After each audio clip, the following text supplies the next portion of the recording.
Thank you very much, ladies and gentlemen. Well done.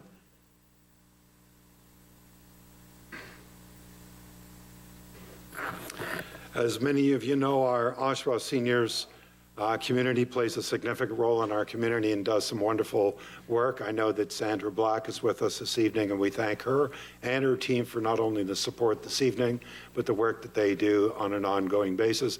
Ladies and gentlemen, let us show our appreciation once again for our choir this evening.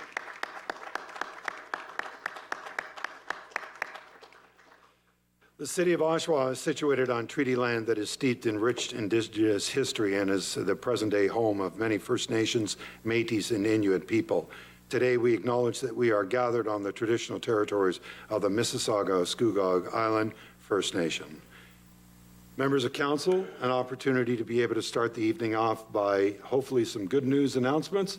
And I go to Councillor Chapman. Councillor Chapman, good evening, sir. Thank you, Your Worship. Just a reminder, I'm sure I don't have to remind anybody that Remembrance Day is a week today, and that our celebrations at Memorial Park, actually the wreath laying starts at 10:45 a.m., with last post being sound at 11 o'clock for the ceremony. Thank you very much, Councillor Chapman. That's the parade starts at 10:30. Those are carrying the wreaths and the bands and the regiment, and that will leave the armories about 10:25. Beautiful. Thank you, sir. Any other announcements on my left? On the right, Councillor Neal. Good evening, sir. Good evening, Mr. Mayor. No, I just want to remind everybody that we see how dark it is now with the time change and everything, and to be cognizant of the fact that our crossing guards are standing up in the middle of the road. We do everything we possibly can to so they are seen, like the blinking stop sign that I was able to get that for them about 10, 12 years ago. So I saw that was working great on some of the places where we don't have actual traffic lights. So I'd like everyone to realize that they do stand in the middle of the road, and as well as our work crews that are out there too, sometimes in terrible weather trying to fix that. And I know there's a lot of construction still on the streets, our regional roads and our city streets as well, but they are out there, and it's for the greater good. So just be cognizant of that, and the children as well that are trying to cross the streets going to school. Thank you. Thank you very much, Councillor Neal. Councillor McConkey, good evening. Good evening. My apologies for being late. That's okay. I have a couple announcements. November the 20th, Wednesday, November 20th, is the public planning meeting for Columbus. And if you're not able to attend it, it will be at the Columbus Community Center on Simcoe Street North. But there's a bit of a preliminary presentation at City Hall at the Active Transportation Advisory Committee meeting this Wednesday, November 6th, in the committee meeting room. A city planner will be providing a presentation on the Columbus Part 2 plan. And also something else of interest, she is presenting the transportation system discussion paper that the region of Durham has put out. So those are two items of interest at that meeting this Wednesday, and again, Wednesday, November 20th in Columbus. And then I think, I don't know because I've been late, whether it's been mentioned that we are starting our budget meetings, and there will be 4 budget meetings Friday, starting this week, for the next 4 Friday mornings. I'm hoping to make a time-sensitive motion with respect to having an evening meeting as well. Thank you. Thank you. Councillor Nicholson, good evening, sir. Good evening, Mr. Mayor, members of council, members present. It gives me great pleasure to make this following announcement on behalf of the Port of Oshawa working group. We had a meeting with the CEO and head of communications of the Hamilton Oshawa Ports Authority, and they were kind enough to let us know that they are no longer going to be pursuing ethanol operations at the Port of Oshawa, and that the matter that has been ongoing for the last decade in our city is now, in their mind, ended permanently, and they're looking at other avenues of advancement for the port beyond ethanol. I think that's a very major announcement in our city. It's something that's caused some concern in the city over the last 10 years or so. I know this council and previous councils were steadfast in their opposition, as was the regional council, and I know we couldn't have achieved this particular announcement without the overwhelming support of the citizens of Oshawa, who fought long and hard to preserve our waterfront. So I'd just like to thank everyone for their participation. Thank you very much, sir. Councillor Kerr, good evening, sir. Good evening, Mr. Mayor. It's with pleasure to stand and acknowledge the volunteers of the Woodview Community Center. They celebrated 71 years of operation. Councillor Neal was there as well. He was actually born in and around the area. My wife and I were married in our house on Richmond Street and had our wedding reception in Woodview Community Center. And you know, it looks as great now as it did back then. And so I just want to give a tip of the hat to all the volunteers who have given of their time over those 71 years to keep it a vibrant community center for our city. Thank you very much for the opportunity. Thank you very much, Councillor Kerr. Councillor Tito Dante Mayor Pietri, good evening, sir. Good evening. Thank you, Mr. Mayor, members of council and staff, as well as anyone who's tuning in this evening to the council meeting and those in attendance. We speak of volunteers, we speak of people like Richard Davidson, and Richard was the president for the Folk Arts Council for a great period of time.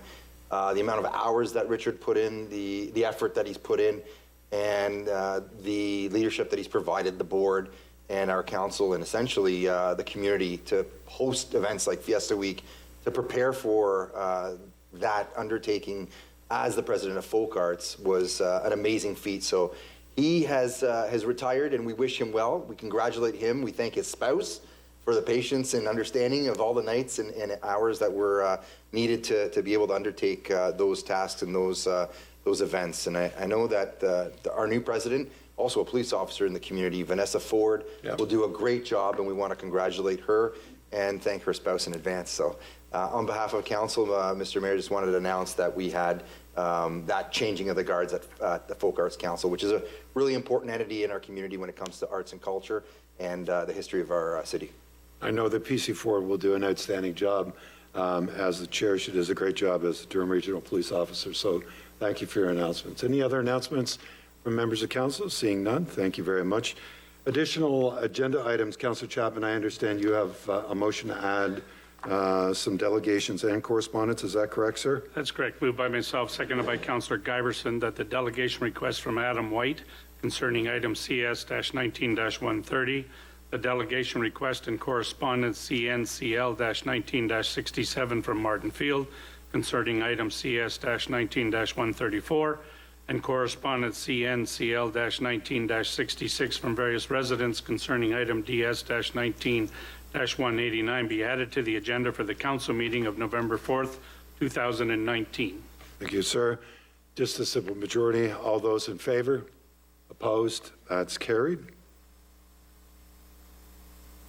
Give me a second.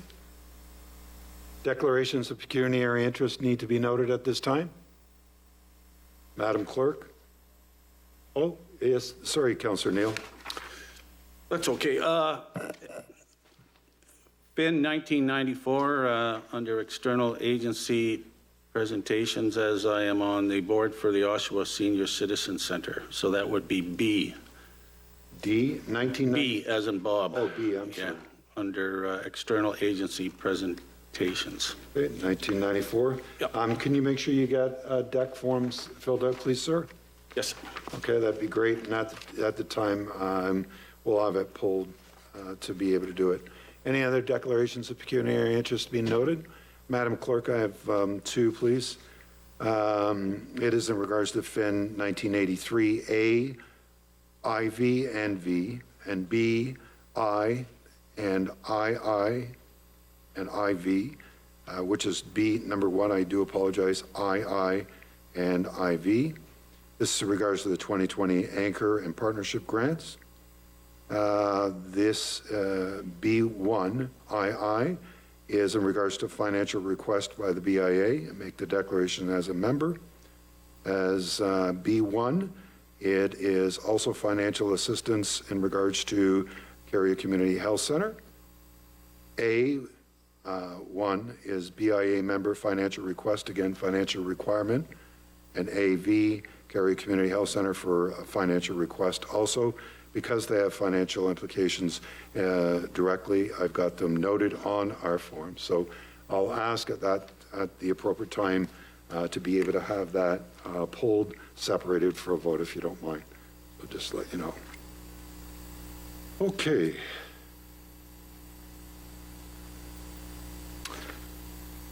Councilor McConkey. Sorry. Didn't see your hand. Thank you, Madam Clerk. Yes, you have the floor.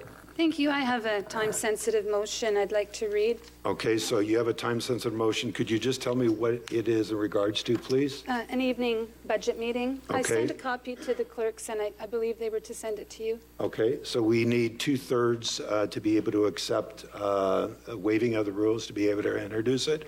Two-thirds is necessary. Madam Clerk, with the amount that we have here, it is 8? 8 to be able to pass. Recorded vote, please. Recorded vote, thank you. In regards to, you're looking at, you wanted to know what the title was, Councillor Giberson? Sure, just, or some more information on it. It's quite A vague. request for an evening budget meeting. We have 4 budget meetings scheduled for the next 4 Friday mornings. I'd like one of them to recess and have an evening meeting. Okay, so that's, do we have what is being proposed on the screen? Yeah, okay. No, I understand. I'm just asking if we have it available. Okay. So two-thirds to waive the rules, recorded vote. Is she referring to a Friday night meeting? Is it a Friday night meeting or just a night meeting? A night meeting, but A night meeting. whatever's easier and more convenient for the council. Okay, thank you. That's got clarification. Two-thirds to be able to waive the rules to introduce this item. A recorded vote, Madam Clerk, has been requested by Councillor McConkey. When you are ready, Madam Clerk. Councillor McConkey? Yes. Councillor Neal? Yes? Councillor Nicholson? Yes. Councillor Chapman? No. Councillor Giberson? No. Councillor Gray? No. Councillor Hurst? No. Councillor Kerr? No. Councillor Marin Pietri? No. Councillor Marks? No. Mayor Carter? No. Two-thirds. Sorry, it lost, but thank you. Councillor Chapman, you have a motion to hear, I understand, for both Mr. White and Mr. Field. Is that correct, sir? I do. Moved by myself, seconded by Councillor Giberson, that the delegations of Adam White and Martin Field be heard. This requires two-third vote, Your Worship. Thank you. Two-thirds vote in regards to hearing. All those in favor? Opposed? That's carried. Mr. White, Adam, please come forward.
Good evening, Your Worship. I have some handouts for the clerk to hand. I have a copy of what I'm going to read. Ms. Davis will come and pick it up, Adam.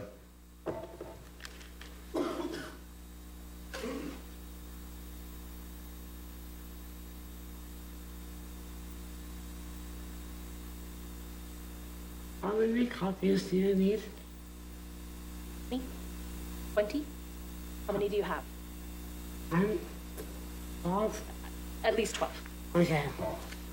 There's 12. Okay.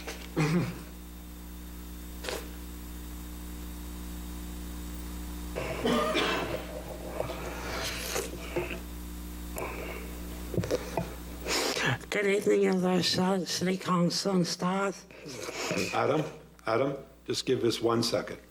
1 second. 1 second. 1 second. We're just handing out the documentation, okay? So just give us 1 second. Thank you.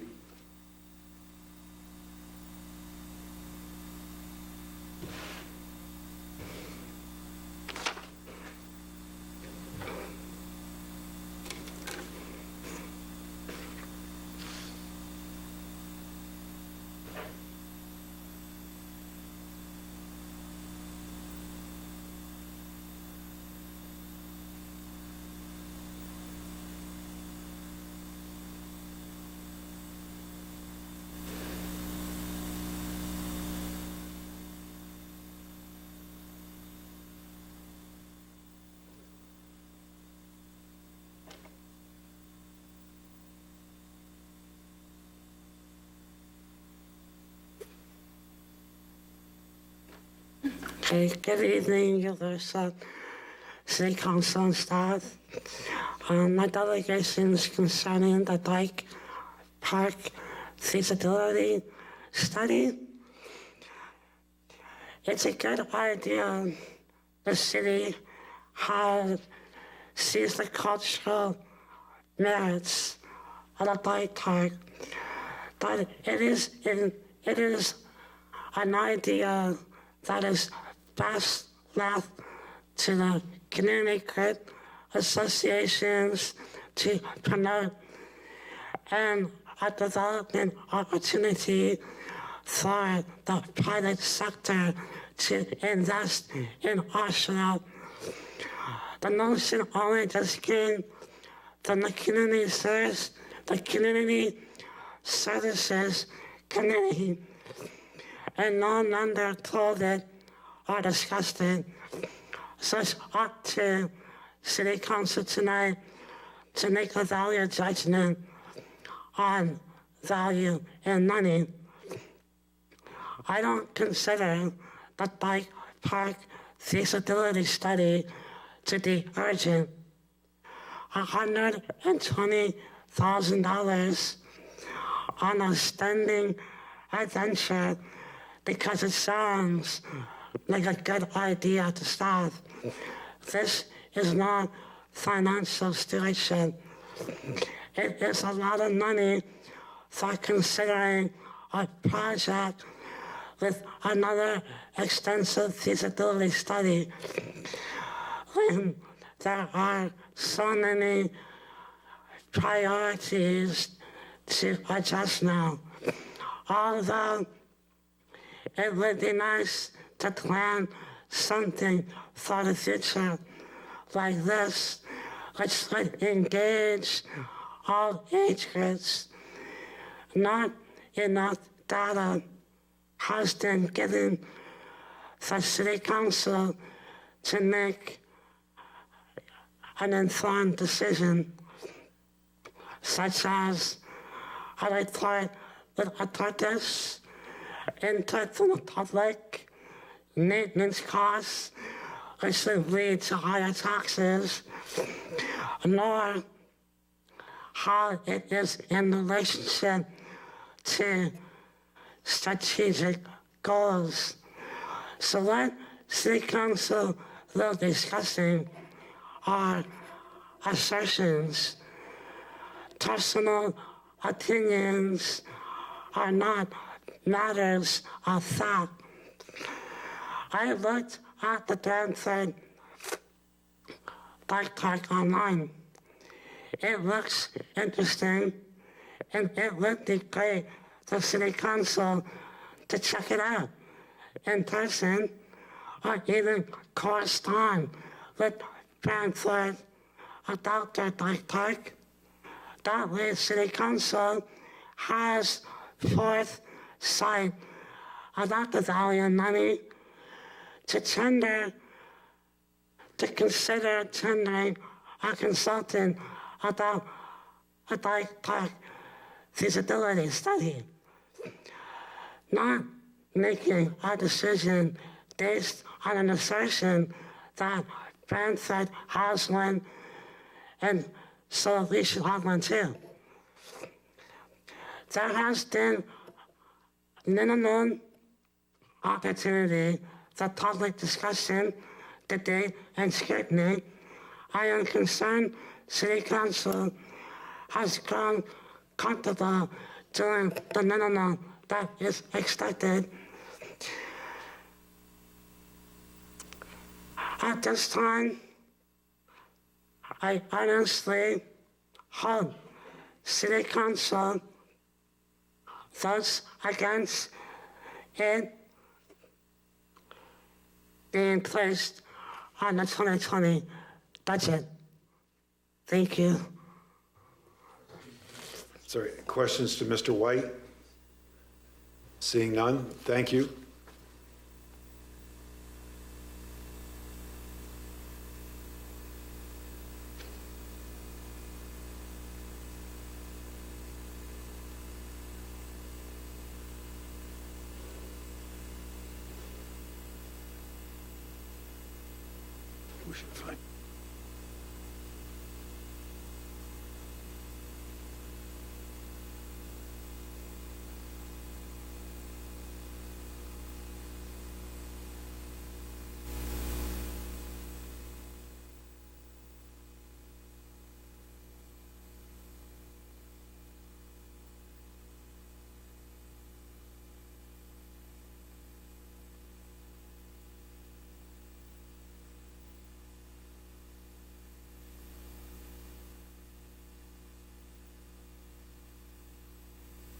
Thank you very much, Mr. White, for your delegation. I invite Mr. Field to the podium. Good evening, Mr. Field. You'll be speaking in regards to CS 19134. And once you get yourself comfortable, sir, you have 5 minutes for your delegation. Thank you, Your Worship, and members of council. Yeah, I'm here tonight to respond to Resident Leslie Davidson's correspondence earlier to the city regarding greater protections for our trees in Oshawa. In fact, a lot of the understanding is that it's now an urban forest canopy that broadens the scope of how we want to understand the protections of trees in our community and encourage residents and the city to put about policy changes and amendments to the current bylaw for their protection. So it's regarding establishing a bylaw or improving upon the current bylaws and protocols that will ensure improved protection for our trees within the city.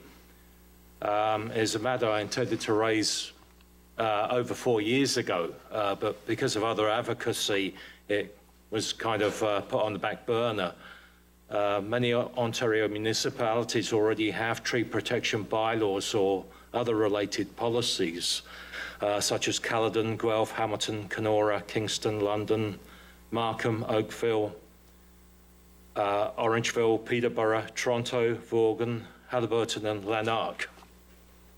So I'm quoting from the town of Richmond Hill, and it's more particularly from their current studies. They're going to hold a public input meeting in this to increase upon their existing bylaw and protocols.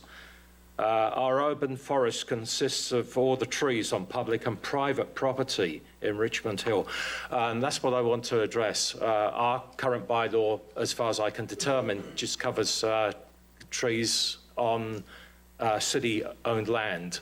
I'd like that expanded to private lots also. Also that if one wants to cut down a tree, there has to be a permit process. A tree that is greater than a diameter of 20 centimeters would require a permitting process. The exceptions would be if the tree is diseased or poses some kind of risk, and a couple of other factors. But essentially, what we also are looking for is a licensing system of arborists also, because I've personally come across over the years some very questionable businesses. When you call them, they come over and they're recommending a certain tree wants cutting down, and there's nothing really wrong with it. It just needs fine arborist work done to it, trimming, tree care, basically. Another one promised to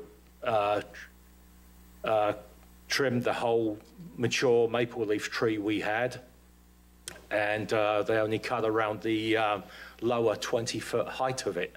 So there's all sorts of shady operations, in my opinion, that need better regulation in this city. I just believe some are there they're in it for the money only, and for, they could be cutting down perfectly healthy trees, and it's something we want to protect because, they do a lot to improve upon the air quality, especially in the concerns we have with the environment today. They stabilize soil erosion and drainage. They do there's a lot of net benefits in protecting our urban canopy. And so I'll proceed with what the town of Richmond Hill has to say. These trees provide a wide range of environmental, ecological, social, cultural, and economic benefits. Over the past decade, they have enhanced our urban forest through strong management practices, tree planting, maintenance, and removals, as well as a number of tree-related policies, bylaws, and community initiatives. They're involved in approximately 10,000 trees being planted per year in their parks and natural areas. They have a Healthy Yards program, provides residents opportunity to purchase native trees and shrubs for their private property at a low cost. Furthermore, they say, why do we need a plan? And I think that gets to the crux of it all. A well-managed urban forest is a critical part of a sustainable community. Unfortunately, rising pressures from development, climate change, for example, ice storms, invasive species, pests, and pathogens are impacting trees in our community. In an attempt to withstand these pressures, we're developing an urban forest management plan. Building on initiatives already underway, the plan would provide more comprehensive and a strategic approach to protecting, maintaining, and enhancing our urban forest. I hope you got the email I sent this morning. I admit it was already the 11th hour, but I've had to respond to this in fairly short notice. I've provided you with definitions of an arborist and also what is required by the City of Markham. I've provided certain bylaws and municipal codes of other municipalities, and furthermore, I've provided a series of resources and links that will assist both councillors, yourselves, and staff in hopefully developing a more broader tree management program for the city. Thank you. Thank you very much, Mr. Fields. So I'll go to members of council for questions. Good evening, Councillor Kerr. You have the floor. Thank you, Mr. Mayor, and thanks, Martin, for coming in tonight. Just two questions. Are you aware that at the last community services meeting, we directed staff to put together a fulsome response to the writer of the letter? Yes, I am. Oh. Thank you. Push the button. I guess. Sorry. Yes, I am. Unfortunately, I was unable to attend that meeting. Yeah. Okay, and the second thing is, I'm on planning and economic development at the region, and tomorrow morning on the agenda is a staff report concerning protection of woodlots and tree canopies. It's report PED 2019-44, and it's on the website. So you might want to check that out. It has an awful lot of good information in there about protection of trees. Okay, thank you very much. I would like to add that I can't remember the municipality, but with woodlots, that can mean a minimum number of trees or a certain size that would not be applicable to a lot of private residences.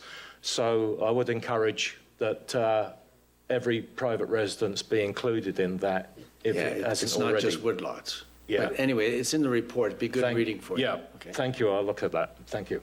Thank you, Councillor Kerr. Any other questions? Councillor McConkie, you have the floor. Thank you, Mr. Field.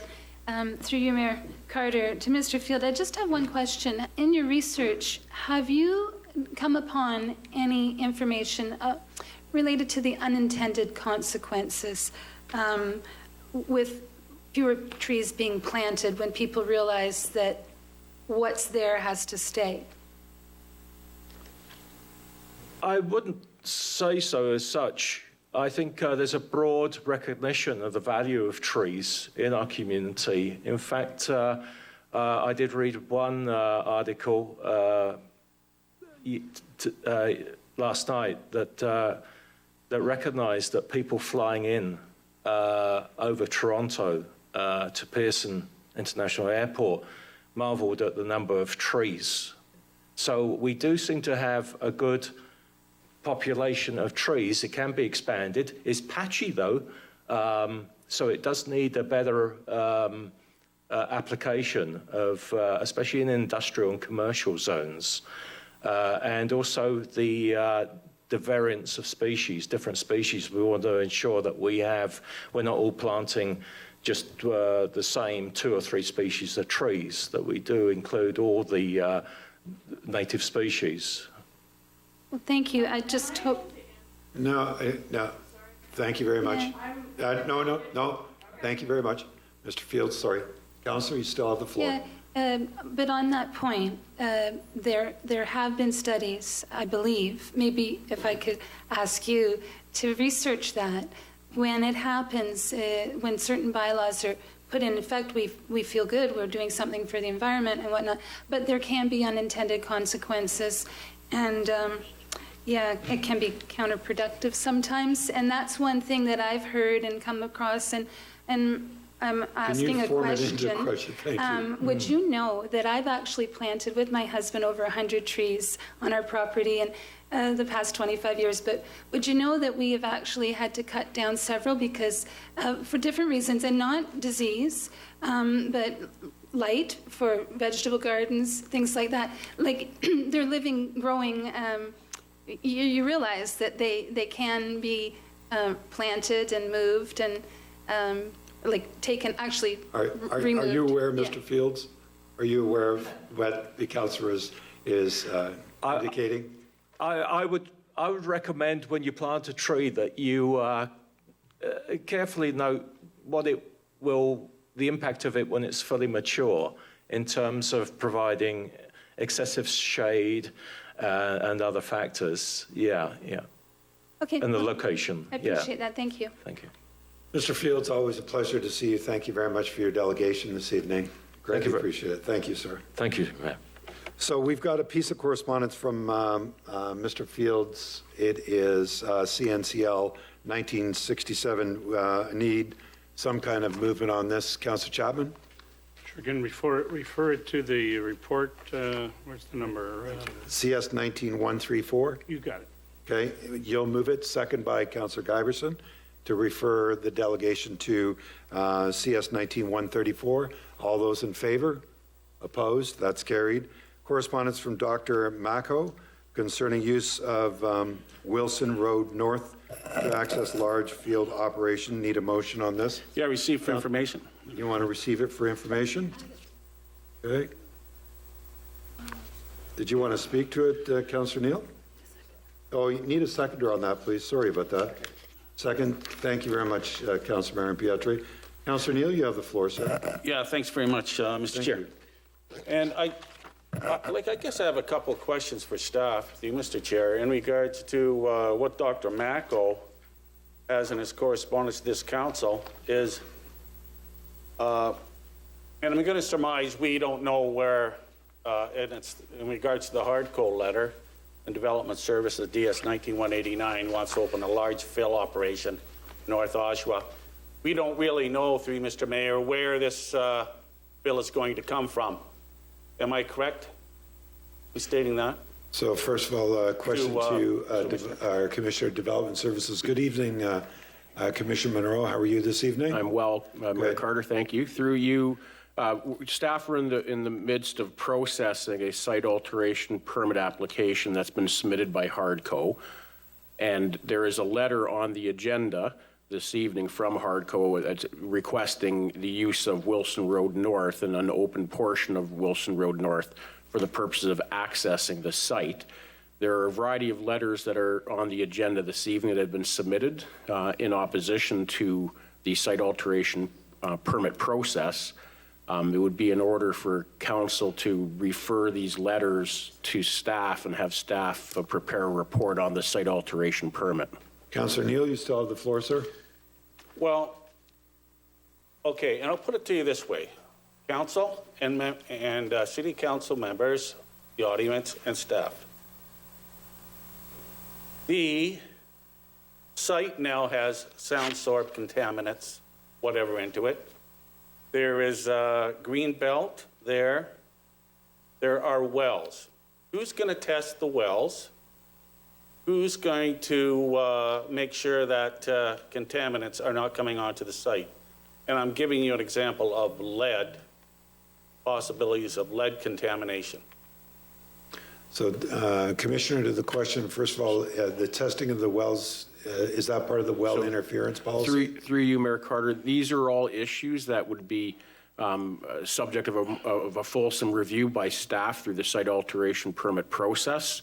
And if the matter is referred to staff or a report on the site alteration permit, we'll report back at that time. There is a litany of reports that have been submitted already by the applicant and are subject to the review by the Central Lake Ontario Conservation Authority as well as engineering staff. Okay, Councillor Neal? Okay, and there's also, in regards to this item, there's also included a letter from Mary Finer, who lives in that area, that would be directly impacted, right on Wilson Road and Howden Road. There's also Reverend Gordon Horton, that would be directly affected, and Rick Peterson, that would be on the corner of Columbus Road and Harmony. So these residents have lived out here. They're probably paying, I'd say some of them, $10,000 in taxes. They have their own wells. They look after their own wells. That's what they depend on for drinking water. We are looking at a large fill site, and it's funny to me that some of these other municipalities, such as Clarington, don't allow any fill from outside the municipality. But we are opening up that whole area, Mr. Mayor, to any truckload that comes from the east, which includes Clarington, and from the west or from the east, the north, or the north, to bring their large fill into the city of Oshawa. And I'd like to know in that report if we can possibly stop, if Oshawa can possibly stop accepting fill from everywhere, including there's a pile right now on Brooklyn Whitby waiting for a home. Commissioner? So through you, Mr. Mayor, I guess my question is, why do we have to accept fill from all these other municipalities, yet they're able to pass bylaws saying no Oshawa fill? Commissioner? Through you, Mayor Carter, so these are all valid, relevant questions that will be subject of a review by staff if these letters are referred to staff for a review on the site alteration permit process. Thank you very much, Commissioner. Okay, and one other, I have another question here. I'll give you Reverend Gordon Horton. He says, if you read his correspondence, we have seen an increase in truck and traffic noise since the opening of the 407 extension. The great concern is for the safety of our family, as most of the drivers, the truck drivers, speed through North Harmony and Columbus, ignoring the signs. It affects my family's safety when my family is biking and horseback riding. They have purposely used their jake brakes right next to my girls' horses, because we're talking about a rural part of Oshawa, and yell as well, honk and speed by to get a reaction of our animals and girls. I am already troubled by drivers who desire to willfully harm the horses or my precious daughters. And now you're asking the residents to accept more traffic of heavy trucks that will affect our reasonable enjoyment of our country farm. And I guess he's asking, will the ministry, and I'll direct this, I guess, Mr. Mayor, to our staff. Please. Will the Ministry of Environment or CLOCA do a long-term study on how this will affect our area and its ecosystem? Commissioner? Through you, Mayor Carter, again, this is no different than the last time. So these are all issues which will need to be subject of a further review. So we'll do our consultation with the Ministry of the Environment, Conservation and Parks. We'll consult with Engineering Services and CLOCA and report back. And that's if Council decides to refer these matters to staff. Thank you very much, Commissioner. And one more question. Are you aware that the Whitby bylaw for large fill sites will not accept sound sorb or any, I guess, recycled paper sludge? anywhere in Whitby. Commissioner? But evidently, we're going to be able to accept that in Oshawa. So I'm Commissioner? just asking about that, too. Through you, Mayor Carter, I haven't completed a fulsome review of neighboring municipalities' bylaws at this point. Would that be part of your report as you move forward? That's correct. Thank you, sir. Councillor McConkey, good evening. Thank you. Commissioner Monroe, we're talking about the site alteration bylaw that was before this council that both Councillor Neal and I were asking to have reviewed and improved. 2006 was the date on that bylaw. And now you're saying that you'll look at neighboring municipalities' site alteration bylaw when we basically had a vote at this council to approve the site alteration bylaw that we have. No Commissioner? change. Commissioner to the Through you, question. Mayor Carter, I've assigned that task to staff and engineering services, so I haven't reviewed it myself. They have prepared a draft report already, and I haven't reviewed it as yet, but my understanding is that review included looking at neighboring municipalities. Thank you. Councillor? This is coming after the fact. Then what I don't understand, and if you could clarify for me, this proposed fill operation, large fill operation, will that come to council? Commissioner? Through you, Mayor Carter, that's what was recommending, that these letters be referred to staff for a report on the site alteration permit related to the hardcore proposal on Wilson Road. And that would Currently, a site alteration permit is delegated to staff. Right. So my preference would be to have this matter come back before this council. Okay. Thank you. This is what we were trying to do before summer break is when it started. Here we go. This proposed large fill operation, the wording of the motion that you have there, and I do hope that these letters will be part of your report, but you're talking about doing a report about using Wilson Road north of Columbus Road to access 3440 Wilson Road. What are they going to do? Fly into Wilson Road? You're not mentioning the route. Are they going, we have to put in more roads here, what you're talking about, because there are going to be more people concerned. And I would like to ask you, Commissioner Monroe, did you notify any of the neighbors to this particular address, 3440 Wilson Road North, before putting that letter on the agenda? Because I had phone calls, and they were told they came to them in a fluky way, finding out it was an insult, that this is all going on, because this is a repeat of past history. You know that the problem that was had by Mr. Alexander on Columbus Road and Ritson, and here we are now, Columbus Road and Wilson, and these roads are not to the standard for these type of trucks. Commissioner, to the question, please. So, through you, Mayor Carter, so the letter that came in from Hardco was initiated by the private sector. It appeared on a Development Services Committee agenda, and then is now on this council agenda to be referred to staff. So at this point in time, there's no direction for staff to undertake anything. This is a letter that's come in from Hardco. The staff report that might end up coming out, depending on the direction council gives this evening, will have in it, I'm just going to guess, will have in it some form of a communication plan. Thank you. But Mr. Monroe, if you were told there was an item on a City of Oshawa agenda that impacted your property, would you not want to be informed by your city? Before we put this type of letter, knowing the past history on this issue, I would recommend that we be more proactive and reach out. Councillor, Through you, Mayor Carter, I'm not sure the staff have the authority to do that without specific council direction. Okay. Well, I hope we can get council direction on this sort of thing in the future, because people finding out last is very frustrating. It just builds resentment, and I think that we have to be more proactive and be in the lead on this. Thank you. Thank you. Councillor Nicholson. It's just a question first. Do we currently have a referral motion to refer this correspondence to staff? We don't. We have a receipt for information at this particular time. It would have to be withdrawn. Could I add an amendment to it? Oh, hold up, just a sec. Councillor Nicholson still has the floor. Sorry, sir.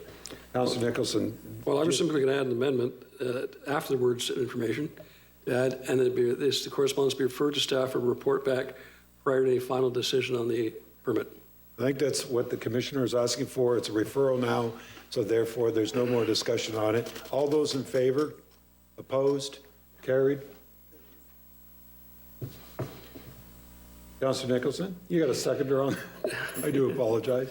Councillor Neal is the seconder. All those in favor? Opposed? That's carried. Just a And question. motion as amended. Yeah, could I just, a question? When we're dealing with applications, normally if they go through staff, what is the noticing procedure, just for my own interest? I know when they tear up a road in the urban area, all the neighboring property owners get notified. When someone does a fill application, do the neighboring property owners that are potentially impacted get notified? Commissioner, to the question, please. Through you, Mayor Carter, I'm not familiar with what the process for notification would be. We don't do these we don't get a whole pile of them, so I'm not, intimately knowledgeable with the notification process of it, but I can endeavor to get you that information.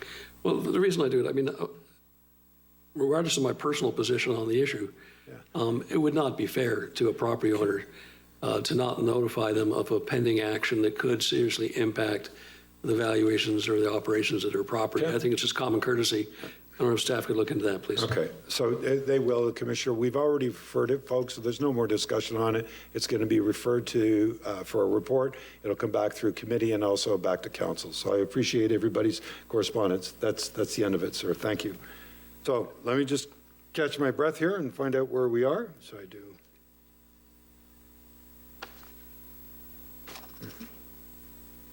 Councillor Chapman, you have a motion for the consent agenda, please, sir. I do, Your Worship. Moved by myself, seconded by Councillor Giverson, that all items listed under the heading of public consent agenda for November 4th, 2019 council meeting be adopted as recommended. Okay. I have 4 to pull, Your Worship. What one are they, sir? First, FIN 19-94, in order to ask for division to honor Councillor Neal's declaration. FIN 1994, external agency, yes? Right. FIN 1983, in order to ask for division in order to honor your declaration. 2020 Anchor Partnership Grant. Right. FIN 19-87, which is the fire master plan, which has no recommendation. I have a motion of a recommendation. This is proposed fire master plan community risk assessment consultant scope of work change, yes? And FIN 19-89, again, was referred to council without recommendation. That's the demolition of structures at 524 Columbus Road East, and I have a motion of recommendation. Okay, I'll come back to you. I'll go through the list, sir, just to get everybody else's polls. That's okay. Start on this side of the room. Any other polls on the left? Being none, on the right, Councillor Nicholson. It's slow too, please, if you don't mind. Only a few. Thank you, sir. CS 19-132, speed identification devices on local roads to deter speeding. Okay, just a sec. CS, I'm sorry, 136, did you say? 19132. CS 1932. Okay, yes, sir. Sorry. No problem. And CS 19130, bike park feasibility assessment. Okay. You. I would like to be added to the list. Councillor Chapman has pulled FIN 1983. I just, if you add my name to the list, I was going to pull that as well. I'll make sure I do the rounds, sir. Thank you. Okay. And FIN 1985, FIN Regina Durham Capital Infrastructure Plans. FIN 1985. 5. Okay. That's all. Thank you, sir. Councillor Neal. Yeah, I'll pull DS 19-189. DS-19-189. Yes. Harco. Yes. Now, that's a referral already, is it? I believe, but we'll get to it. Don't worry. Okay? All right. Anything else? Councillor McConkey? Slow, please. Just because I'm not very quick these days. Okay, go ahead. I'd like to be added to the list for the bike park feasibility assessment, CS 19-130, Yeah, I'll make sure I go to everybody. and corporate 1986, which is the diversity and inclusion community consultative committee. Corp 1986. Yes, thank you. Okay, thank you. And added to the list for DS 19-189, Larry Harding's Hardco construction request to authorize the use of Wilson Road. Okay. I'll get to everybody when the request on speaking when the time comes. I believe that's a referral motion, so just to let you know. So, anything else? Yes, FIN 1992, which are the corporate payments for the month of June 2019. Okay. Anything else? And FIN 1986 again, detailed design for road improvements on portions of Conlin Road East and West. Okay. And can I ask a question of process? Councillor Chapman has pulled FIN 1989, the demolition of the structure at 524 Columbus Road East, and he That's says he correct. has a motion. I also have a motion. Well, he pulled it, so what'll happen is I'll go to him first. The motion will be introduced. Council will make a decision on it. If it's defeated or if there's amendments to it, we'll take it at that time, and then we can move on. So if I can understand, if you'd looked at this side of the room first, I would have been able to put my motion down first on that particular report. No, I just went to the public consent agenda, and I was informed at that particular time that Councillor Chapman also wanted to pull 4 items. Right, I'm just wondering how you get a priority there in terms of getting, instead of going through the struggle of having to fight to get your motion in first and have to defeat instead of having to defeat someone else's. I wonder about this process. I don't find it quite fair. Okay, I'll take your comments into I consideration. know you referred to Councillor Chapman as deputy mayor, and he pulls Yes. the ones that you and Councillor Miriam Pietri have have to declare conflict of interest. But then to go further and pull something, and his motion will have to No. be defeated before Yeah. my motion could go in. I understand Yeah, that, okay. and like I say, I'll take your comments into Yeah, consideration. I'd like to I have a thank you. review on that at some point. Thank you. Thank you. Thank you very much. Seeing no other polls on the balance. All those in favor? Opposed? That's carried. Just give me a moment.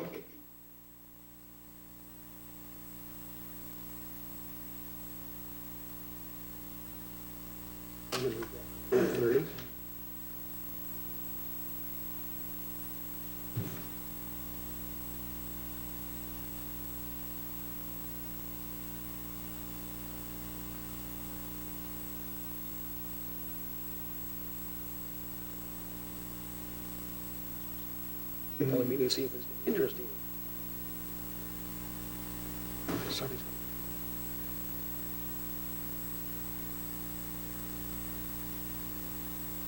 Thank you, Madam Clerk. Just to let you know,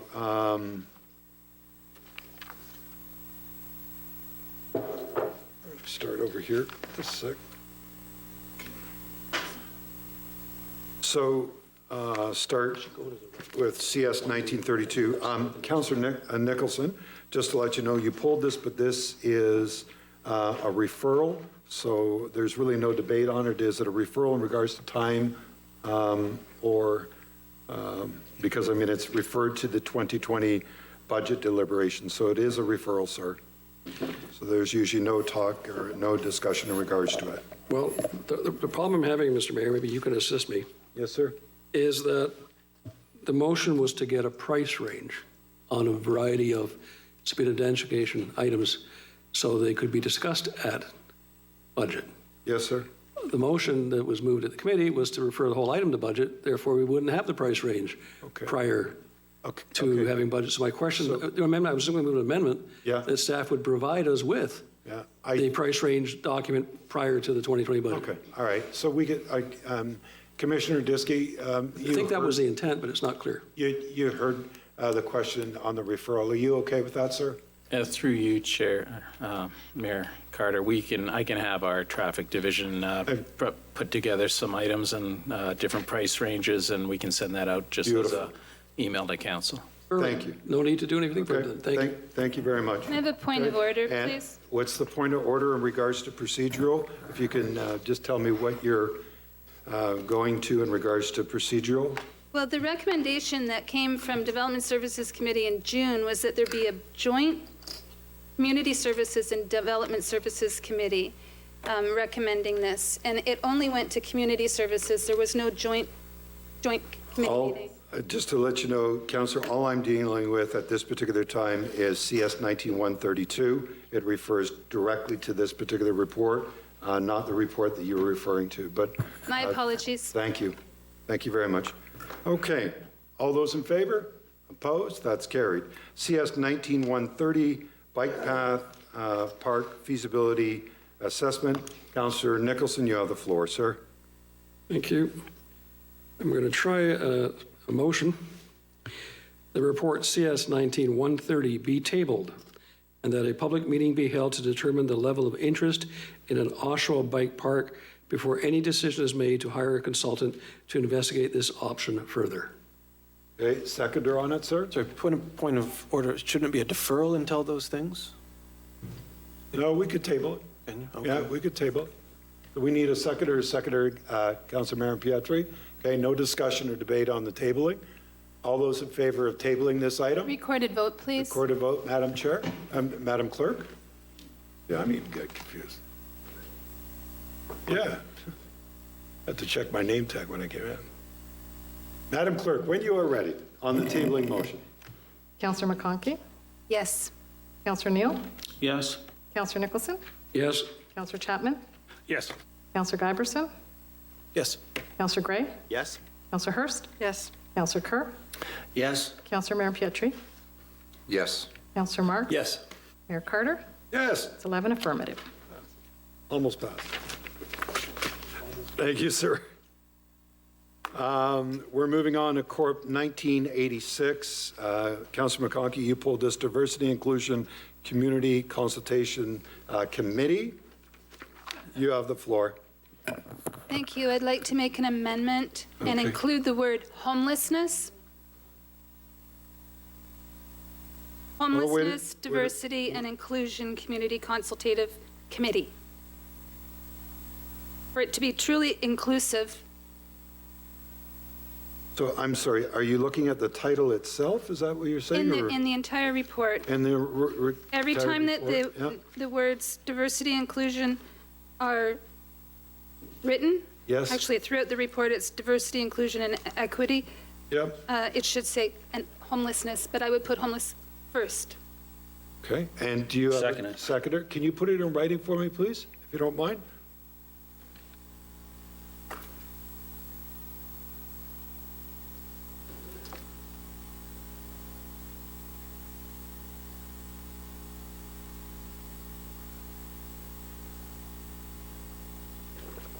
Oh, that's good.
Counselor, is that the way that you've written it? Yes, thank you. So is it fair to say that that's correct in regards to what you've written? Okay. So I've got Counselor Marks. Thank you very much. I just would like to ask staff a question regarding this amendment through you, Mr. Mayor. Does staff there are digesting this request for the amendment, and will this fundamentally impact the report in any way, just off the hop from what you've been able to see? So through you to staff? I'm going to ask Ms. McIsaac. Good evening, Thank Ms. you. McIsaac. How are you? Good evening, Mayor Carter. I'm well. Through you, Mayor Carter, to Councillor Marks. By amending it to use homelessness in the title of the committee, it would be putting homelessness as identifying one marginalized group over others that we've identified for the committee. The reason why we chose diversity, equity, and inclusion was not to name one specific equity-seeking group or community. Councilor Marks? Yeah, so just to confirm, this amendment would really make this report very specific to one group that is marginalized, as opposed to what you are trying to show the councillors here this evening, that it's about the entire diversity of all marginalized groups. Is that correct? So Ms. homelessness should McIsaac, be in its your own. opinion? That's correct. Thank you, Mr. Mayor. So I'm not going to vote for the amendment because I think that what the staff was trying to put together was a diversity plan that was inclusive to all marginalized groups. So homelessness deserves probably its own special report at a time that's in the palette of the commissioner and her team. Thank you. Thank you. Councillor Giberson, good evening. Good evening, Your Worship, and thank you. Just to draw attention to a particular part of the report on page 2 of the report itself, it's page 5 of the corporate services agenda, section 4, membership composition. There is a list of equity-seeking groups, and one of them, in outlining what the composition of the membership of the committee is going to be, and one of them, it does specifically speak to persons living in poverty. I would always hate to diminish any enthusiasm that anybody has for trying to highlight the issue of homelessness in our community. So I don't want my opposition to the amendment to be seen as an opposition to Councillor McConkey's desire to make sure that we're highlighting this issue. Obviously, it's a daily and ongoing conversation, in particular in the ward that myself and Councillor Kerr represent, but I think that we all as a whole city are concerned about. But I would also be concerned that we take the committee that's being formed and then in the name have one particular word that narrowly focuses on one group, and then the rest are therefore not highlighted as a result. And if it's helpful, I mean, I hope it is, but if it's helpful, Councillor McConkey and anyone else who may have wanted an amendment such as this, I think it's important to note that the term equity in particular does speak to equity amongst different socioeconomic groups. I think that that's part of what's contained in that word. So I think that the name does capture this sufficiently. Thank you. Okay, thank you. Councillor Nicholson? Thank you. The two previous speakers covered a lot of what I was going to say, but I have a grave concern that adding the word homelessness in and of itself provides a distortion to what the group is doing. There is much poverty in our community that doesn't involve homelessness. They may have homelessness, but may be underhoused. They may be in substandard housing. They may be in hovels in some cases. They're not homeless, but they're not being served at any standard that we as a society consider equitable. By having for want of a better word, a generic title where we talk to the principles of diversity and equity, it allows us to capture all instances of inequity in the net. It doesn't provide one level that's at a higher level of impact and other levels that are kind of tertiary or junior members of the committee. We have to ensure that the committee, in a sense, sets its own agenda. We may establish the parameters, but the members as they come in should feel free to add their concerns as part of the information stream as we develop the mandate of the committee over time.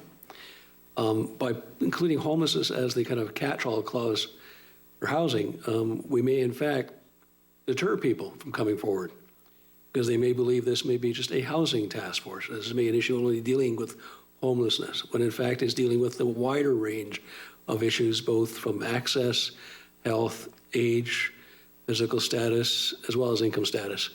So I think at this point, we, in our enthusiasm, if we approve this, we may in fact do a disservice to the very goals that we're trying to achieve.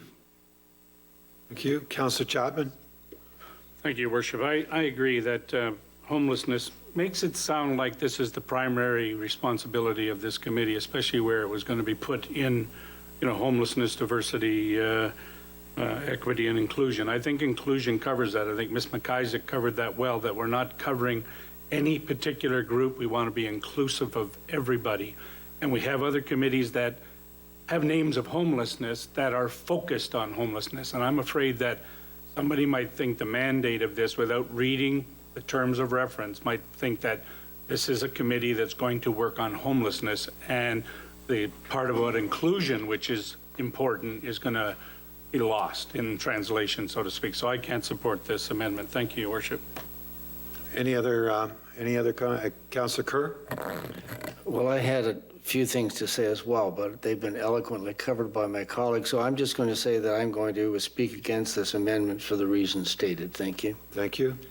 Any other speakers in regards to it? Councillor McConkey, you want to close on the amendment itself, please? Microphone, please. Thank you. I'm not convinced. I've heard your arguments, but to me, they don't wash. This is the group that's in need. You have listed on page 5, as Councillor Giberson mentioned, Indigenous faith-based groups, LGBTQ. Where have these people been clamoring at us to do something? What we've heard since we've been on council this year is the issue of homelessness. We had a big meeting October 3rd. Nothing came of it. We were going to invite the chief of police to come visit. But in fact, if we go to the point of putting together a committee, which we only do when there is a need, and this has been, I guess, floating around since 2017. There's no staff to support another advisory committee. So this has been put together, and I understand we have staff that are involved in innovation and transformation. We need to do some transformation here, and this particular issue is the issue at the city, homelessness. We have a committee at the region that I spoke about the fact there were no minutes on the region website, but we're talking about the homeless in Oshawa, and the members' qualifications, they have to be Oshawa residents. Doesn't say resident of a house, could be resident of a tent, but we have to deal with this, and this is the time to do it. Hopefully we can get, at a future point, another area and way of dealing with it. But right now, front and center, this should be there. And I'm sorry, I don't make any apologies. It's not a feel-good motion. It's a matter of need. And this is what this committee, I think, should be struck for.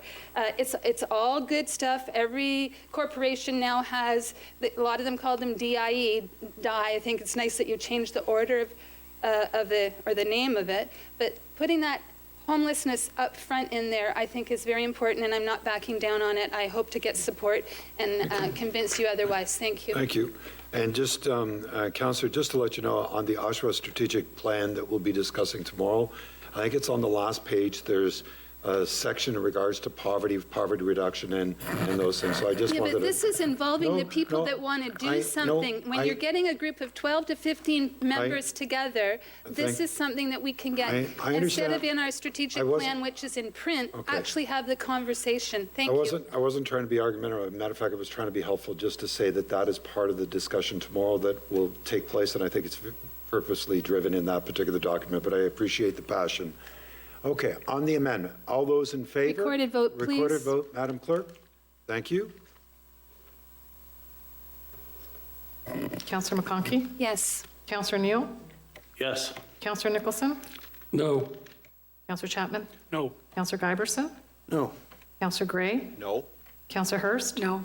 Councillor Kerr? No. Councillor Marin Pietri? No. Councillor Marks? No. Mayor Carter? No. That's 2 affirmative, 9 negative. That's lost, okay. All those, I'm sorry, sir? A recorded vote called by Councillor Nicholson. Madam Clerk?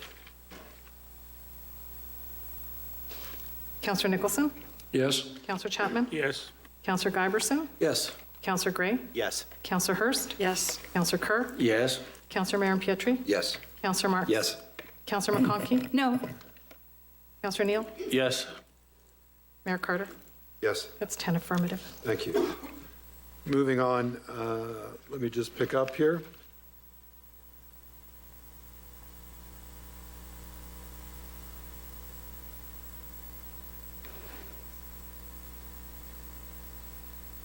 So Councillor Neal, you pulled DS 1989, but it is a referral.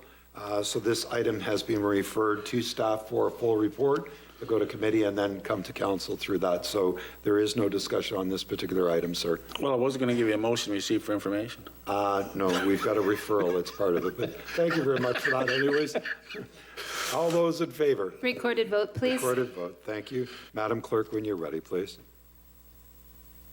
Councillor McConkey? No. Councillor Neal? No. Councillor Nicholson? Yes? Councillor Chapman? Yes. Councillor Giberson? Yes. Councillor Gray? Yes. Councillor Hurst? Yes. Councillor Kerr? Yes. Councillor Marin Pietri? Yes. Councillor Marks? Yes. Mayor Carter? Yes. That's 9 affirmative. Thank you very much. On to finance, which is FIN 1994, external agency on FIN 1994. Councillor Chapman, you pulled this? Yeah, I just need to separate out item B to honor Councillor Neal's, so we can vote on everything except B and then vote on B so that Councillor Okay. Neal's declaration is honored. Okay. Councillor Chapman, would you mind asking for a recorded vote, please, just so we can make sure it's documented, please? Could I have a recorded vote, please? Yes, you may. Madam Clerk, On B or the other ones, Mr. Mayor? we're just at 1994 right now. We'll be going to 93, and I'll be stepping out of the chair for that at that time. We're just dealing with 94, which you made a declaration on the Oshawa Senior Citizen Center, sir. That's all. So are we voting So on B first? We're gonna. or- Do you want to vote on B first? Okay. B first, Madam Clerk. Councillor Chapman? Yes. Councillor Giberson? Yes. Councillor Gray? Yes. Councillor Hurst? Yes. Councillor Kerr? Yes. Councillor Marin Pietri? Yes. Councillor Marks? Yes. Councillor McConkey? Yes. Councillor Neal has a declaration. Councillor Nicholson?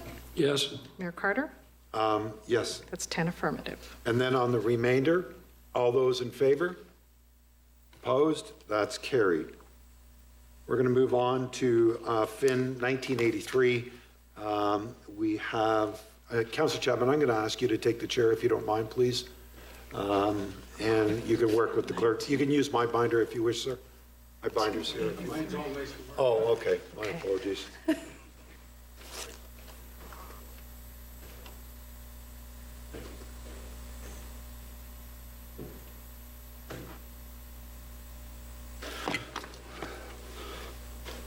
So I pulled this to separate item A, 4 and 5, and B, 3 and 4 to honor the mayor's declaration. So, but I see Councillor Nicholson, you're on the speaker's list? Right? I have 4 amendments I'd like to place. It's my understanding the clerks have a list of motions, the majority of which lost at committee on tie votes. May be helpful to the council to have those. Okay, can we do this? Can we separate them and get the votes of the ones that don't count here and then discuss them? Sure. So I'd like to do the vote on A, because he hasn't got any, yeah,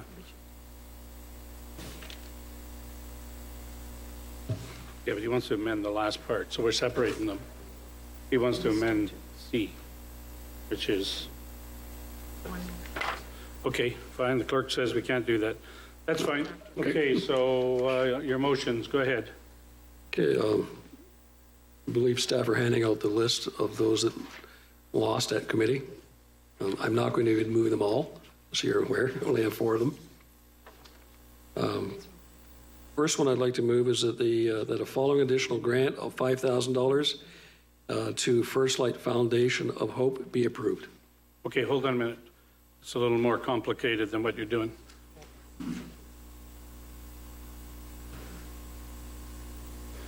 Okay, so your amendment is to add these, right? Correct. As a. To Part C. All of them, right? I have 4 of them, but not all of them, no. Okay, what do you got? Oh, sorry. It was helpful. The ones that I was looking to have added back in were the $5,000 to the First Light Foundation of Hope, the $5,000 to the We Grow Food, $5,000 to Looks Place Support and Resource Center for Women and Children, and $5,000 to Gate 316. First Light, 8316, We Grow Food, and sorry, what was the other one? Yeah, I missed the fourth one. What's Luke's Place? Luke's Place, We Grow Food, Okay. First Light Foundation, and Gate 316. So the motion is just to approve those ones. Basically 9, 10, That's the 12, and amendment. 13. Okay. So the amendment is to add approval for First Light Foundation of Hope for $5,000 grant, 8316 for a $5,000 grant, Luke's Place Support and Resource Center for Women and Children for a $5,000 grant, and We Grow Food for a $5,000. Yes, I had to move to separate items because councilors may want to vote separately on Okay, so separate we items. separate those in the amendment? So the, You need a second, no, you don't need it. First off, we need a seconder to move this onto the floor. Councilor Marin Pietri's moved that. all right. First one on the list is the $5,000 to Luke's Place Support and Resource Center for Women and Children. This lost at committee on a 2-2 vote. Joys of having an even number of councilors present and voting at that meeting. No, it didn't lose in a 2-2 vote. There was more than 2 people there, more than 4 people there. Councilor Marin Pietri was still there at that time. Was he? Well, then I apologize. Last I time know. it was 3-2 vote. All right, then even better. Then I guess what I'm doing is I'm appealing to the other members of council who are not at the committee meeting and voting to reverse that decision. It's my belief that what we get from Luke's Place in providing support services to women and children far outstrip the $5,000 contribution.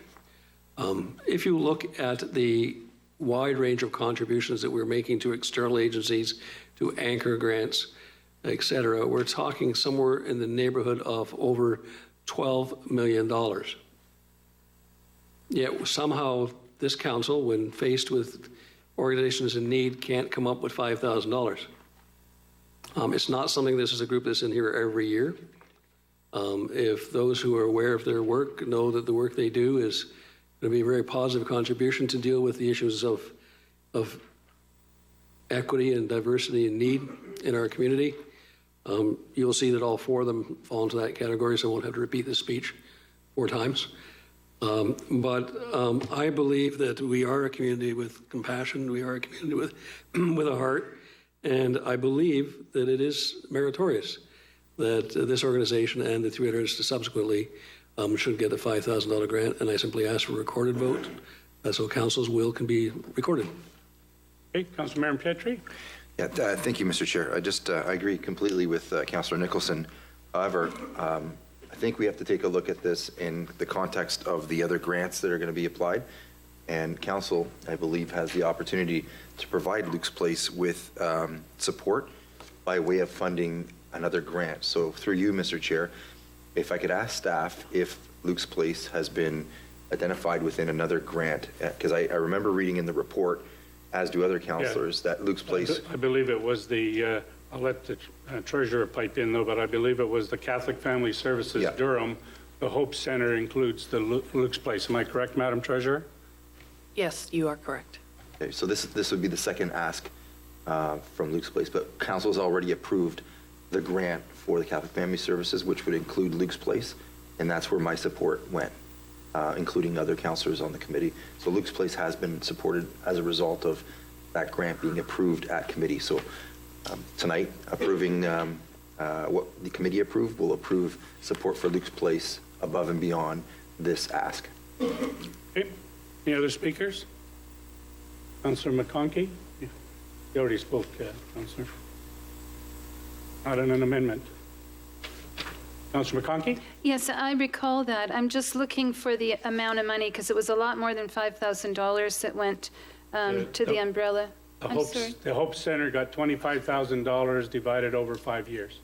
I'm sorry, 20,000? $25,000. 25,000. At $5,000 increments per year for 5 years. Thank you.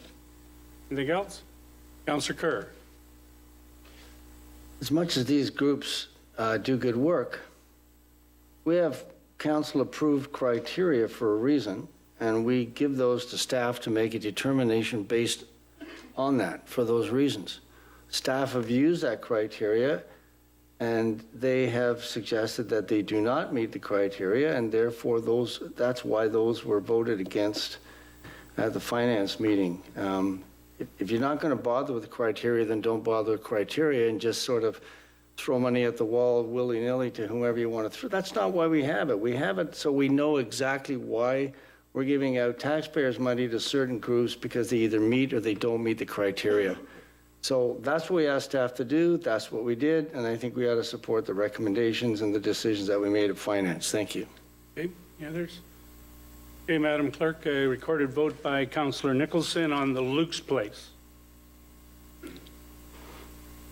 Councillor Nicholson? Yes? Mayor Carter?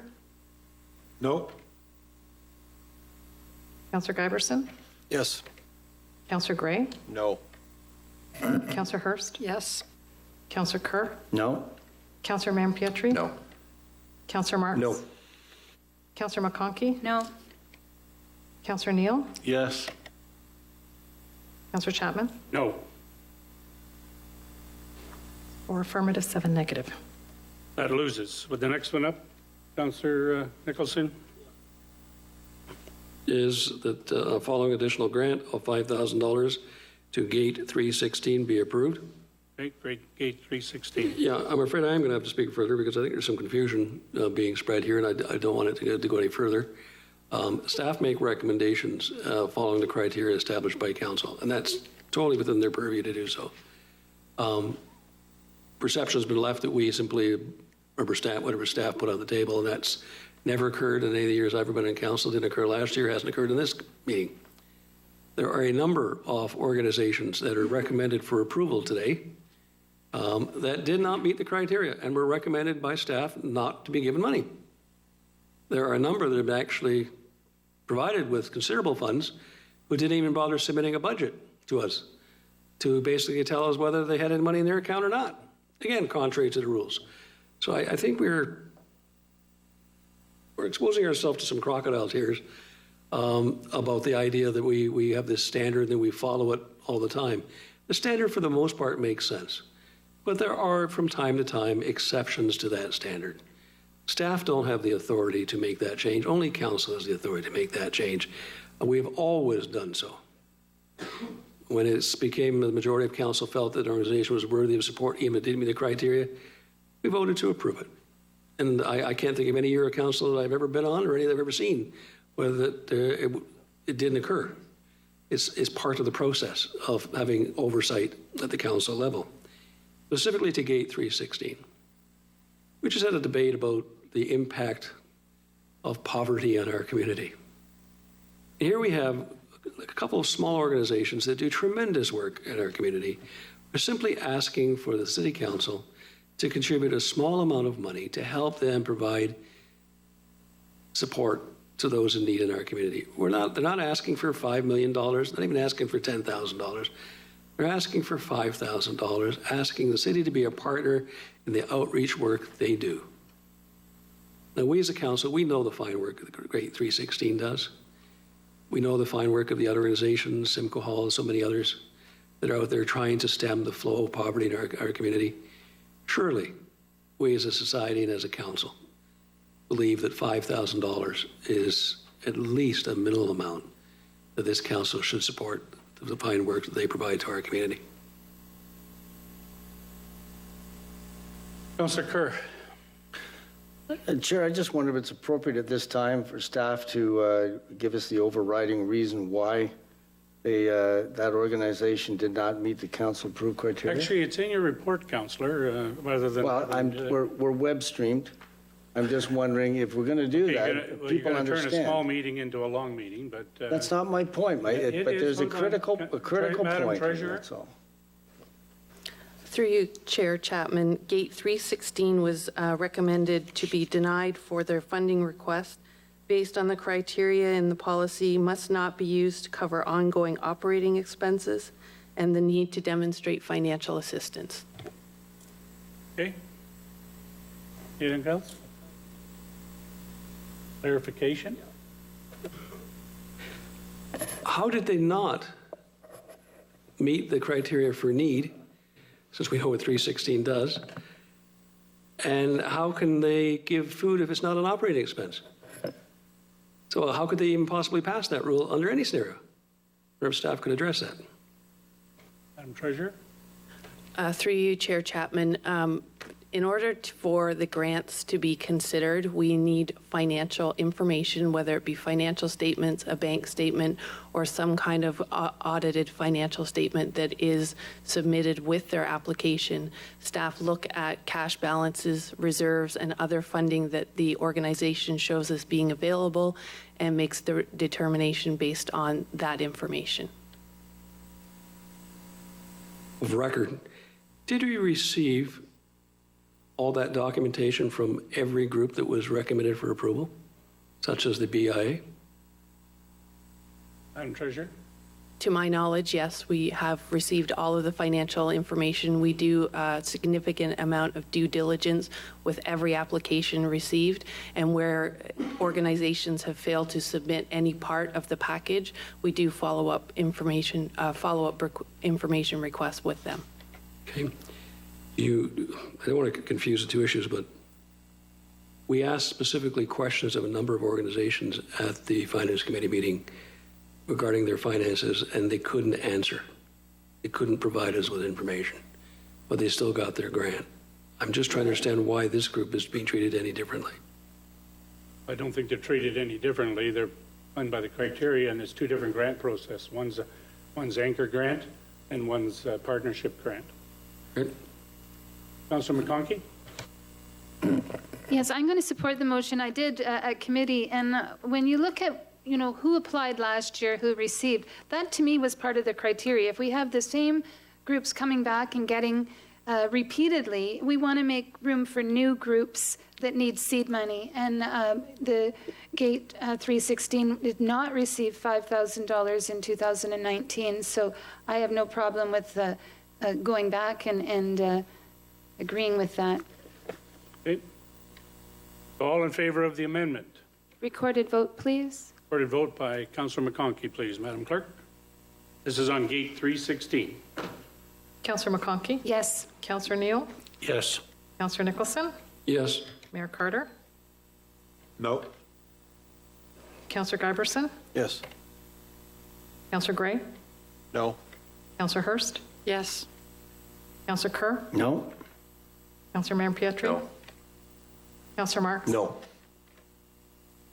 Councillor Chapman? No. 5 affirmative, 6 negative. That loses. Next one, Okay, the next one is We Grow Food. We Grow Food, okay. Members of council who've had an opportunity to see the work that We Grow Food is doing in our community would be greatly impressed about the energy and the work they're bringing forward. I draw your attention to Canova Park on Glen Street. We had an old portable that was put there many, many years ago. This organization took it upon themselves with the permission of the city to fix up that portable, to paint it, to secure it, to place next to it a garden where they grow food for the community. At the end of the process of growing the food, where the volunteers from the community participate in that process, they then disperse that food to the community to support their nutrition. They are expanding into more and more gardens throughout the city. The reality is that what they give back to the community and the money that they save social services, the money that they save in other food banks, the money and support that they save through this, basically what they call sweat equity of the volunteers who grow this food, are of a tremendous impact. And I can tell you the impact this had in the Glen Street corridor has been tremendously fantastic. The people really are participating, that there's a real positive rejuvenation of that park. And it's all due to the efforts that We Grow Food. I think there comes a time when an organization is working its tail off to improve the needs and serve our community, the city should be in partnership with them.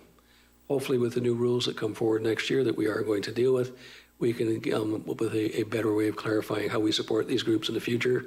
I've raised the issue of having what we call dignity grants, so that they're a little different from partnership grants, but we're going to deal with that moving ahead for 2021.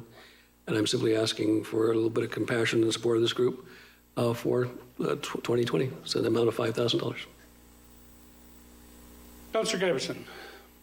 Thank you, Mr. Chair. Just to echo Councillor Nicholson's points, as well as to go to another point, the work that they're doing is really unique. You don't see this in a lot of urban areas and suburban areas. And I think that while they're developing something that is unique and is different and is innovative, and yet goes back to some very basic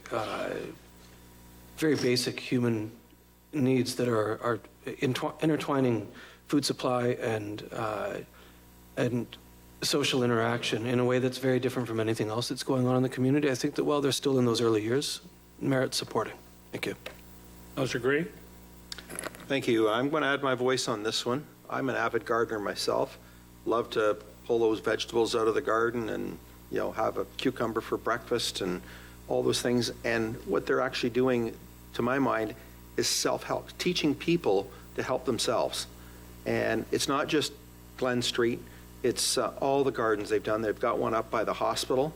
I think they've got one over on Albert Street. They probably have one other, but it's very impressive.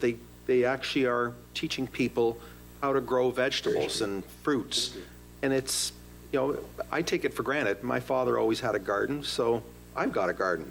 But, you know, there's other people who have been urban all their life and never, ever grown a vegetable in their life. So I think this does make some sense on this grant, and I'll therefore be supporting it. Okay, Councillor Kurt. Thank you. Through you, Mr. Chair, to the Commissioner of Finance. Same question. Could you kindly elaborate on what particular aspect of the criteria this group did not qualify? Madam Treasurer.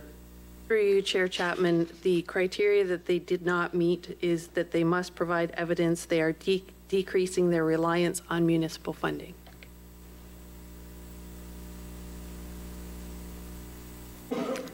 Thank you. Anything else? Then on the amendment. Councillor McConkey. Can I ask the Commissioner a question? At the Community Services Committee meeting, there was an arrangement made for the We Grow Food people to store a van that they use for their service on city property. Would that not be considered in-kind? There was nothing mentioned of a value, but there's so many other in-kind services that we're providing. I would think that that would be worth something, wouldn't it? A parking spot? Madam Treasurer, that was done at Community Services after the application, so it was the morning of the Finance Committee meeting. That's maybe why you don't have anything, or why it wasn't recognized as in kind, but can you answer that question? Yes, we don't have anything recognized in our report. Our report would have been submitted to the clerk's office the week prior, so something coming off the floor of Community Services would not be reflected here. If We Grow Food was provided a service from the city that would ordinarily attract a fee, then it could be argued that it would be reflected as an in-kind service. So in fairness then to, other community groups that would be looking for something similar, would you say that the $5,000 grant that they're asking for to park a vehicle over the winter on a city property, that would be equivalent in-kind services, or could you hazard the equivalency in terms of dollars? Through you, Chair Chapman, I would have no idea off the floor what the value of such a parking space would be. Recorded vote at the appropriate time? That was a question that was asked, and the commissioner, if I'm not mistaken, Commissioner Diskey said we can accommodate that. Would that be correct? It was the committee, something the committee wanted you to look at, and you can accommodate that, so it was more direction? Yes, that's correct. Right. That help you? But It has a value, right? I don't disagree. I'm just Okay, telling you how thank you. it got there. I'll not be supporting the motion for that reason, and the fact is that they did receive it last year, and I think the year before, and there was something mid-year last year that went to the same group, and the idea is to give seed money and to, I think the commissioner said it better, the criteria there, not to have a reliance on this. Thank you. Thank you. There's no point of clarity. Parking spot at Farewell has zero value. They don't want to have to park it on a driveway and interfere with parking. We got lots of space down at Farewell, and it's just parking their trailer on that parking lot, and that way it's secure. Okay, thank you, Councillor Gay. I don't think that's... But to equivalent to... No, make it equivalent to we're done. We're done with that. We're done with that. No, we're done with that. Okay, we're done with that. Then on the amendment. Recorded vote, please. Oh, yeah, sorry. Councillor Kerr, when you're ready, Madam Clerk. Councillor Kerr? Yes. Councillor Mayor Pietri? No. Councillor Marks? No. Councillor McConkey? No. Councillor Neal? Yes. Councillor Nicholson? Yes? Mayor Carter? Yes. Councillor Giberson? Yes. Councillor Gray? Yes. Councillor Hurst? Yes. Councillor Chapman? No. 7 affirmative, 4 negative. So that carries. The last one, First Light Foundation of Hope. Councillor Nicholson. Thank you. I'm not going to repeat all the same points again. This is the first time this organization has made an application. They're a new and growing organization within the city providing needed services in our community. I believe what they offer to us in support in our community far outstrips what our contribution would be. If it's not possible to do it under this grant, as I think it should be, I would hope that our staff with the our monies, where I understand there's about $100,000 unexpended from the previous year, could support them through that vehicle. The bottom line here is if we're not going to encourage compassion and support among the private sector in our community, then lo and behold, that cost is going to be picked up by the regional government and by our more larger programs. So this is a matter of cost effectiveness. Every step that this organization takes to provide need being served is money that we would not have as a community to put in through government-oriented programming and support. And I know that's dear to the heart to many on this council. Councillor Kerr. Thank you, Mr. Chair, and through you to the Commissioner, same question. On what basis was this recommended to be not approved? Madam Treasurer. Through you, Chair Chapman, the criteria that was not met is that it must not be used to cover ongoing operating costs. Okay. Else, then on the amendment. All in favor? Recorded vote, please. Recorded vote by Councillor McConkey, please. Councillor McConkey? Yes. Councillor Neal? Yes. Councillor Nicholson? Yes? Mayor Carter? No. Councillor Giberson? Yes. Councillor Gray? No. Councillor Hurst? No. Councillor Kerr? No. Councillor Mayor Pietri? No. Councillor Marks? No. Councillor Chapman? No. 7 negative. Sorry? That loses. Okay, now I'd like to go over to, because we need to separate these out for the declarations, so I will go to item A, 4 and 5, and I would ask for a recorded vote. Yeah. Sorry? Yeah, item A, 4 and 5. We're going to vote on item A, 4 and 5. 4 is the Central Business District, 12,200 in-kind services. 5 is Ontario Children's Fair, Community Fair, 3,000 grant, 1,400 in-kind services. So recorded vote on those two to start with. Madam Clerk, I'm calling the recorded vote, yes. Councillor Chapman? Yes. Councillor Giberson? Yes. Councillor Gray? Yes. Councillor Hurst? Yes. Councillor Kerr? Yes. Councillor Mayor Pietri? Yes. Councillor Marks? Yes. Councillor McConkey? Yes. Councillor Neal? Yes. Councillor Nicholson? Yes? Mayor Carter has a declaration. That's 10 affirmative. Okay, now we'll move to item B1, 3 and 4. 3 is the Oshawa Central Business District, 12,800 in-kind services, and the Oshawa Children's Community Fair, 343 in-kind services. So on item B, 1, 3, and 4, recorded vote, please, Madam Clerk. Counselor Chapman? Yes. Counselor Giberson? Yes. Counselor Gray? Yes. Counselor Hurst? Yes. Counselor Kerr? Yes. Counselor Marin Pietri? Yes. Counselor Marks? Yes. Counselor McConkey? Yes. Counselor Neal? Yes. Counselor Nicholson? Yes. Mayor Carter has a declaration. That's 10 affirmative. Okay. On the remainder of the motion as amended, I'll call for recorded vote. Make it easier, Madam Clerk. Counselor Chapman? Yes. Counselor Giberson? Yes. Counselor Gray? Yes. Counselor Hurst? Yes. Counselor Kerr? Yes. Counselor Marin Pietri? Yes. Counselor Marks? Yes. Counselor McConkey?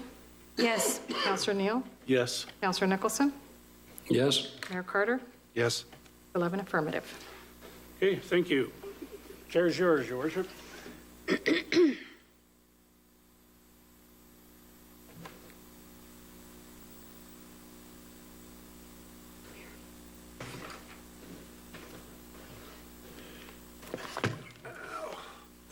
can cook eggs after he sits on this chair.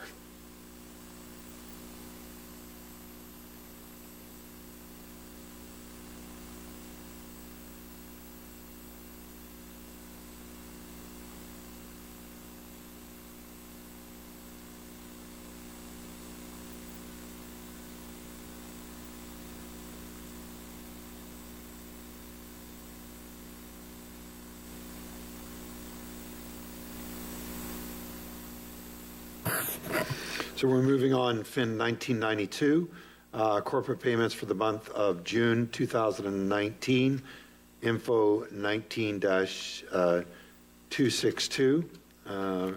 Councilor McConkey? Thank you. If I could draw your attention to the report, how thick it is, how many items are on it, and if I could ask the Commissioner, is she aware that there are basically over 800 items on this list of corporate payments? Commissioner? Through you, Mayor Carter, I have not counted them, but the number would not surprise me. Thank you. Councilor? The report is over 40 pages, and when you post them, you don't post them all in one day. In a month, if you had 800, which you had in June, they wouldn't all happen in one week even, would they? They come up in clumps and bunches. You're processing them over a period of a month. Commissioner? Through you, Mayor Carter, payments are posted and processed at various times through the year. I would like to point out that the city issues approximately 25,000 payments per year. Thank you. Councilor? Thank you. And part of the role of council's function is to have some financial oversight. And I'm finding, and I've made this, I thought, clear at committee, that the list is incomprehensive. You know, it means calling you like I did last spring and asking a committee, which I tried to do, about certain things. And thank you for sending me some information on the weekend. I appreciate that because it gave me some guidance. Because what I did was I whittled that report down, and I've given you a copy of it. It's now 15 pages. It could be less if we summarize the Oshawa PUC and the Bell into one payment each month. But what I'm trying to do is, and I did, and I'm not that much of an expert in Excel, but I managed, actually it didn't take that long, to put in another column. I'm seeing you shake your head at the mayor. Is there some problem going on here? No, please, you've got the floor. Thank you. Yeah. So I believe, not just for me and the rest of council, but in future, because this has been going on for years now, where you have these long rolls of numbers, of only the payee and the amount, and not indicating what it's for, whether it's a department or an item, but it's actually, I think, crucial to our role. And if I could read to you from the Association of Municipal Managers, Clerks, and Treasurers of Ontario. Do you mind? I'll go ahead then, thank you. An underlying factor of central importance in the financial integrity of a municipality is the prevailing organizational culture. It is what largely determines how people interpret and act upon information provided through the financial controls process. When presented with information that shows underperformance, for example, how do municipal staff respond? Are they likely to forward the information up the line immediately, wait for the next report cycle, bury the information, or even manipulate the information slightly to make it more palatable? Not indicating any of those wrongdoings are going on, but we're here to monitor. And it says, to the extent that the latter forms of inappropriate behavior are exhibited, it is almost certainly because of the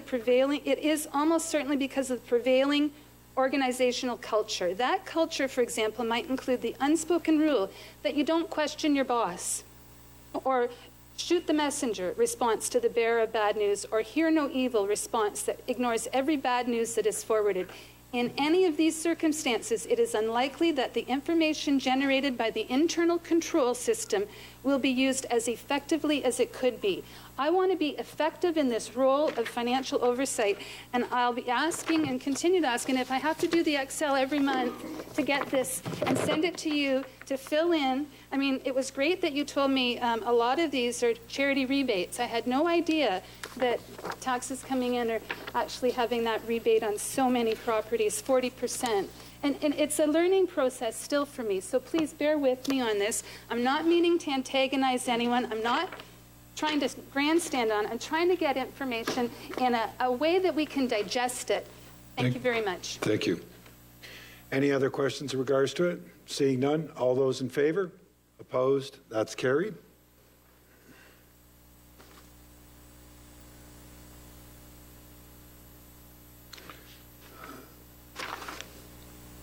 FIN 1985 Region of Durham Capital Infrastructure Plan Potential Projects. Councillor Nicholson, you pulled this, sir. Yes, I did, Mr. Mayor. Initially, I wanted to request a recorded vote on the item so that the position as council is on record. And I wish to thank staff for preparing the report at our request. I think they have highlighted a number of the major concerns that we at the region need to push forward as we go through our budgetary process. Just to highlight a few of those, obviously in my own particular constituency, the improvements to the Harmony 401 interchange is probably 2 decades overdue. But to make that press and then the adjacent support for Farewell Avenue's reconstruction is something that we have to push hard. We need to, again, strengthen the regional resolve to finally completing the Give Olive connection. Councillors may be surprised to find out, I don't know if I've told you this before or not, but it was an issue before I was first elected to council. And it was raised by a former councillor named Edward Colodzi. And this was back in the late 70s. Well, it is now 2019, approaching 2020, and the connection still isn't complete. I'm actually tempted to contact the Guinness people to see if this is the longest planning process for the construction of a local road in the history of local government, because we've got to get a record there somewhere, because I've never seen so little work done by so many to benefit so few, paraphrase that particular phrase, than on this particular roadway. Even moving forward, to see the transportation and economic development is a priority. The one item I would like us to continue to press, and I say this to my regional colleagues, but I think it really affects all of us, is we need to clean up Simcoe Street South. It is a regional road. It's in their bailiwick. It's the entranceway to our city. It's the first impression that many people have of our city as they come off the 401 highway. And if their first impression is not positive, then we have a problem in attracting development and investment in our community. We need our regional roads fixed up. The region can't dither and delay any longer.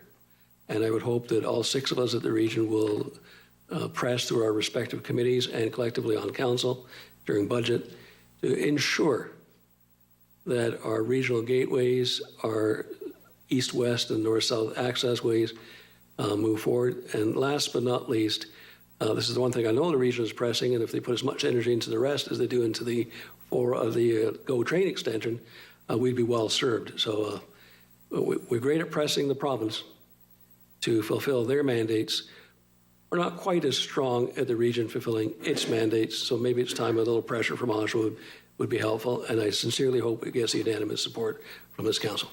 Thank you. Councillor Neal? Yeah, through you, Mr. Mayor, I'd like maybe our city manager, I know, had a lot to do probably with this report. And I don't know, I got a conversation going. That's okay. You guys can talk. Keep talking, it's all right.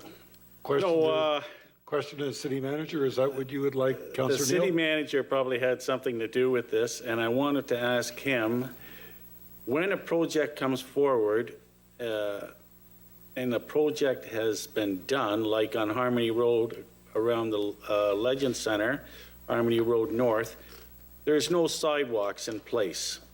Students and that are walking up and down Harmony Road, a busy regional road on the shoulder. I was just going to ask, through you, Mr. Mayor, if these sidewalks can possibly be done before the project takes place, or right away when the project starts. How are we going to address this? Because it's an ongoing issue, and I can't believe that we don't have sidewalks in place when the homes are there. City Manager Ralph, you and I haven't talked in a long time, so good evening. Good evening, Mayor Carter and members of council. Good looking shirt, by the Through way. you to, thank you. Go ahead, Obviously, my wife went out and shopped on the weekend. Yes, anyways. So anyhow, to you, to Councillor Neal. It's a good point. In fact, in the staff report, it speaks to that specifically about putting infrastructure in place in anticipation of growth. We experienced what Councillor Neal is mentioning on Harmony Road. We already experienced that on Simcoe Street north of Conlon Road, where we had inadequate pedestrian infrastructure, and still do on the west side of Simcoe Street north of Conlon. So those are the types of things that we're asking as part of this report that the region consider as part of their capital projects to be a little bit more forward-thinking in putting infrastructure in place for pedestrian safety as development occurs, and not wait for the road reconstruction project. Councillor? Thank you very much. Councillor, I'm just going to also say that your poppy, you've got the pin pointing in, and I know that you've given blood already this week, so I just want to just kind of give you the heads up on that. Councillor Nicholson, you asked for a recorded vote. Madam Clerk? I have a comment, sorry. Oh, yes. A question. Please? We're still Yes. discussing the Yes. report, right? Yes. It's a big report, and there's a lot of a big ask. And if I could ask the city manager, why haven't we put any amounts in here and prioritized them? I mean, when you ask, you got to package it right. And to me, they're all big wants, but I think we should put it in pieces and say, this is a priority. We're expecting this much from you because they have the funds right now that we want to tap into. And it's more than would greatly benefit, the report says, from some financial assistance. I think we need it, and we need to get it from them and be very strong. City Manager Ralph, to the question, Through please, you, sir. Mayor Carter, to Councillor McConkey, I would not know what the value of some of the asks are in this report. The regional councillors may know through the budget process at the region. With respect to priorities, some of these are actually regional projects. For example, the last one on more affordable housing, that's not something that we would be asking the city to build. That's something that the region, I would have no clue what the cost would be attached to that. We didn't set the priorities. It would be up to our regional councillors or council today if they want to establish the priorities from the list to be able to champion that during the regional budget review deliberations process. Okay, Commissioner, sorry, Mr. Ralph, do you know how much that the region has put into their capital infrastructure fund, but they call it something a little different? Through you, Mayor Carter, no, I don't. I think it's 154 million, and that will have to be divided, and it's for future, so they'll not all be available. But when you divide it among 8, and hopefully Oshawa is, because of the population and the size, we would maybe get a little bit more than the townships. But I don't see why we wouldn't be treating this as an application for a grant like we just did with the Rotary Pool. We put down the archive building. I just think that we want to package it, so we're asking for a certain amount and get our bid in there, because the other municipalities in the region will be asking. We got to, I'm sorry, this is a little underwhelming in that we haven't zeroed in with focus. And I know, I would be interested in almost all of them. There's one there that I'm not that keen on, but, and I think some people here would know which one. But I appreciate Councillor Neil here beside me talking about something that needs money spent on right away. These are all things projects that have been around for a long time, as Councillor Nicholson mentioned. And what we're looking at is our 2020 budget to get projects shovel-ready in the ground as soon as possible. So I don't know why and I don't think there's a whole lot of time to send it back, but can we give you direction to focus it a little bit more and maybe put some financial, asks in there? City Manager Ralph, To you, in regards to the priorities, please. Mayor Carter, that would be up to council to set the priorities. So if council wants to set the priorities and tell staff what those priorities are and tell the region what their priorities are, that would be up to council. Is that something that we could do at budget on Friday? Have the week, between now and then? On Friday, Councillor, just to let you know, it'll be the presentations of both to members, and then the members have an opportunity not only to go through all the material, but also then collect all their questions and make sure that staff have an opportunity to be able to make sure that they get those questions over the next 2 weeks so they can make sure that the appropriate answers are there. So, you look at some of the priorities that are in this report, the GO Train is a significant economic engine and investment in our community that would create hopefully thousands of jobs and billions of dollars worth of investment. So, yeah, but we're looking for something to get going in 2020, and that's not going to happen. So that's probably the one that I think you're aware that I would say if I had any say on it, it would be different than what you say. yeah, I'm just saying that the priorities that are listed within this report go to economic stimulus, job creation, investment in the community, and improvement on safety when it comes to our roads. Of course, it invests into our innovation and also our broadband, strategy. This has got a lot of different elements to it that really touch on many of the aspects of our community. But probably the number one that I think should be at the top is the remediation of Farewell and getting that access down pat so we don't have those trucks going to the port, going down Simcoe Street. And you were there when Ian Hamilton spoke with interest about approaching the region. So and I know that some of those conversations, this has gone through finance. The finance has moved this recommendation forward.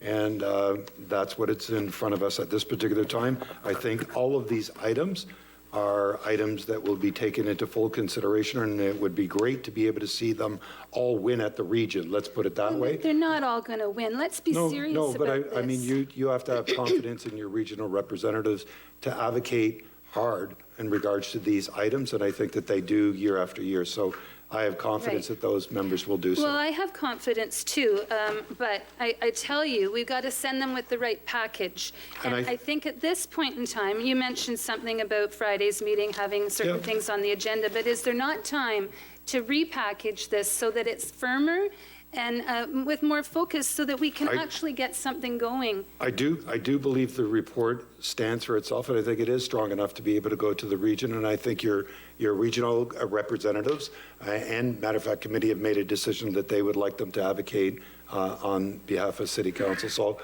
all I can say is I know my colleagues will do so. Any other questions? Councillor Gray. Yeah, I just wanted to add my voice to the, I think it's a wide array of projects that staff have identified that the region can do. Obviously, we all know the complexities of dealing with budget and getting projects approved and some of the lead time that goes into some of these projects. But if you don't get it in 2020, maybe 2021's the year you get it. At least you get it, but you made the ask.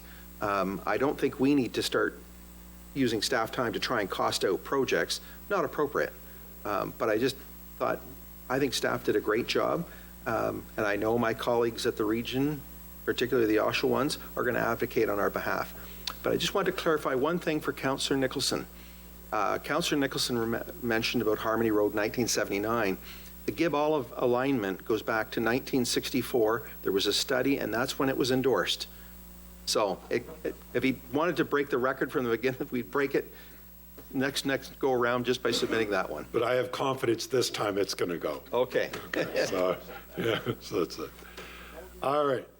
All those in favor, recorded vote, Councillor Nicholson, you asked for Madam Clerk. Councillor Nicholson? Yes. Councillor Chapman? Yes. Councillor Giberson? Yes. Councillor Gray? Yes. Councillor Hurst? Yes. Councillor Kerr? Yes. Councillor Marin-Pietri? Yes. Councillor Mark? Yes. Councillor McConkey? Yes. Councillor Neal? Yes. Mayor Carter? Yes. That's 11 affirmative. Thank you. It's 8:35. We've got three more items that are being pulled, plus our notice of motions.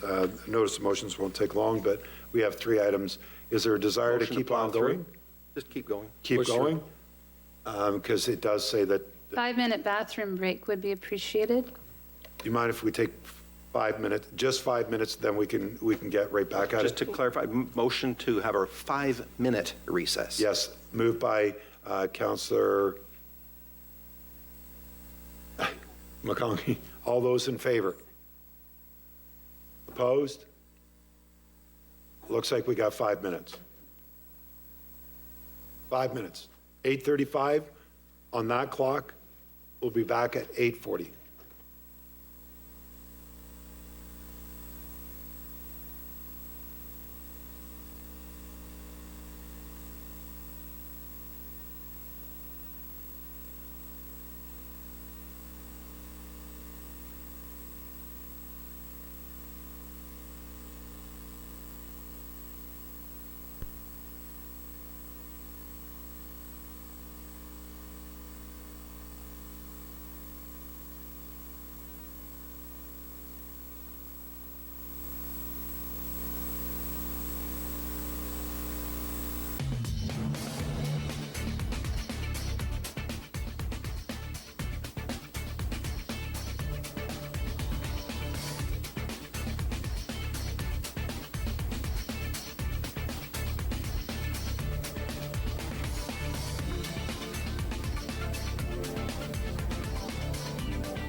Next item that's on is bin 19-86, which is a detailed design for road improvements, portions of Conlin Road, east and west.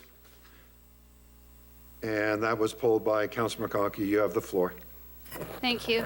Conlin Road is a big problem, but not so much in this area. And I don't understand how you can limit it from Stevenson Road to Ritson, basically, when all the problems that are arising right now are to the east, from Ritson to Harmony. In fact, this morning I had a call from a resident who says the bus stop there is in a very unsafe spot. He's in a wheelchair. His wheelchair gets stuck in the mud on Conlin Road. When the ground's dry, he can't turn away from all the dust, and bus stops there on Conlin Road. Why is it that you're just zeroing in on that one section of Conlin when we need to have a full design? If we're not putting it to the region and saying, take this east-west road over as an arterial road by the region, why is it that we can't get the design to go right to Town Line Road? Because all that development, all those trucks going in there to on the north side of Conlin Road are causing havoc with the heavy traffic that's already there.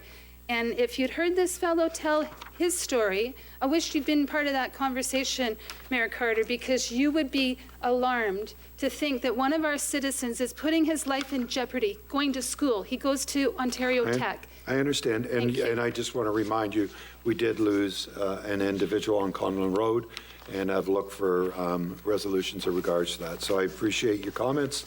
We'll take that into consideration. Any other comments in regards to this? Being none, all those in favor? Opposed? It's carried. Councillor Chapman, Fin 1987, proposed Fire Master Plan and Community Risk Confiscation Scope of Work. Got a motion. Yes. It's on the proposed Fire Master Plan and Community Risk Assessment Consultant Scope of Work change, moved by myself, seconded by Councillor Gray, that the manager, purchasing services, be authorized to increase the value of the contract to Dillon Consulting Limited by $27,375 plus HST to cover the revised scope of work, and further that $24,050 plus HST be funded from the Administrative Growth Studies DC and growth-related non-DC reserves for additional Fire Master Plan and Community Risk Assessment scope of work. If you look at the report, the additional scope of work involves a couple elements. One is after consultation with the Firefighters Association, some things that came up with them that need to be flushed out further and investigated further. Also, a scope that shows us sort of low, medium, and high fire services response time, which comes in with the community risk assessment, as to how much that might cost us, whether we have to add any services to our fire services. And I think that we all want to get this done and get it done right. So I think this is the motion to pass it and get the staff and the consulting services to finish this up so that we can have some comprehensive report on this matter. Thank you. Thank you. Being the seconder, Councillor Gray. Thank you very much. Well, I know some of my colleagues are quite upset about the additional costs. I want to add to their voice. I am too. But I also want to make sure that the Fire Master Plan is as comprehensive as we can make it. We've seen holes in the past. It also, I thought we had closed all the gaps when we did the amendments on the council floor, but clearly that wasn't articulated enough. And so this is a learning lesson in future. We're going to have to be even more specific so they can say, oh, that's an additional meeting. Oh, that's additional cost. I don't like that. If you, at least you put things out to tender and you get the amount, I expect them to stay to it. But in this particular case, there's some glaring omissions. And also we also indicated that we wanted to make sure that our relationship with the International Firefighters Union, that their concerns were properly addressed as well. So I see this as essential to get this process completed, to do it right, so that we can address any shortfalls and make sure we plan adequately for the future growth. Thank you. That's all I have to say. Thank you. Councillor Nicholson? Well, I sincerely appreciate Councillor Gray's comments. I guess I don't take such a positive view as he does. I know he's upset. I know all of us are. I don't see this as a gap. I see this as a hole that's being created to raise funds for the consultant. If you look at the terms of reference that was put out when we fulfilled the contract with Dillon, every one of the items that are listed as add-ons were included in the original.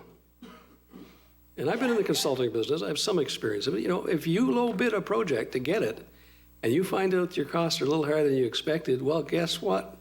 It's a little tough, but that's just the price of doing business. You don't go back to your client and say, you know, I really lowballed that so you would give me the contract, but I need you to give me more money now. You know, and that's happening far too often in the municipal sector, where consultants low bid to get contracts, and then they turn around and say, we got a slight change here, a little bit of changing the words here, and lo and behold, it's extra work. Well, it's not extra work. It's created work. It's work that should have been included in the first scope. It's work that was intended in the first scope. And therefore, I don't accept the argument that this is somehow council correcting a past error. This is a consulting asking for more money for a project that they've already bid on.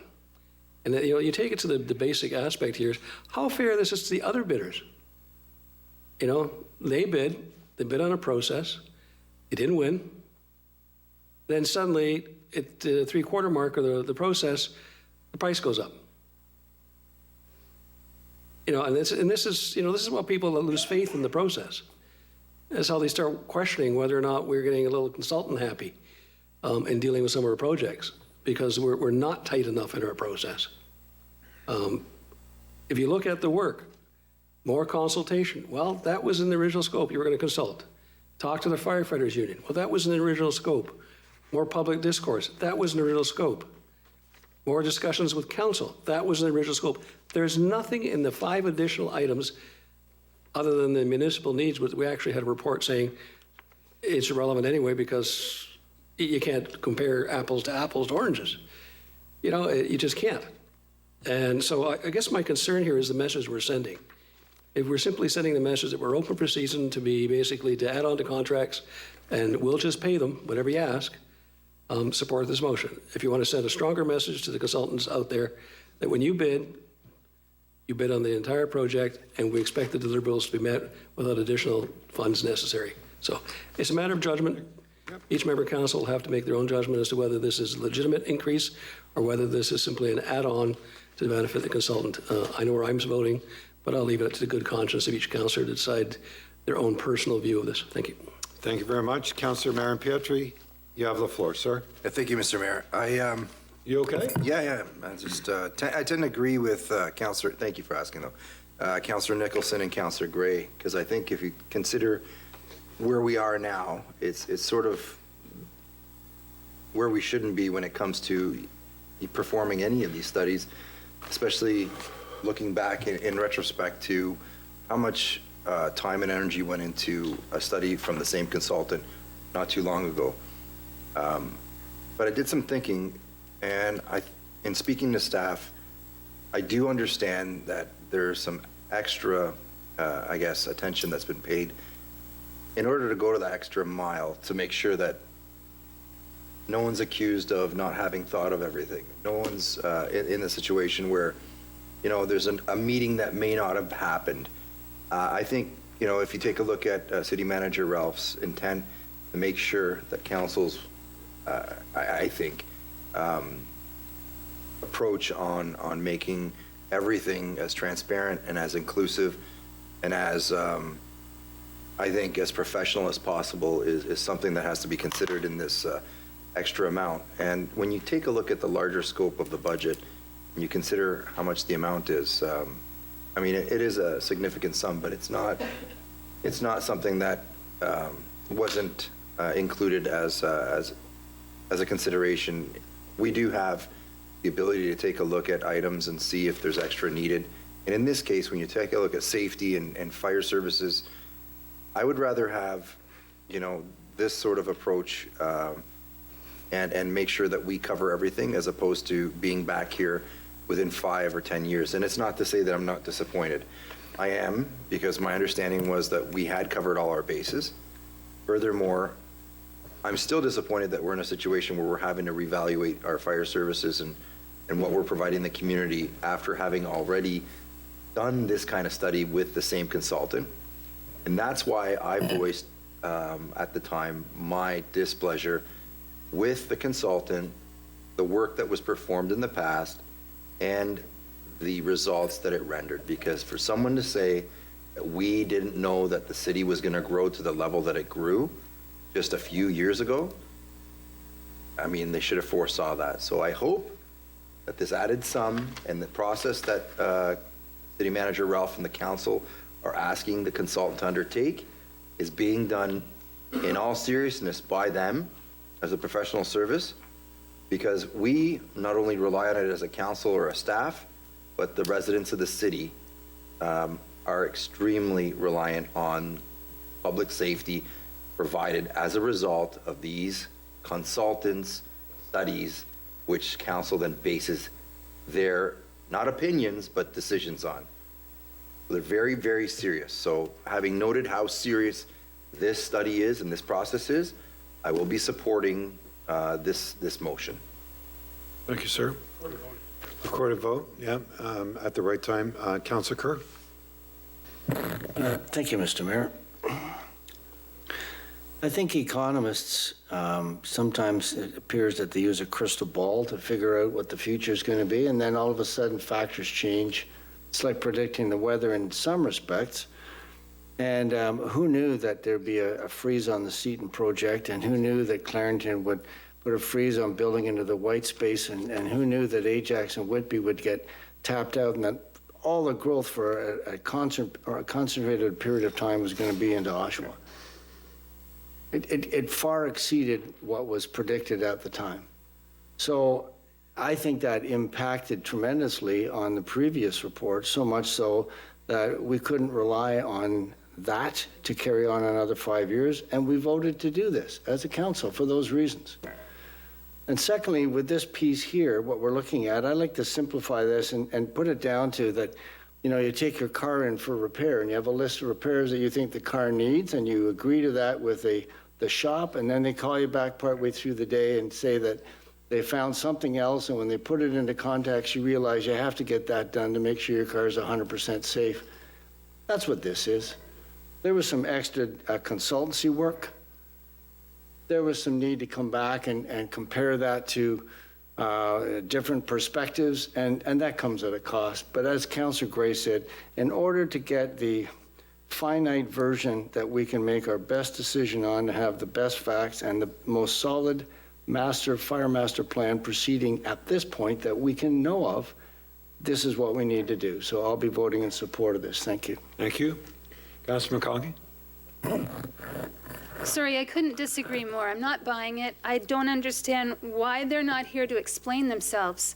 They've put so much out there. When we met with them June 25th, and I told you I transcribed what he said, and I'll read you when I asked, when do you think you'll have the report for us? He says sometime in September. Being able to come forward to council with some understanding where we maybe had, so you could put a benchmark or a placeholder in your operating budget for next year. Excuse me. They are asking for $3,100 for a meeting that they've already had with the Firefighters Association president. That's one day. October 11th, they met, and now they're asking for $3,100 in addition to what we're giving them, what the contract was, because the association requested more opportunity. One day, $3,100, and go back to June 25th when they said we are going to have comprehensive consultations, we are going to have workshops with the union. If I could read some more, it astounds you. You're working at a disadvantage because the rest of us don't have a transcript from that particular conversation. But yes, that's fine. I'm just making that point, that's all. If you give me a second, let me read it, because he says, excuse me, there is our commitment to collaboration and consultation, both internally and externally.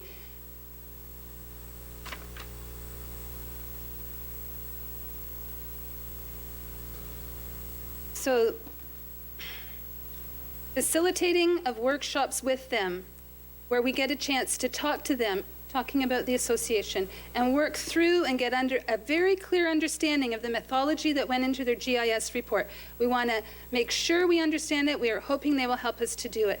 I mean, he sounded so good June 25th, and here we don't see him. Where is he? If he's asking for this money because I agree with Councillor Nicholson. It's an ask that shouldn't be there. And we have to show the city's a little stronger in terms of negotiating, and to threaten that this study is not going to be comprehensive enough now because we're not spending another $24,000 when this evening, how much time did we spend on these $5,000 grants that citizens in our community are asking for help? And we're saying, oh, it's not much to give another $24,000 on this report that was studied. They had consultation. We did the request for proposal, extended time frame, and where are they? They were supposed to be here in September with something preliminary. Sorry, I'm not voting for it. Thank you. Thank you. Madam Clerk, recorded vote by Councillor Chapman, please. Councillor Chapman? Yes. Councillor Giberson? Yes. Councillor Gray? Yes. Councillor Hurst? Yes. Councillor Kerr? Yes. Councillor Marin Pietri? Yes. Councillor Marks? Yes. Councillor McConkey? No. Councillor Neal? Yes. Councillor Nicholson? No. Mayor Carter? Yes. 9 affirmative. Okay, that carries. Finn, 1989, Councillor Chapman. You pulled this. This is demolition of structure on Yes. property at 524 Columbus Road East, sir. Clerk has a motion there. Thank Moved you. by myself, seconded by Councillor Marin Pietri, that $1,000 be approved from the Transportation Roads Development Charge Reserve to immediately demolish all structures and make the site safe until future development. I know there's some, How much is it, sir? 100,000 in it? Oh, okay, thank you. No, it's just, I thought you said $1,000. No, I thought I said 100,000. Well, if I made a mistake, it's 100,000, your worship. Sorry if I said 1,000. It's getting late. Getting late at night here, you know what I mean? Sorry, sir. I thought I heard it, so anyways, you still have the floor. My apologies. This is an empty house. It doesn't matter that the fact that it just got emptied. The fact is we have to make it safe so that people aren't going to go and, go into the home, get injured, trying to take stuff from it, trying to live in it without authority.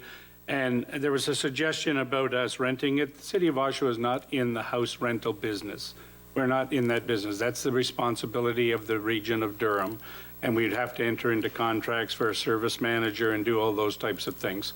And I think what we need to do is spend that money, make the site safe until we're ready to develop it. Thank you. Okay. Thank you very much. Councillor Nicholson. A couple of questions to staff, if I could. It's my understanding, please correct me if I've gotten it wrong, that the roof off the structure needs full replacement before it can be inhabited. Is that correct? Commissioner Adams, are you taking that question? I'm sorry, I can't see you there. I do apologize. Through the mayor, I will take the question. I'm not 100% sure, but I believe, yes, indeed, the roof is not in great repair. Councillor? The reason I asked that, believe me, I'm going through this personally, so I know that anytime you tear apart a roof, it's like, surprise, and the bill, you ka-ching, ka-ching, ka-ching, it goes up. My concern is, what I'm trying to understand is, when is the actual road going through? Commissioner, do you have any idea there, or do we have another commissioner that would like to undertake? Through the mayor, I can answer that. Okay. My good fellow Commissioner Monroe has told me that it's 2024. 2024. Thank you. So if we approve this motion, we're basically looking at an empty lot for the next 4 years until they finally get around to doing the road. Commissioner? Or ERS? Yeah. Through the mayor to the councillor, unless they advance the project. Thank you. Councillor? You led into my next question. Rather than having an empty lot sitting there forever, is there any opportunity to advance the project? To get the road done faster so that we have a reasonable reason for tearing it down to move it on. It's hard to make the argument leaving it blank for 4 years. So I'm trying to, right now, I'm at a disadvantage because it looks like a poker game and I'm not really sure who's bluffing and who's ready to throw down their cards. So Commissioner Adams, you want to give it a go? Through the mayor, I have the card, so we are not able to answer that question. All right. At this time. Is the work going to be done by the city or the region? Through the, So through the mayor, to the councillor, the city. The city is going, I just want to be clear, it's a little bit of flux up there, it's good to know. And the funding for the road and the potential demolition is all going to come from development charges or from roads transportation funded development charges? Through the mayor, correct, yes. All right, so there's no tax impact. Correct. Now, let's reverse the onus, because I think this is the key point that councillors have to take in there. If we were to decide we wanted to retain the building and to do the necessary repairs in order to rent it out, would it be correct that that would not be eligible for development charge money and would then have to come out of tax levy? Through the mayor, that's correct. So the choice is between spending development charge money to prepare a road for development or spending tens of thousands of dollars of tax levy money to keep the building going and get virtually minimal revenue for the next 4 years. Commissioner? If I heard that correctly? Through the mayor, correct. Oh, my choices. Thank you. Councilor McConaughey? Thank you. Thank you. I have concerns why someone didn't pick up the phone and ask, especially when we have the chair of Health and Social Services here at the city, and ask any of these organizations that you're connected to if they have an interest in a dwelling that the city paid. I'm not too sure what, hopefully we'll find out, but it was advertised for sale at $1,100,000. And now you're talking $100,000 to tear it down 3 weeks after you take possession. Something wasn't planned properly here. This should all have been worked out before we acquired it. Now you're talking about somebody having some problems with break and enter. We're not talking about leasing it to a tenant that's living there, a family or whatever. We're talking about getting an organization involved, someone who's in this business where there is the need of services. And that type of rent is not landlord and tenant. That's with an organization company. You don't have to worry. I know that one of the emails I got on this topic was the worry that, you can't get rid of a tenant. You can if they're an organization, corporation, whatever. But that phone call should have been made and still has the opportunity. This should have been referred to Development Services. I have no idea why it was at Finance before it actually went through Community Services. And I'm talking about this now because we own it. I had to remove myself from any discussion because it is in Columbus. But I can tell you, what you're doing here is so out of connect. It's just so disconnected to what we should be doing. I'm sorry. I'm just floored tonight that this is not going back to Development Services, and some phone calls are made to find out. And we sell things as is, where is, and to say it's going to happen in 2024 when, you're having a community meeting in Columbus on Wednesday the 20th. We're so far from getting any, and in terms of priorities, why is this a priority? It's been resolved. The problem with all, and I think Councillor Neal, you can validate this, that the problems the neighbors were having back in 2010 when Gary Carroll was still a city engineer, they reconfigured the stop sign so it's like a roundabout. I don't know how many of you have been up there to even look before you make this decision to tear something down for $100,000 that you just bought. I'm sorry. Thank you. That's it. Thank you. Recorded vote, Councillor Chapman. Councillor Chapman? Yes. Councillor Giberson? Yes. Councillor Gray? Yes. Councillor Hurst? Yes. Councillor Kerr? Yes. Councillor Marin-Pietri? Yes. Councillor Martin? Yes. Councillor McConkey? No. Councillor Neal? Yes. Councillor Nicholson? Yes. Mayor Carter? Yes. That's 10 affirmative. Thank you. Just give me a moment, please, folks.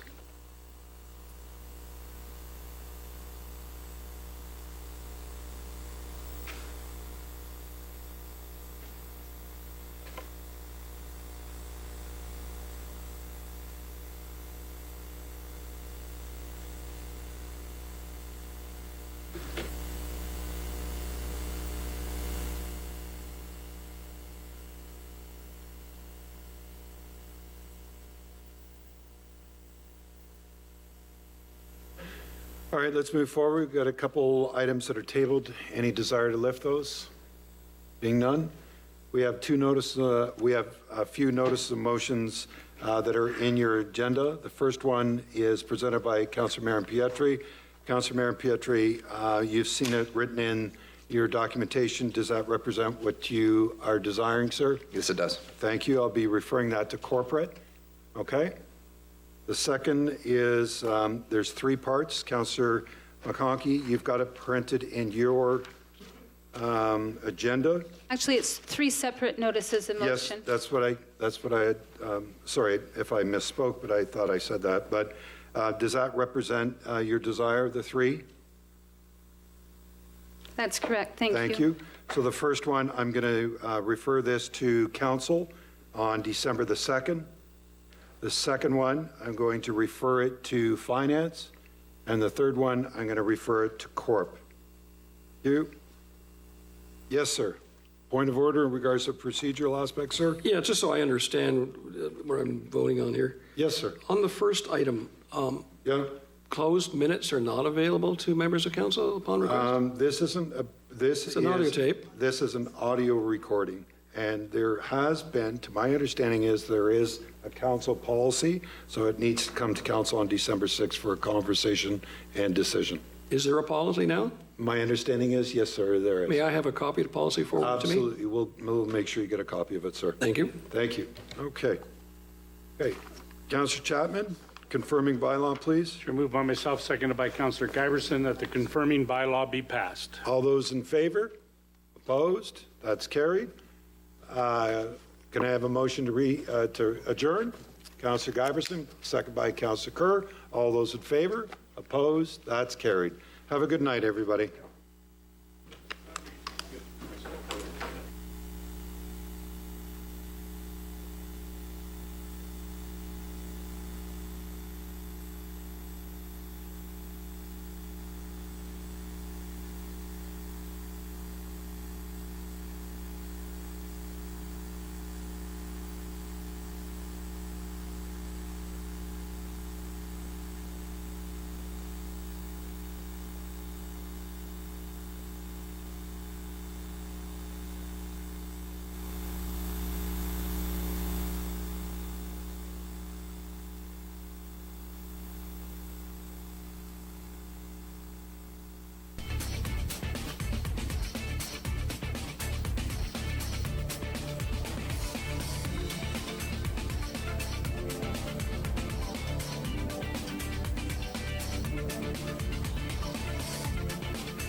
Whatever it could be. Well, we started kickboxing together, and so we walked to kickboxing, we kickbox, and then, which is really fun when you have a teenager because you get to punch him, and in a safe way, and then we chat on the way back too. And there's so many issues that come out, and we're sort of equals when we are doing that together, and it's something new.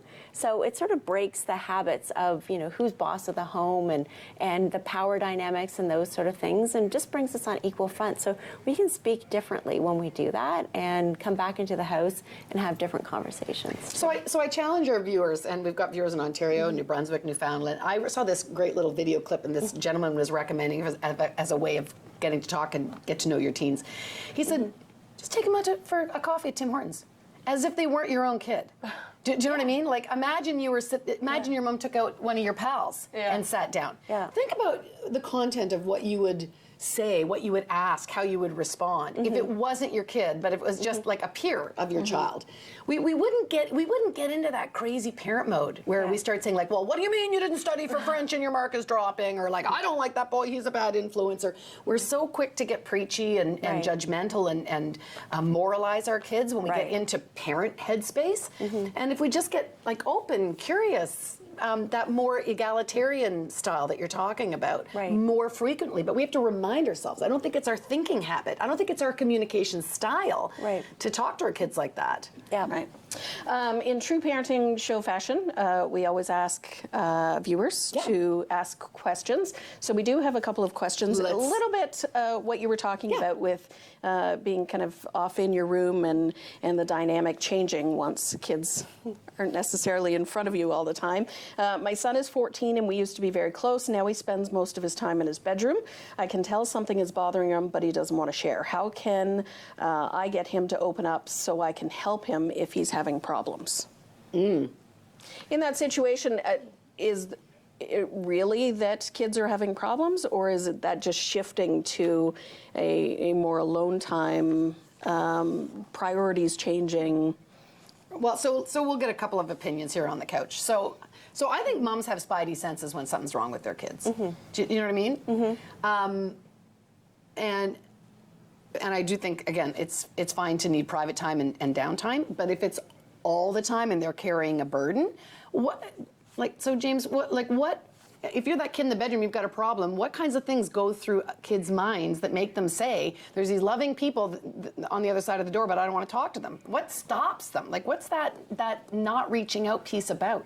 Well, I'm not a huge game player myself, but I do have friends that play a lot of games, and sometimes they just get really into it. Like, for example, I really like sports, they really like games. It's something that they really love, and they don't really have the knowledge to go play games and hang out with their family. It's not really familiar to them yet, but that's what I think. Yeah, I with you in the gaming, I agree that I think if someone was like really into Harry Potter and walked around with a book, we'd just call them a bookworm, and we'd have no judgment.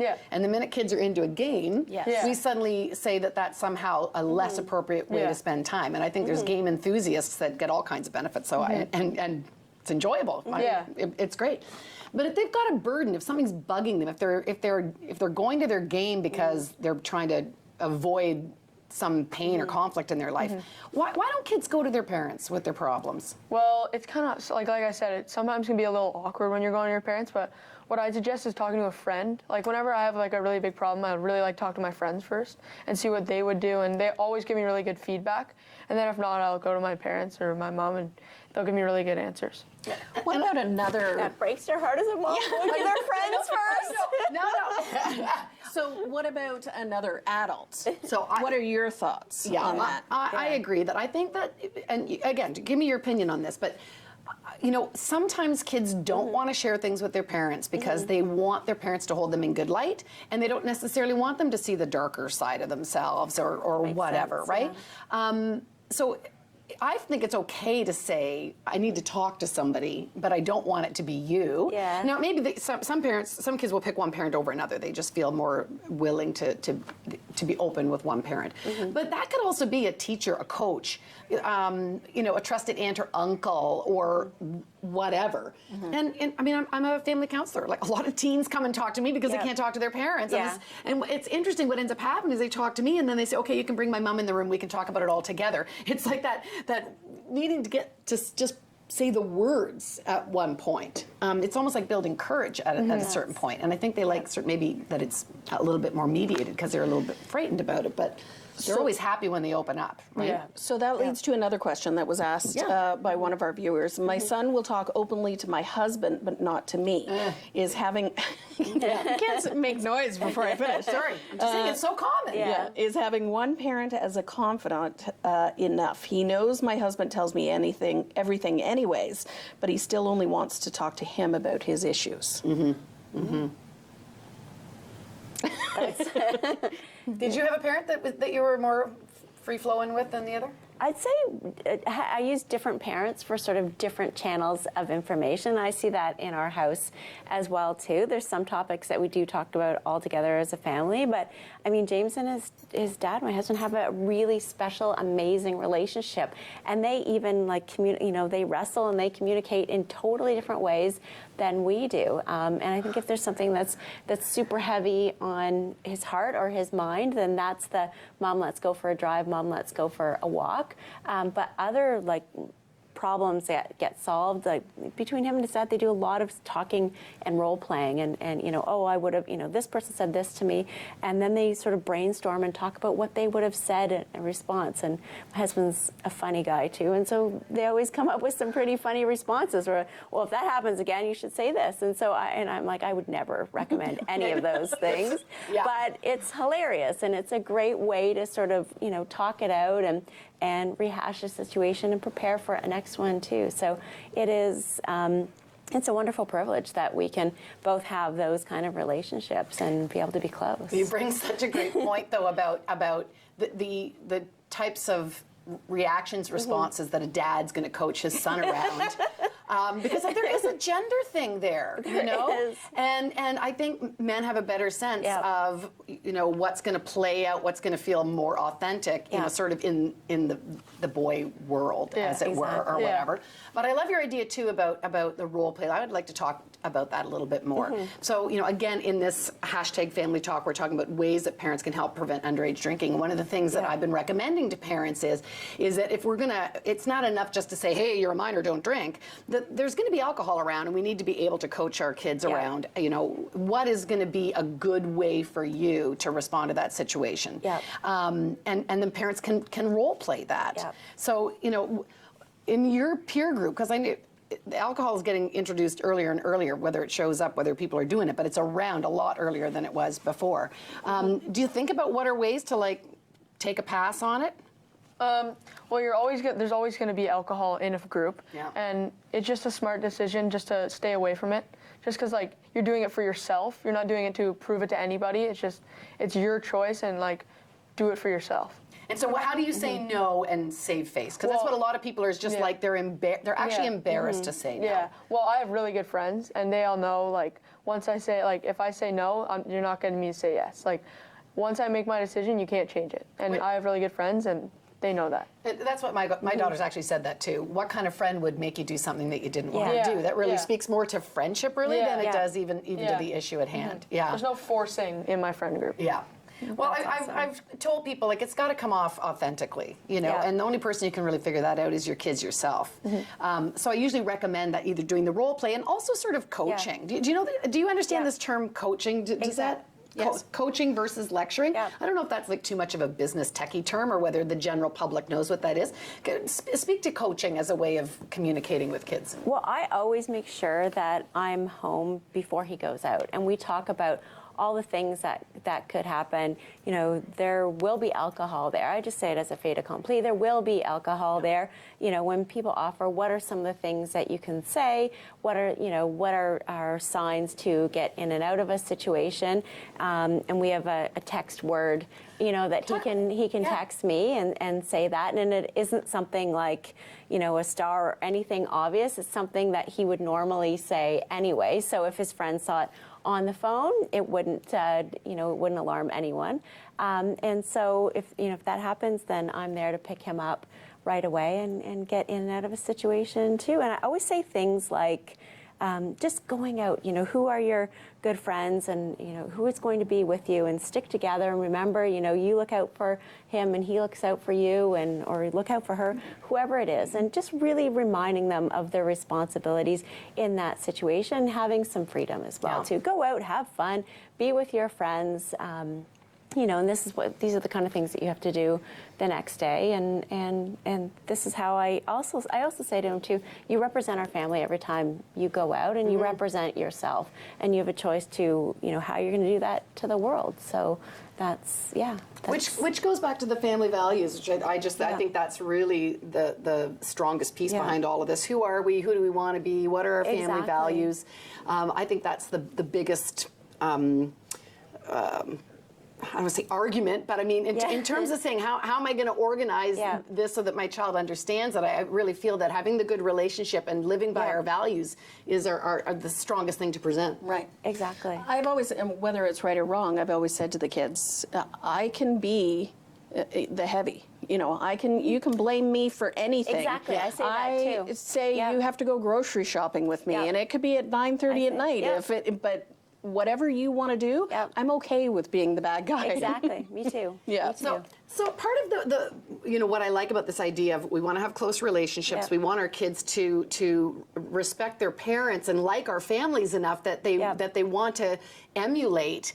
You know, that we model good behavior, and our kids are like, my mom and dad are pretty great. Like, when I grow up, I'd actually like to be pretty great. And they don't usually give me bad advice because they're pretty honorable people. So if they say this, it must have some importance. It must have some gravitas. So much of it is about that relationship. And then the trust to open up and talk, because stuff is going to go down, right? I mean, I don't know at 15 what things have happened, but I know, my kids came across somebody who had drunk an entire bottle and didn't want to call their parents because they were drunk, right? And the other girls that were with them said, "Well, I have to go home. It's curfew," and they were going to leave this person, and right. So situations arise, and if people are like, "I'm afraid to call my parents, and I'm so afraid of breaking curfew because these come from fear-based decisions, right? Those are exactly when you want to feel like you could pick up the phone, right? Yeah. So if things go off the rails, you feel comfortable calling mom? Yeah, I do. Just because she said, like we said, I can always go to her with anything, and also like the code word that we have, she will always pick me up, and she'll always, we'll always have a conversation about it, and we'll always go back, and I'll always learn from it, which is a good thing. So she's proven to you from past experience that if she says she's not going to lose her cool, you believe it. Yeah, I trust it. Yeah. And so you can imagine there's also the kids who don't have the privilege of that great relationship who say, look, they couldn't handle it when I came home with a C on my report card. You think I'm going to come home with this bad news? Right. So I think it speaks to all of us parents to think about how much we control our emotional reactions, how willing we are to be calm through the inevitable mistakes of life, all the mistakes of life, so that we earn that trust.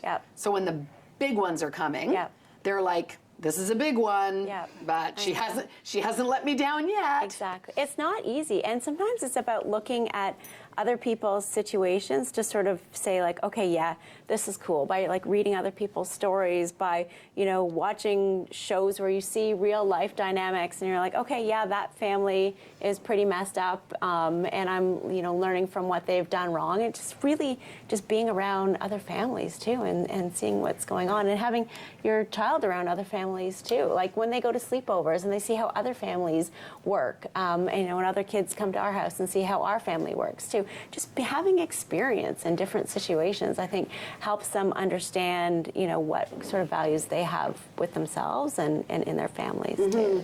So. Just a couple minutes left, so I want to make sure that you sum up anything that you feel we haven't covered in this conversation. Oh, thank you for that. Well, I want to make sure that people know that this is part of an ongoing series that we're going to be having on the show, that there is also supplementary materials at #FamilyTalk that people can get through my website. But in terms of what we're talking about here is that if we're going to be helpful to this next generation, just the same way that we got seatbelts to be required, the same way that now people understand that you wear a helmet when you're on a bicycle. If we want to shift the social norms, change attitudes and behaviors, it really starts with parents being that first line deliverer. Right. And having close families and having communications is the biggest protective factor. And I want people to be inspired by the conversation to say, we know it's hard, but if you show your kids that you're there for them, that you've got your back, that you can talk without probing and invading privacy, and we don't have to be judgmental and lecturing.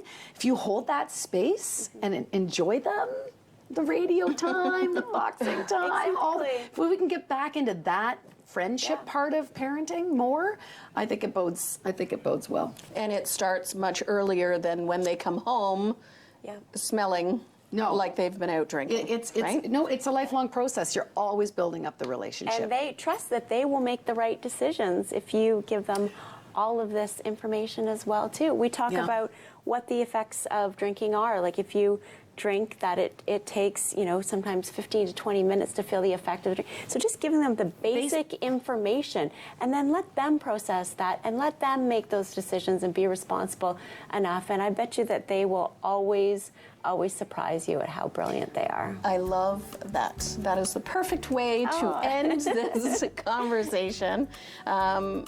On behalf of Allison and myself, thank you for being here. Thank you, Jane. We love that you are celebrating with us the highlight of your birthday today.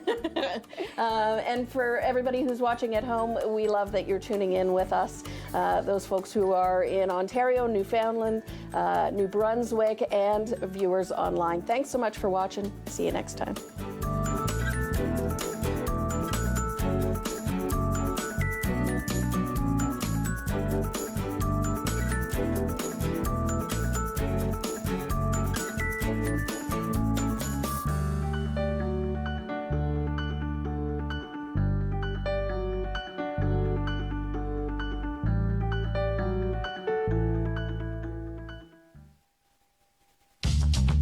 This program is brought to you by Ignite TV. Now you're in command. Visit Rogers.com for more details.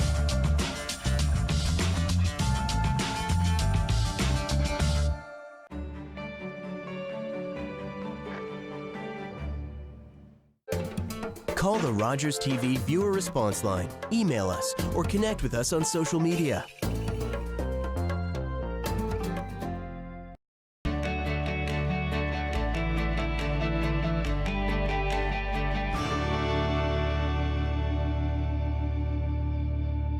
On Saturday, November 9th, Jon Moxley versus Kenny Omega.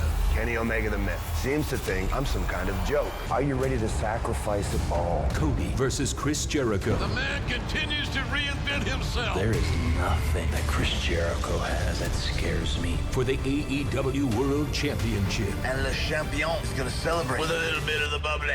All Elite Wrestling presents Full Gear. Live Saturday, November 9th at 8 p.m. Eastern. Only on pay-per-view.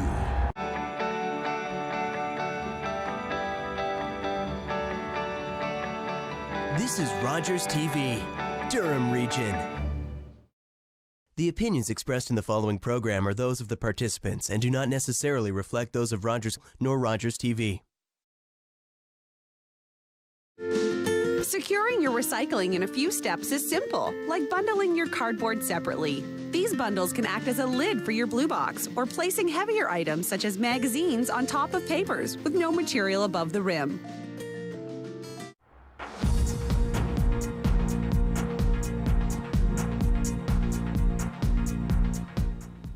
In this October's federal election, Durham Region was split almost down the middle between red and blue. 3 ridings electing a Liberal MP, 3 electing a Conservative. In Whitby, there was no incumbent. Liberal turned independent Selina Caesar-Chavan deciding not to seek re-election. However, it was another Liberal candidate that caught the attention of voters here. Ryan Turnbull winning with more than 43% of the vote. And Ryan Turnbull joins us now in studio. Welcome to the show. Thank you very much for having me. It's so exciting to have you here. Has it sunk in yet? Not really. I mean, slowly and surely it's sinking in. Certainly after Election Day, it was great a real adrenaline rush to ride that victory. And the results were, better than what we probably anticipated. So. And you said we just showed you there at your victory party, yeah. And even you said at that point that you had even prepared yourself for the other outcome too. Yeah, I think my perspective was to keep a level head throughout the entire campaign, not take anything for granted, and work up as hard as I could up to the last moment with the entire team behind me to get the vote out and make sure we do the best job we can to actually hopefully increase our chances of winning. But never did it occur to me that I would win the election.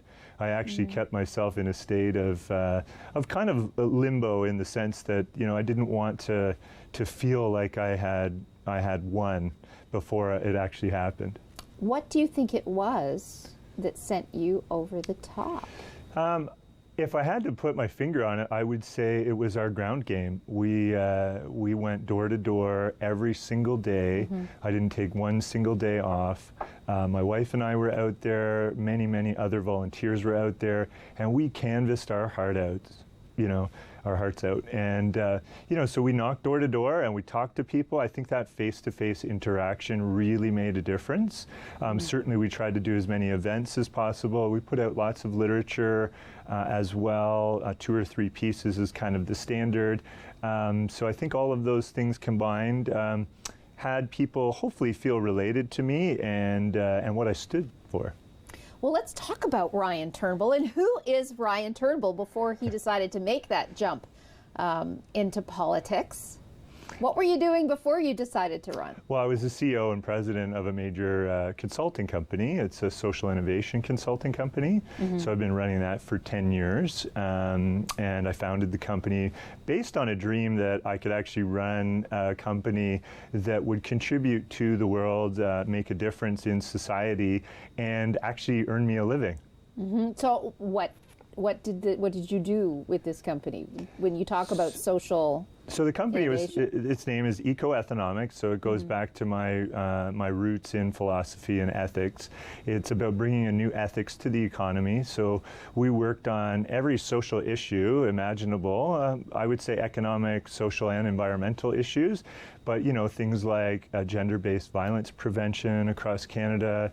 We worked on affordable housing and homelessness. We've worked on poverty reduction, worked on food security, so making sure that Canadians and families have access to healthy, affordable food, child care, seniors care. The list actually goes on and on and on. I have 350 projects that I've done over 10 years. So it's not like I just hung out a shingle, as they say, to, to do some consulting work on the side. Some people do that. It's a good way to kind of supplement your income.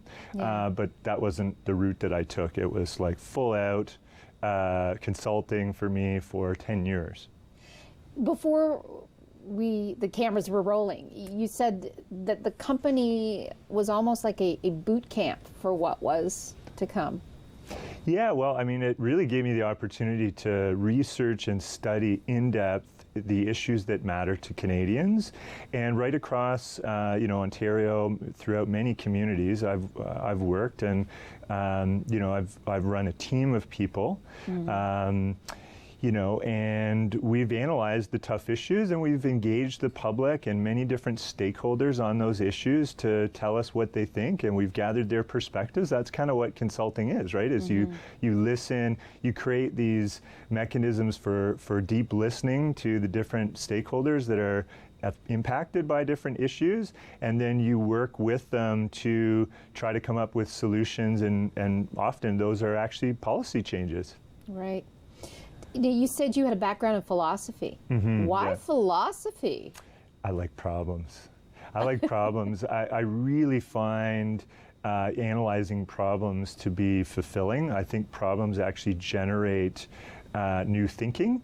So it's really only when our mental faculties get challenged by a problem that we can't immediately solve that we're pressed to have to think differently about things. And to me, that allows for creativity, it allows for innovation and new solutions to emerge. And I think that's what we need today. We need innovative solutions for society's toughest challenges, because we haven't made a dent in many of the big issues.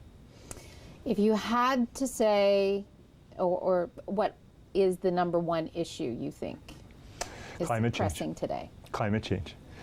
Is that what you were getting at the door, though? I was. So the top three issues I would say was local economic development, climate change, and seniors, which included income security for seniors, as well as affordable housing and better access to health care for seniors. So, these are all issues that I feel really passionate and strongly about. So economic development at the local level, I think there's lots of opportunities. But what I like about the Liberal Party is, and what I feel really related to, is just how much they see the environment and the economy as going hand in hand. And for me, the sustainability of our communities and our society in general, I think really has to adopt a higher standard for looking at economic development through a social inclusivity lens, but also through an environmental sustainability lens. And when you talk to other candidates in this election campaign, we heard a lot too about jobs. It's always a topic. Everyone wants, I often say to people that working is the most fulfilling thing that you do, because it's realizing the productive potential that you have as a human being. So if in society you're, for whatever reason, excluded from the labor market and you don't feel like you're able to participate meaningfully to realize your potential, your productive potential, I think it leads to depression, all kinds of anxiety, isolation. We see many of the social problems relating back to income security, which, to me, I think jobs is always a topic in elections. I think we need to shift the conversation to talk about sustainable livelihoods. I think a livelihood is a much bigger concept than a job. I think we need a livelihood and a sustainable livelihood for every human being. Well, you obviously had a very successful business going into this. Yeah. What made you jump into politics? Well, I mean, one thing about doing consulting work is it tends to be project by project by project.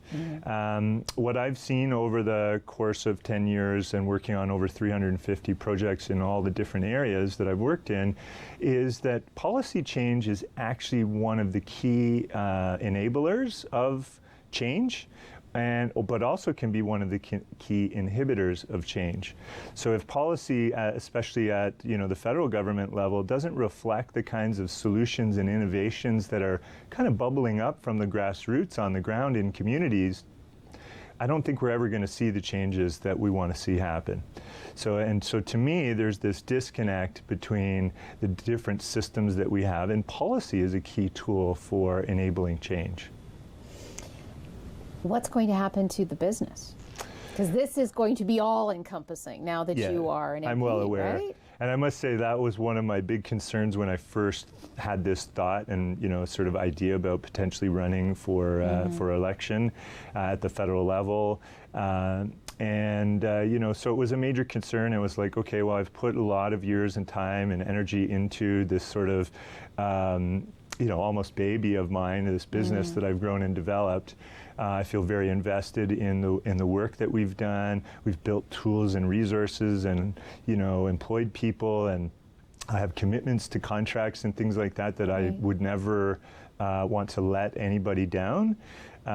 So for me, it was a big consideration. So, we've moved the business to basically operate largely without me. I'm still giving very minor oversight to projects, just making sure that there's quality assurance there. And we intend to, either keep it going on the side through other people managing it, or maybe actually wind it down. If it was always a vehicle for me and others that I've hired to help solve social problems and do meaningful work on the ground with communities to make a difference. So to me, if I can do that at a higher level through a career in politics, then so be it. Did you have any concerns when you made that decision to jump into the political arena about, I think, losing your privacy? Did you have that discussion with your family, because you're out there now? Yeah, we did talk about it. And I actually interviewed other MPs. So I interviewed about 4 different MPs in different ridings and asked them questions about, what it was like for them, what was challenging. I asked them a whole series of questions, a lot to do with family and how you achieve a kind of a work-life balance. Definitely privacy, comments came up, needing to, prepare your children, for example, when they're going to school, and, other kids are going to say, well, my mommy says your dad should, and this kind of thing. So there are conversations we've had, but I think, I would just say that my wife and daughter are wholly behind me. They are just absolutely amazing and supportive.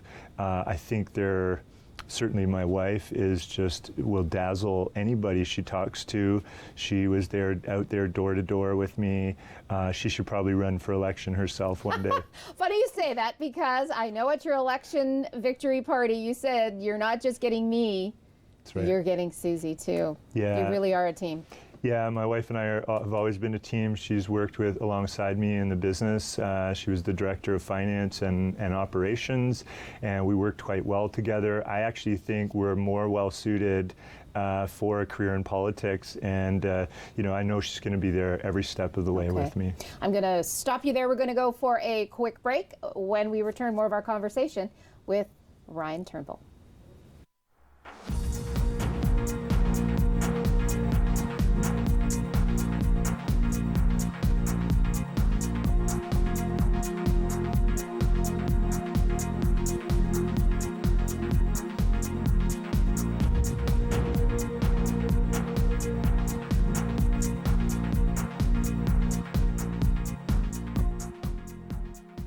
Securing your recycling in a few steps is simple, like crushing your cans and bottles down in your container's blue box and your box board down in your papers box. This saves a lot of space and reduces the possibility of material blowing out of your blue box on windy days. Sometimes, for a wish to come true, it takes a kingdom, because together is stronger.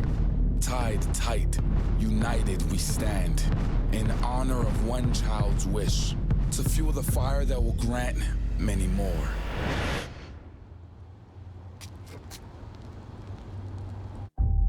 Join the kingdom. On Saturday, November 9th, Jon Moxley versus Kenny Omega. Kenny Omega the Myth seems to think I'm some kind of joke. Are you ready to sacrifice it all? Cody versus Chris Jericho. The man continues to reinvent himself. There is nothing that Chris Jericho has that scares me. For the AEW World Championship. And Le Champion is going to celebrate with a little bit of the bubbly. All Elite Wrestling presents Full Gear. Live Saturday, November 9th at 8 p.m. Eastern. Only on pay-per-view. New to Rogers TV this fall, Animal Companions with Sharon Lindsay. Tune in to get the information you need to care for your best friend. That's Animal Companions with Sharon Lindsay, only on Rogers TV.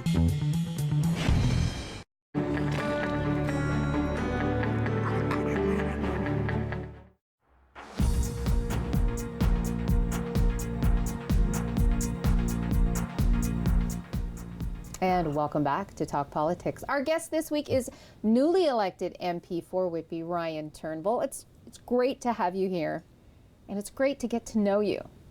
Thanks. Great to get to know you. Let's talk a bit more about the campaign. This was your first campaign. Yes, it was. Yeah. First time running, first time out of the gate. There's a lot of firsts. Yeah, I mean, you are elected an MP, a federal member of Parliament. Has that sunk in? That doesn't happen very often. No, I mean, it was almost a shock at first, but yeah, we did it, you know, and it was certainly something that's taken me a while to sort of get used to. Mm-hmm. But I realize now that my life has shifted significantly, and probably for forever. You know, I'll have a slightly different mentality as a result of winning this election. So different mentality in what way? Well, I mean, being an elected official comes with a lot of responsibility and accountability. Mm-hmm. It comes with a public profile.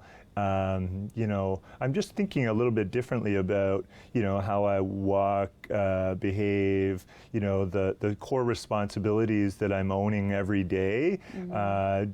You know, they don't weigh lightly on me. I'm one of, you know, I studied ethics. I take my responsibilities very seriously in life. You're a thinker, aren't you? Yeah, I'm a I big can tell. thinker. Yeah, I'm a big thinker. I can tell. Yeah, my brain doesn't stop. So. I want to play the footage of you on election night, and I want you to take a look at this, and I want you to tell me what's going through your mind, because all we can see is the biggest smile ever. Yeah. When Ryan arrived. There you are at the Tap and Tankard. That's where you had your victory party. Look at you. Look at the utter joy on your face. What's going through your mind there? Oh, just pure joy, like you said. Like it was, I honestly couldn't believe how many people were there, how many people supported me.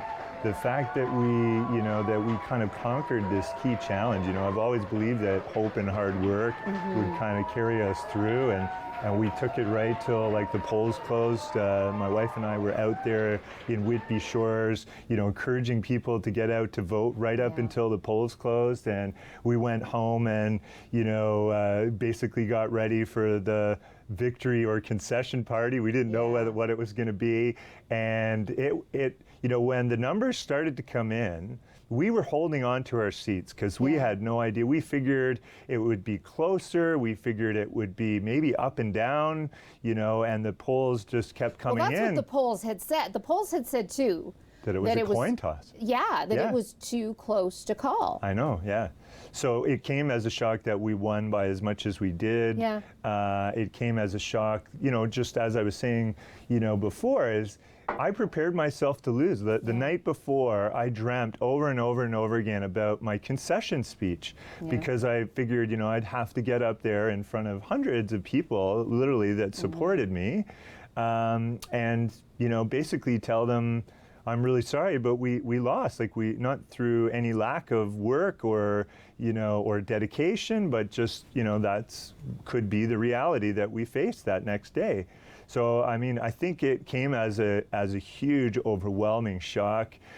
Certainly, one that I don't take lightly. It's certainly something that enthralled me. But yeah, I think in that video, you can see just genuine excitement and surprise and just complete utter joy from, everybody being there to celebrate together.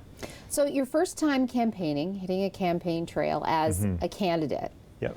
Had you ever worked for other candidates before on their campaigns? Never. So this was like. I was really fresh, yeah. Yeah, you were fresh at this. Yeah.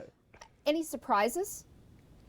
Yeah, I guess I never knew how many dedicated volunteers it takes to run a campaign. There is very few paid people in a campaign. Like you only really get a small budget for a campaign when you think about it at the local level. It's so you're really stretching a relatively small budget, and you're relying on the goodwill of many, many dedicated people that believe in you. So what strikes me about this campaign in particular, for me at least, was just how many people came out and supported. Like I had some people that were out every single day with me, excluding my wife and daughter who were fully supportive, and my wife was out with me every day. But volunteers, like people that, didn't even know me, 6 months ago.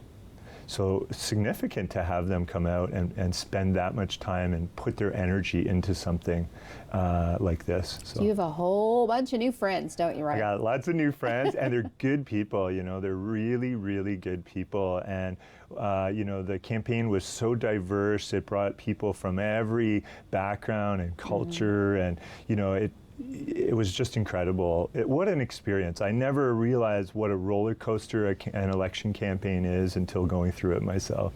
You mentioned roller coaster, so there's the highs, but there's also the not so fun parts. Yeah. What would that have been? Well, like we had some signs that were defaced, and people put some sort of things that weren't very nice on the signs, or spray painted them.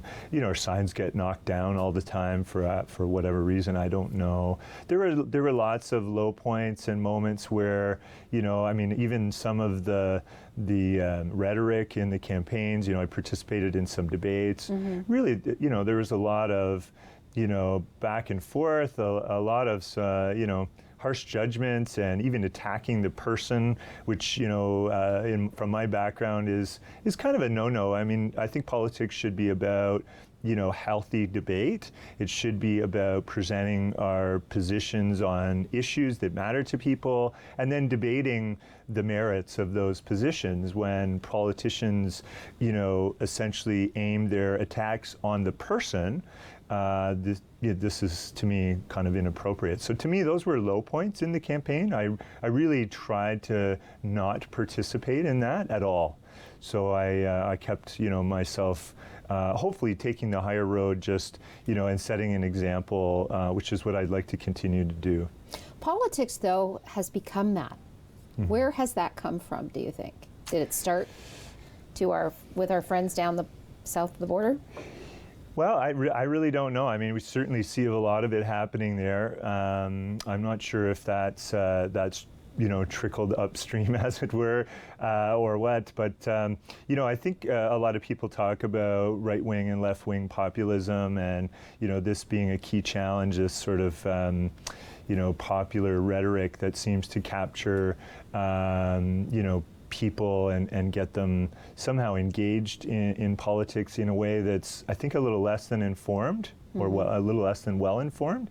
I think politics needs to shift back to a value-centered approach and really focus on what matters to people, which is, because I think people are getting sick of that. I heard that from a lot of people out there. They're really not impressed by the mudslinging type politics that they've seen. So.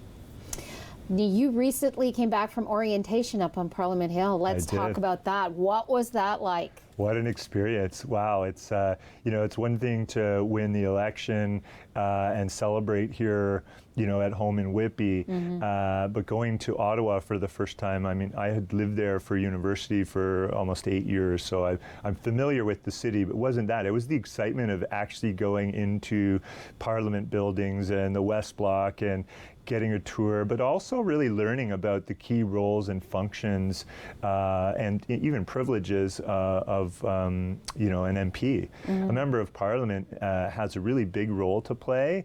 We learned about the three main roles, and I knew these before, but it definitely became crystallized for me in the orientation. So we have a legislative role, we have a representative role, and we have a managerial role. I think one of the things that the federal government and the House of Commons has done since the last election is they've developed kind of a platform with really key supports and services and advisors that can help newly elected MPs, so ones that are not being reelected, but new, sort of fresh off the boat, newbies, can really help them on board and learn about their role, learn about the managerial components too, which are really important. It's kind of a steep learning curve if you haven't done this before. Yeah. It's one thing to sort of know generally how you might represent your constituents, but getting into the legislative role and really understanding the complexity of how legislation gets passed through the House of Commons is quite complex. The procedural rule book is just massive. It's a tome, like you could... Looking like. You could kill very large cockroaches with this thing. Okay. It is really big, yeah. And so, for me, that's a steep learning curve, but certainly just really exciting to go there and walk on. I feel like we're going to make history in this term. When do you get sworn in? We don't know yet, right? We don't know yet. There's kind of an official process of the election results kind of trickling in. They call them the writs. So as they come into the House of Commons shortly afterwards, we'll actually get a call and we can schedule that. There are individual ceremonies for the elected MPs and some of their family and friends. And it's quite the ceremony. So I'm looking forward to it. It's actually very short. It's supposedly only 5-minute ceremony, but it's a big deal. You get your actual pin that you wear, which identifies you as a member of Parliament. We really want to have you back once you've been up there for a little while. I'd love to come back. Promise me you will. We've got just a minute left. I promise. I solemnly promise. Okay, good. See, he solemnly promised. Yeah. You have heard it here. So we've got less than a minute left. I want to know from you if there's just one thing you want to accomplish in your first term as MP. What is it? Yeah, I really want to have us put our best foot forward in building a stronger local economy, but doing it in a way that protects and serves our environment. The biggest issue at the doors that Whitby residents spoke to was climate change. And I want to be an MP that really carves a path forward for people to realize that we can address climate change, and it doesn't mean that we're going to compromise on the other things that are important to us. Okay, Brian Turnbull, it has been an absolute pleasure getting to know you. Thanks for having me. Okay, we look forward to having you back. Look forward to it. That is it for this week's edition of Talk Politics. Until next time, I'm Deborah Hutchison.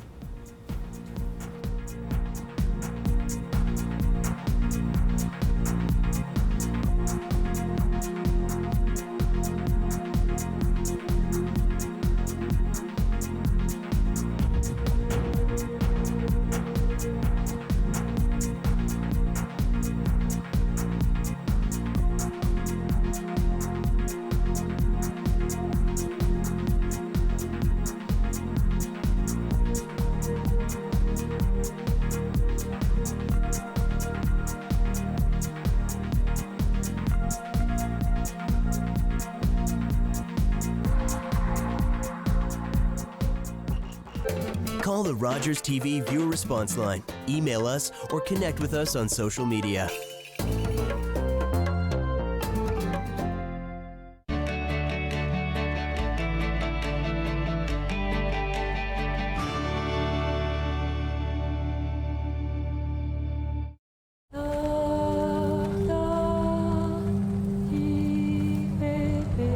ancestors came here from France to build a better life. We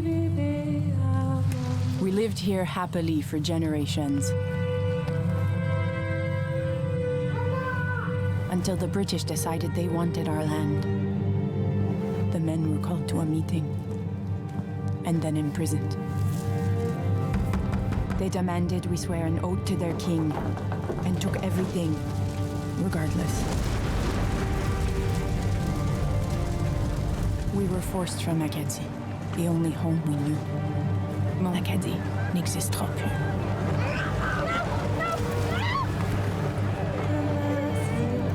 From 1755 to 1763, over 10,000 Acadians were ripped from their homeland.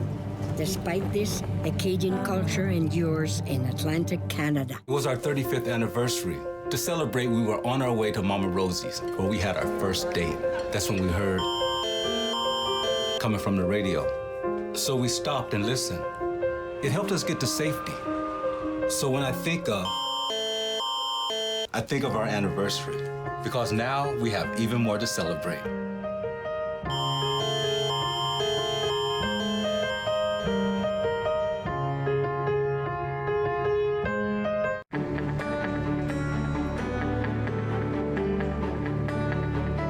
This is Rogers TV, Durham Region. The opinions expressed in the following program are those of the participants and do not necessarily reflect those of Rogers nor Rogers TV.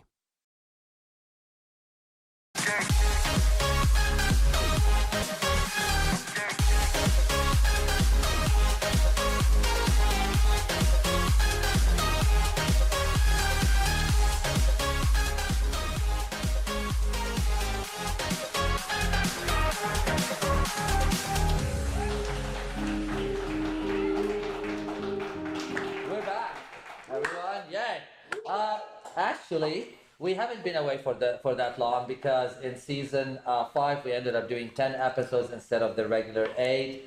So we took a month off. I went with some friends to a cottage in North Kawartha. Hi, North Kawartha. I love you. You're a fantastic area. And I hear Kat and Boyd had a very busy summer, and we're back and ready to roll. Welcome, everyone. Give yourself a big round of applause. Yeah. Hope you're all doing fantastic and you had a grand summer as well. We are coming to you from Berkeley Bicycle Club in Toronto, where we're almost ready to wrap up our residency here. We're moving to a really iconic community space, Buddies in Bad Times Theater. You all know it. For those who don't know this space, it is one of the most well-known and respected theater spaces in really the whole world for the queer community. So I'll tell you more about Buddies when we get there. But before we leave, I want to hugely thank Berkeley Bicycle Club, who's been our home for the last couple of years. They've been so kind to us, so supportive, so incredible. And let's give them some love. Yeah. And actually, we've got Jonathan here. Stand up, Jonathan, and give us a little final bow. Cheers. Thank you for all your help. Thank you. Make sure to support them, everyone. If you ever need a venue for your event, they are fabulous people. And a lot of our audience and guests have took the tour of this stunning mansion. So, and everybody really loves it. Speaking of support, just a general reminder, when we see somebody or a business advertising, supporting us, donating space, hosting our events, we should support them back. It's the best way that we can show our appreciation for those who help us. This is the premiere episode of season 6. Yay! And I can't believe we made it this far, but thank you for the love. You really helped. Our fans have helped keep us going. We've got a lot of amazing plans for expansions, a new home, some hot off the chart guests for this season. So keep hanging with us because we're gonna take you into some very new, fantastic places. Kat Grant is on the set of feature film Salty Watermelons. Sounds yummy. And she's going to be chatting with the cast there. And our own Boyd Kodak will be visiting with amazing drag artist Pretty Ricky. So it's going to be a great episode. But also, I'm very excited about this episode because something very special and very iconic is going to happen on this show. And I'll tell you more about that shortly. This is why it's going to be cool. We're going to be talking about the Great Imposters. And the Great Imposters is one of those legend drag troupes in our history, in our community. If you haven't heard of them, read about them, search online. We wouldn't have the drag that we have now in Canada if we didn't have those pioneers who led the way in a time when it was very, very hard to do what they've done back then. Just as exciting, I have our main guest is the one and only, a drag legend herself, Divine-esque. Yeah. Thank you for having me. She's going to be telling us all about the Great Imposters, her life, her art, and her history, and a lot of amazing things. Welcome to the couch. I've been wanting to have you on here for a long time. Well, I mean, 6 years, better late than never. So let's begin with you giving us a bit of history rundown of the Great Imposters. What do you know about them? What I know about the Great Imposters, first and foremost, is that my drag mother, Michelle DeBerry, was one of the founding members. And the troupe goes back to the 70s, and I venture to say, arguably, it is probably the oldest drag brand in Canada, if not probably one of the oldest drag brands in North America. Yeah. And they were bringing cabaret and a little bit of Vegas and a little bit of body humor and some glamour and a lot of fun to the outlying regions, primarily of Ontario and Canada. So not just in Toronto. Oh, heavens no. Toronto was the last place the Great Imposters would play. Okay. The Great Imposters were interested in taking their art to the outlying areas where people wanted some kind of entertainment like that, but couldn't get into the city. That's wonderful. Mm-hmm. And courageous. Courageous, yes. I would say they were inadvertent activists, if that makes sense. Inadvertent activists. To do drag back then was activism. Well, it was subversive. Yeah. It was subversive. It was colorful. It was, eyebrow raising. And I mean, it was very different then than it is now. Actually, I kind of wish drag today still had that feel about it. There's new people doing new exciting things. But yes, you led the way, and we are really appreciative for that. Well, it was fun. Let's talk about there's a new generation of the Great Imposters. Yes. That's what we were talking about. What I'm trying to do with the Great Imposters new generation is because I was a Great Imposter. I was part of the show. Oh, yes, of course I was. Yes, I was trained and groomed by Michelle after Michelle left the Great Imposters. Okay. And then I worked under Rusty Ryan, who was the other founder of the Great Imposters with Michelle DeBerry. Okay. So I worked under Rusty, Danny, Jackie, and Leslie O'Shea, and Fancy, and I learned about cabaret drag art from them. And it was a different kind of drag than is going around now. And I think it's time to try and maybe take a look back, because unless you take a look back, how can you possibly know where you're going to go? We're going to do something a little unique and very special on TV. We're going to drag legend and royalty, the originator of the Great Imposters, Michelle DeBerry, is in the audience. And we're going to invite Michelle to come up and basically pass the torch, the baton, to the new generation. Well, that would be nice. That's my mama. That's your mom. That's my mama. So, Michelle, come join us.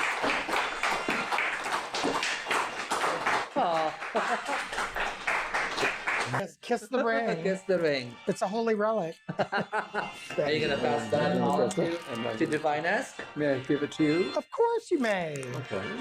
Can I get it off? Oh. Can you get it off? Thank you. There, let's find a finger for it. Oh. That one? That one. That works beautifully. I guess my turn now to kiss that. Is it in? I mean, Here, I'll kiss the ring. There you go, Antoine. Thank you, darling. Thank you, Mama. Thank you both for showing us how community is and all generation and new generation together. So we're going to take a little break. We're going to check in with Cat Grant, and we're going to be right back. So don't go anywhere. All right. Thank you, Mama. Securing your recycling in a few steps is simple, like bundling your cardboard separately. These bundles can act as a lid for your blue box or placing heavier items such as magazines on top of papers with no material above the rim. For 25 years, you've been helping to make our roads safer by doing the right thing. You've been the designated driver, you've stayed over, called home, you've called a cab or a friend, and planned ahead. Let's keep doing the right thing. Support sober driving by getting yourself and your friends home safely. Do the right thing. Visit ArriveAlive.org to find out more. Arrive Alive. Drive sober.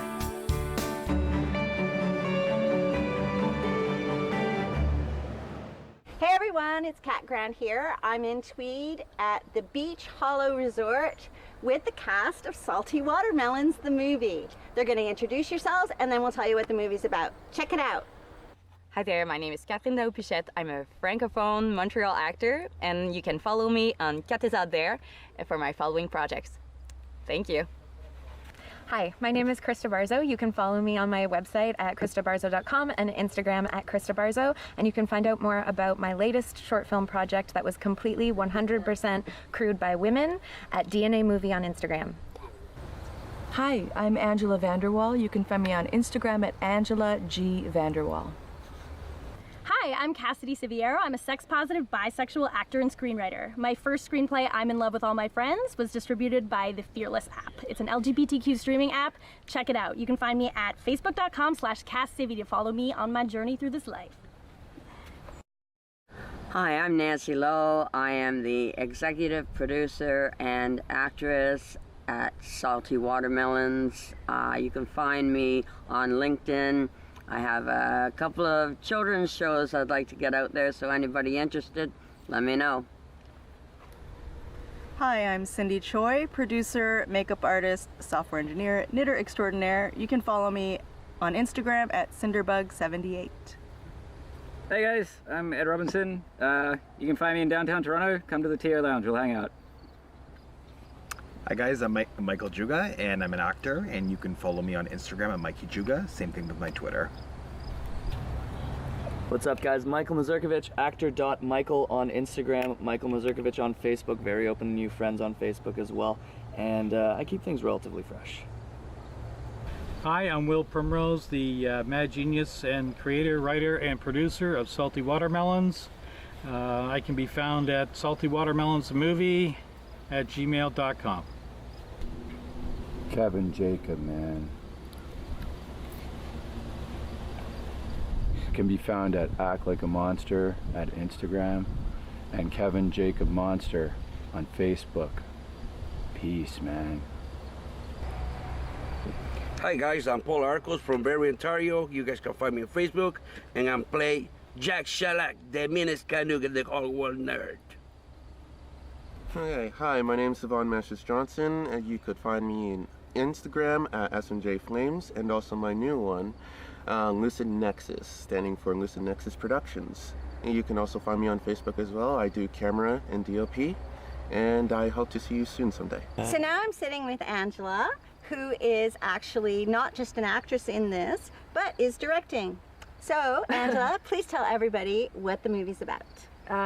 Yes, Salty Watermelons is a screwball comedy. It's a quintessential Canadian story. It's set on an island in Nova Scotia that the world has totally forgotten. It's a story of the people that live there, their shenanigans, their quest for independence, understanding, love, magnificence, and the lengths that they'll go to achieve those things. So we think it's going to be a pretty funny movie. Great. How long do you think it'll be before it comes out? We are hoping to have it done for early spring. 2020. 2020. 2020 already. Well, I'm really looking forward to it. It was fun taking part. Thanks so much for coming. Thank you. Thank you for having us. So you can find out more also at #SaltyWatermelons, the movie. All right, check it out. We'll see you soon.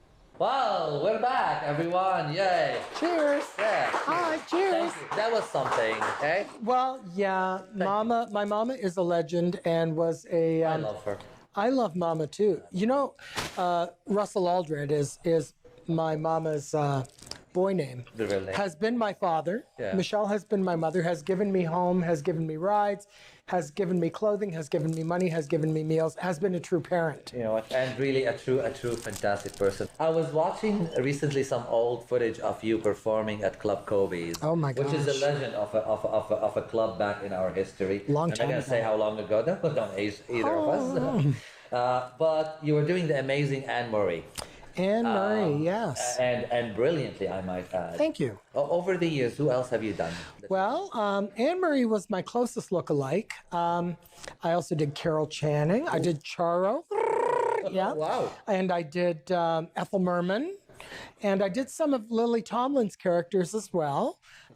Anything that was kind of light and uplifting and funny. But Anne, I always took very seriously. My impersonation of Anne, I always took very seriously. Because I'm a fan. Yeah. I mean, I love Anne Murray's music. I love her work. I love what she did for the Canadian music industry. Yeah, she's a good person. Have you met Anne? I've met Anne, yes. awesome. She said, "Aren't you a bit big to be doing me?" But so now that begs the question: why did you get into drag?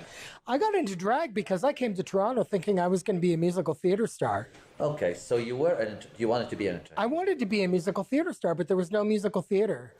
Everything was very dark and gloomy at that time. I mean, musical theater didn't hit Toronto until the late 80s and early 90s and all these big musical productions. So you made your own journey. I made my own. Well, I met Michelle. At the Homo Hop at U of T. And she walked in and I went, oh my God, I want to be her.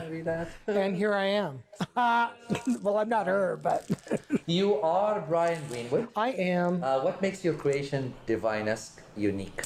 Divine-esque is inspired and informed by Divine. Yeah. But what makes it unique is that as a record producer and recording artist, I was able to address Divine's musical catalog, update it, give it a new musical sound, and readdress it. And I brought it out. And do you know, Antoine, so many of the young people thought that it was all new and original music they'd never heard before. Are you kidding? You know, I bought it. Go for it. Tell them that it is. But no, I was always very careful to give credit to Divine and Bobby Orlando, who wrote the I music. can see you being very respectful of Yes, those. yes. And other than Kobe's, you also performed in some of the most iconic spaces. Run them by us. Well, I started at the Manatee, April the 18th, 1981. At 2 o'clock in the morning. So it was really the 19th. Also Katrina's, Colby's, Trax, Bar 1. I did really well at Chaps and Badlands.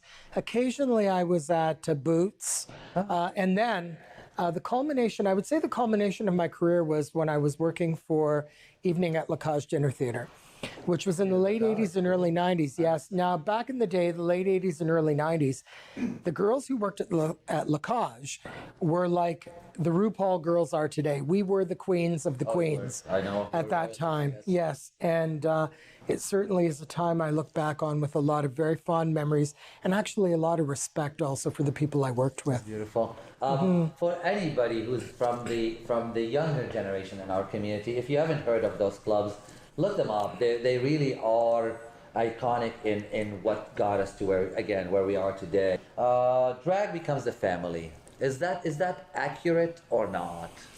Well, I have to say that backstage with the Great Imposters, we were very much a family.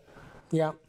And backstage at Lacage also, we were very much a family. Do you see this prevalent today as it was in the past? No. No? I find there's a generation that's more concerned with the 5 seconds of fame you're going to get on Instagram. Huh. Well, let's change that and make us our family again. So. Oh, wouldn't that be nice? I'm always about togetherness and family. Oh, absolutely. You're also known in the community for something other than your drag, and that's your bling. Is this your creation? These are my earrings. Thank you very much. Crystal Countess is my high-end line, and then I have a stage line that's called Shady Queen. Oh, cool. Yeah. All right. Shady Queen. Well, do you sell them online?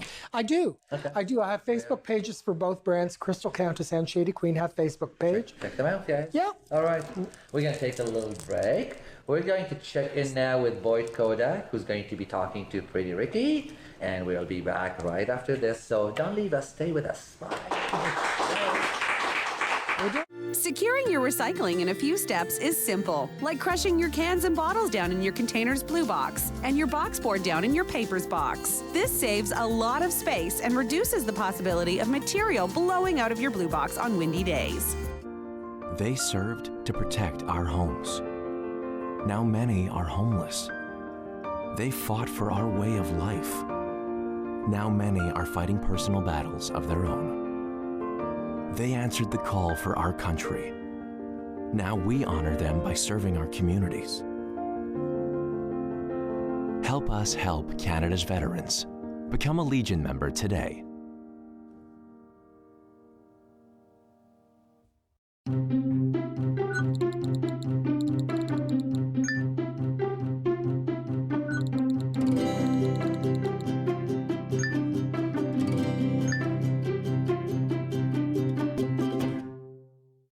Hi, Boyd Kodak here. This episode I have with me Pretty Ricky. Pretty Ricky goes by he and they and is the founder of East King Productions. Thank you so much for having me. Welcome. Tell us about a little bit about East King Productions and the focus of... East King Productions, I started about 2 years ago, and actually before that I had another company called Pretty Money Productions, which was run by myself and one of my best friends, Spencer Money. And then we decided to go separate ways, and I started East King Productions just to be able to provide a safer, inclusive space for drag kings and gender performers. Because after Zipper's cell block closed, there was absolutely no space for drag kings at all, really, to perform, and we just kind of like disappeared, and there wasn't really many kings around. There was like Maximum Capacity and Drag King Flair, and those guys that would do performances in like burlesque shows and stuff, but we never really had anything that was our own. Your own show? Yes. So you created your own show, and now Yes. you have multiple? Yeah, so my main monthly show is called Kings and Classics. We're going to be 3 years old in January. I also host and produce a trans and queer all ages open mic night out of Glad Day Bookshop. We have kids that come anywhere from like 7 up until late. Yeah, so we have it all the way from like youth to seniors that come to this open mic night, and everybody is just like there together and talking about their life or like their spoken word and their poetry. Some people sing, some people do comedy. Like, it's just the most amazing environment. Embrace? I do Embrace and Kings and Classics. I also collab with other producers here and there with other shows, but House of Kings is run by Zachy Lime and Alexander Brandy. Zachy Lime's in the audience right now.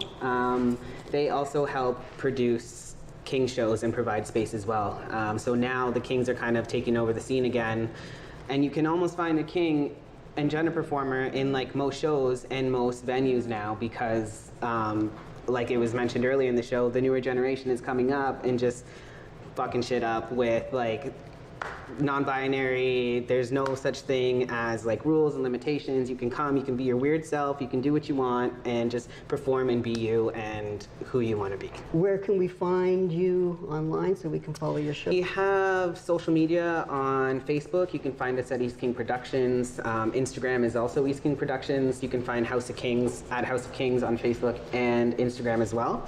You can follow my personal page at Pretty Ricky. There we have all details and updates on shows. Buddies in Bad Times Theater. They have been our home for the last 3 years, so thanks to them again, providing amazing queer space all the time. Why did you pick your name? My personal name, I've had the nickname Pretty Ricky since I was in high school. I didn't just give it to myself, believe it or not. I've had a bunch of different drag names. Actually, when I first started was at Zippers about 10 years ago, and my first name was Alex Belong. And then it was something a little inappropriate with also Alex, but I'm not going to say it out loud because it's embarrassing. And then I also went by the name Romeo and Juliet when I came out of retirement, because I retired from drag for about 5 years. And then I decided, you know what, like, I vibe with Pretty Ricky, so that's just going to be how I'm known. Like, most people call me Pretty Ricky either way. So. And Nice. East King Productions, I created East King because I'm from Scarborough and I'm a king.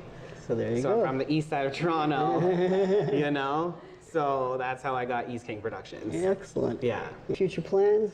that you should... I mean, as of right now, I think that the community is doing pretty fucking good. Yeah, I think it's pretty amazing. I mean, you've really brought... Yeah, so there's not really future plans for East King. I'm just going to continue doing Kings of Classics. I'm going to continue doing Embrace. Mostly, I'm just kind of here if younger folks need some help and want a little stepping stone into community, into the performance world. I'm just kind of here to give them their wings, I guess. If you want to get into performing, contact Pretty Ricky, and he'll see if he can find a spot for you. For sure.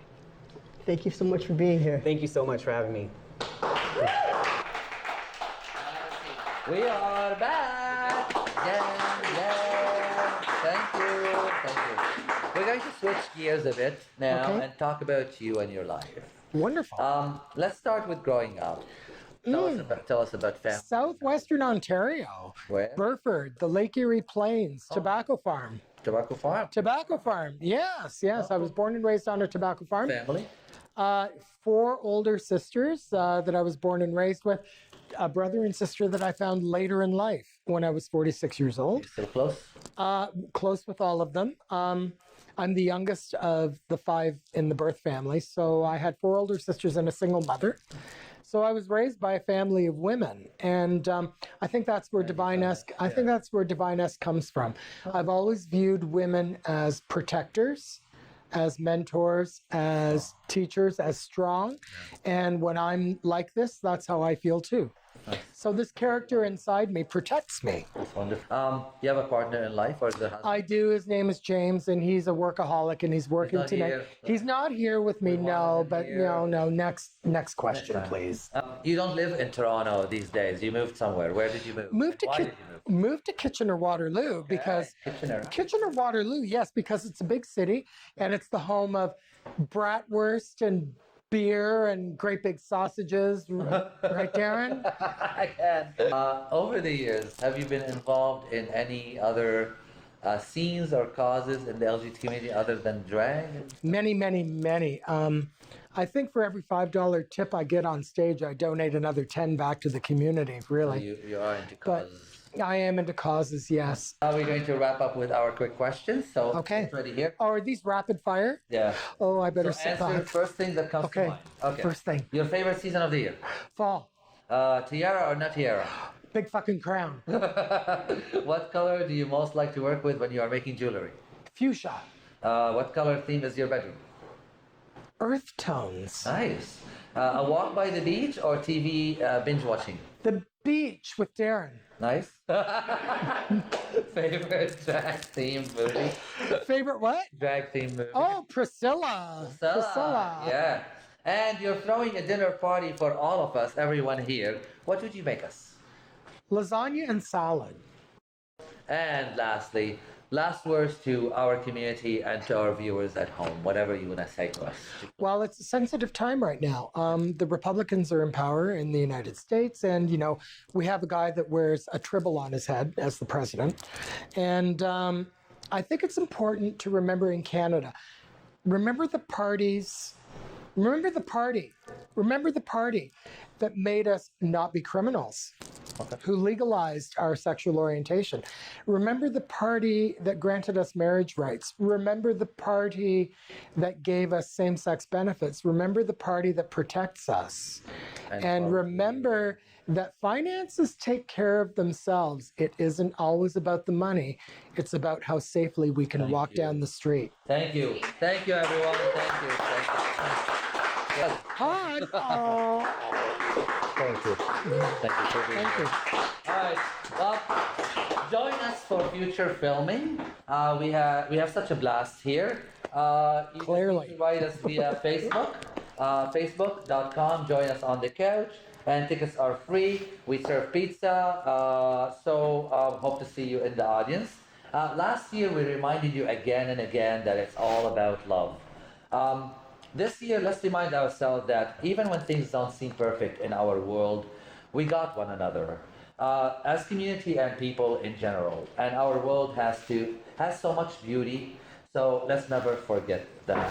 Stay beautiful, my friends. Thank you for being here. Thank you for watching. And here's a wrap to premiere of season 6. Thank you. Yes.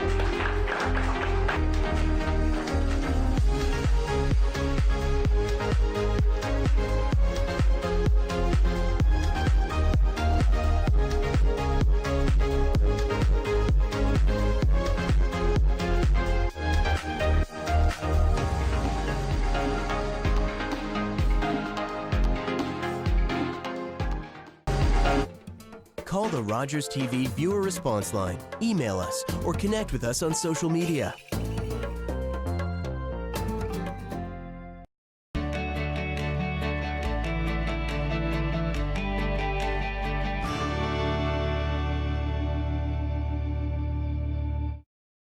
At St. John Ambulance, we're all about community.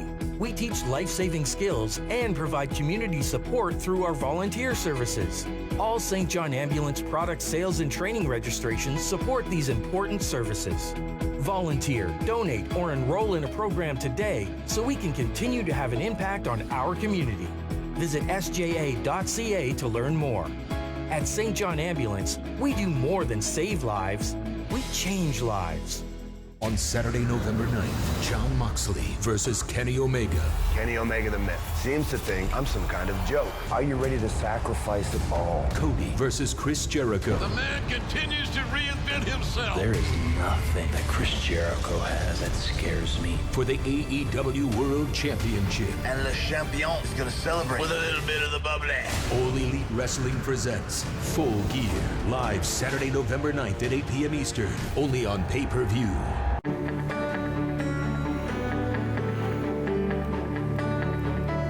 You're watching Rogers TV. The opinions expressed in the following program are those of the participants and do not necessarily reflect those of Rogers nor Rogers TV.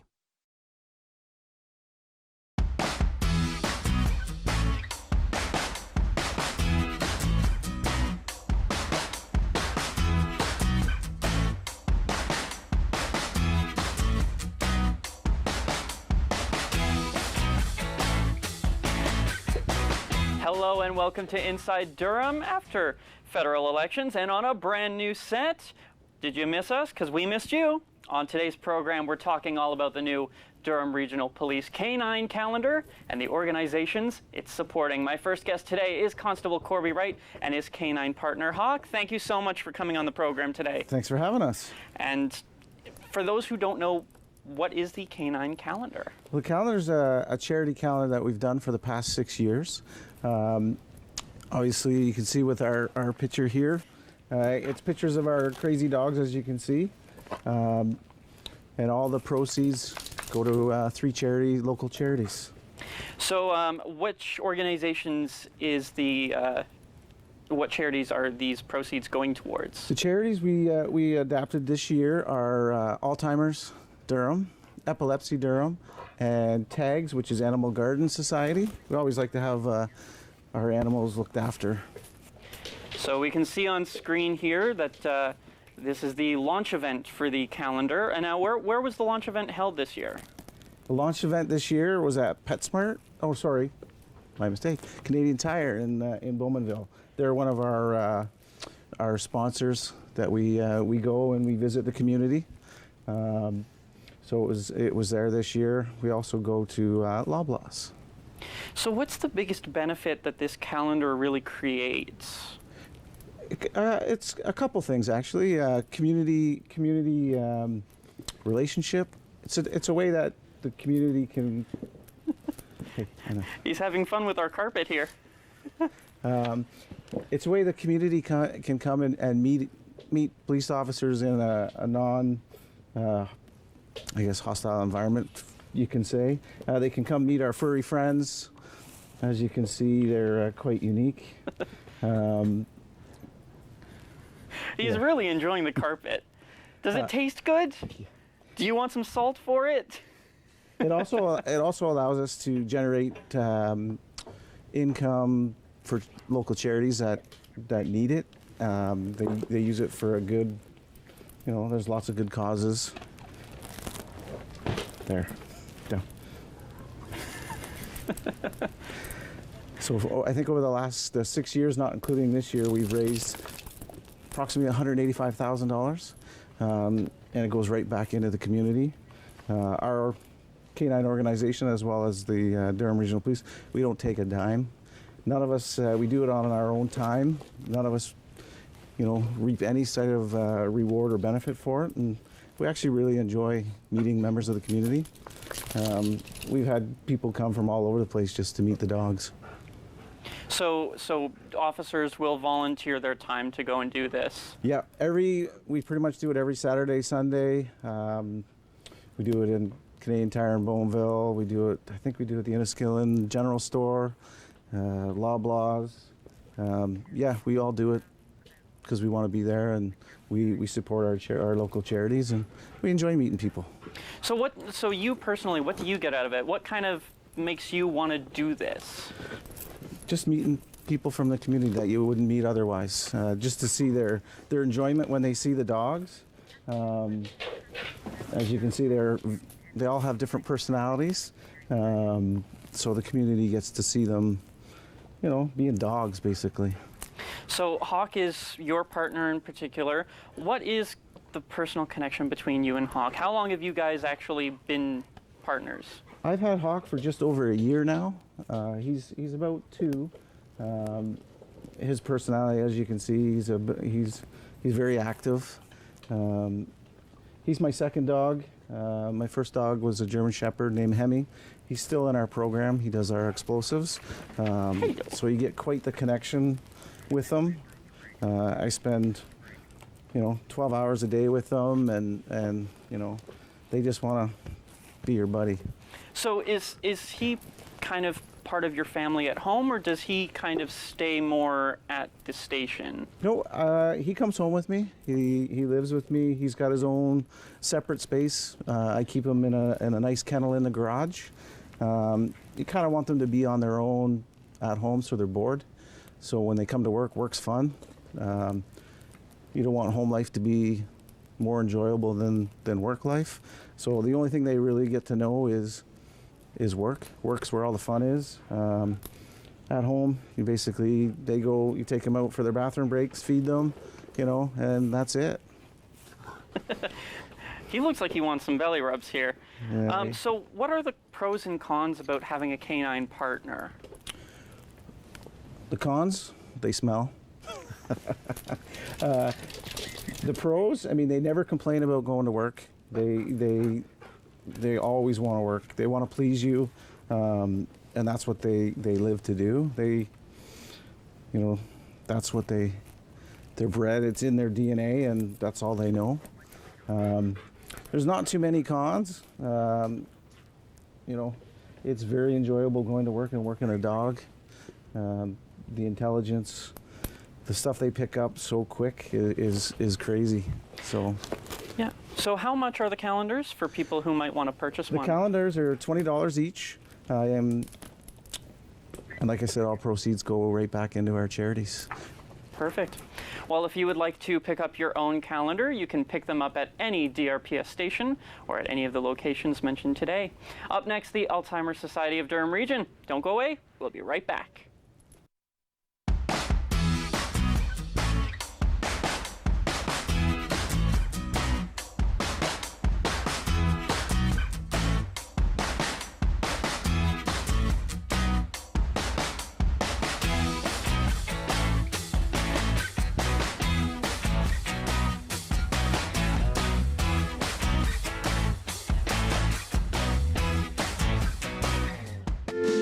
Securing your recycling in a few steps is simple, like bundling your cardboard separately. These bundles can act as a lid for your blue box or placing heavier items such as magazines on top of papers with no material above the rim.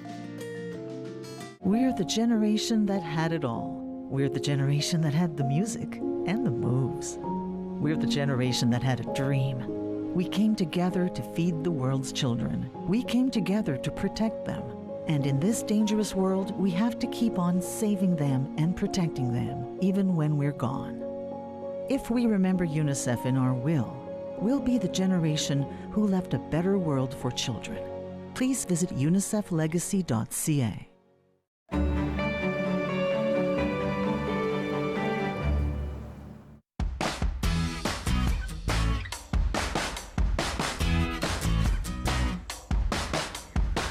Welcome back to Inside Durham. My next guest today is the CEO for the Alzheimer's Society of Durham Region. Welcome, Denise Newton. Thank you so much for coming on today. Thank you for having us here. No problem. So for those who aren't aware, what is the Alzheimer's Society of Durham Region? Well, the Alzheimer's Society is a registered nonprofit organization, charitable organization that was founded 40 years ago to provide support and education to those who are living with Alzheimer's disease and other related dementias, as well as their caregivers and the public. So what kind of services specifically does the society offer? We offer our family support program, offers one-to-one education and counseling with families. Our education program, our public education program, offers awareness opportunities and training for folks that have been newly diagnosed, as well as those who are living at different stages of dementia. We educate healthcare professionals as well as families, as well as the general public. So really our goal with our education program is to raise awareness of those who are living with dementia in our community. We also have an adult day program for those who have been diagnosed with early onset dementia, which is a dementia that's been diagnosed prior to the age of 65. We have a large social and recreation program, all different types of opportunities for those who are living with the disease, as well as their care partners, to come and participate in our Minds in Motion program, arts programs, choir. And finally, we also have a primary care memory support team that works with 3 clinics in the region that the primary care physicians work with our team to provide early diagnosis and assessment for those who are living with dementia. So you have a very wide array of services that you offer for people. We do. So obviously you were named as one of the beneficiaries for the Canine Calendar this year.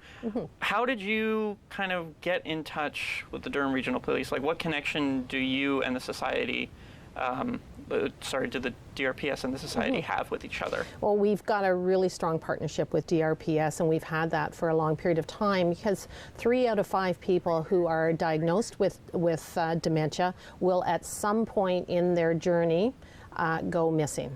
So we work closely with DRPS in providing education to the public. We counsel all of our families that come to us to ensure we promote the Vulnerable Sector Registry hosted by DRPS. Because when a person goes missing, it is an emergency, and we want families to be prepared for that emergency. There are steps that they can take, and we value the relationship that we've developed with DRPS, because they are the ones on the front line who are out there searching for our loved ones. So for the funds that are coming in from the purchases of these calendars, what does the Alzheimer's Society use those funds toward? We use it for a broad array of our public education programming. So again, getting the word out. Part of what we talk about at every one of our education sessions is how to live safely in the community, and that we talk about plans that families can make prior to, so that if a person does go missing, they have an up-to-date photo. They have information that they can quickly provide to the police.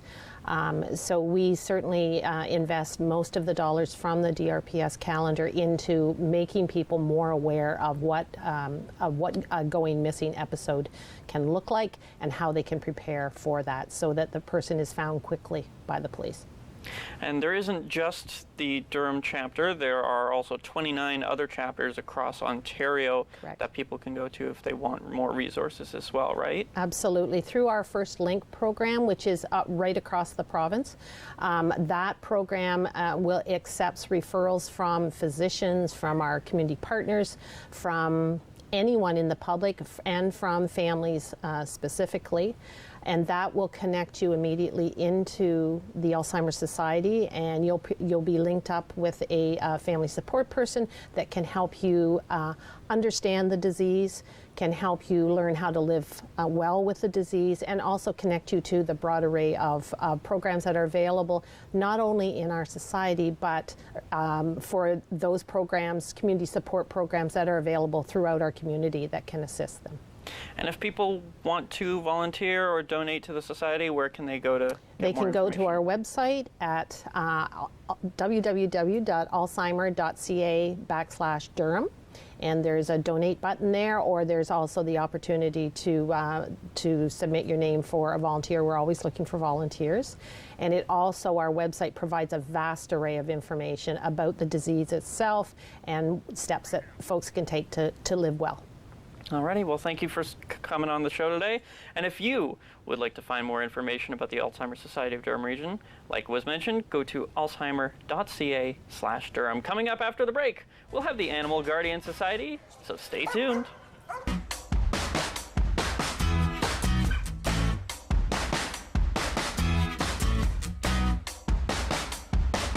Securing your recycling in a few steps is simple, like crushing your cans and bottles down in your container's blue box and your box board down in your papers box. This saves a lot of space and reduces the possibility of material blowing out of your blue box on windy days. On Saturday, November 9th, Jon Moxley versus Kenny Omega. Kenny Omega the Myth seems to think I'm some kind of joke. Are you ready to sacrifice it all? Cody versus Chris Jericho. The man continues to reinvent himself. There is nothing that Chris Jericho has that scares me. For the AEW World Championship. And Le Champion is gonna celebrate with a little bit of the bubbly. All Elite Wrestling presents Full Gear, live Saturday, November 9th at 8 p.m. Eastern, only on pay-per-view. Durham is a great place to raise a family. There's so much to do. And What's on Durham has your monthly checklist of kid-approved fun. Watch What's on Durham only on Rogers TV.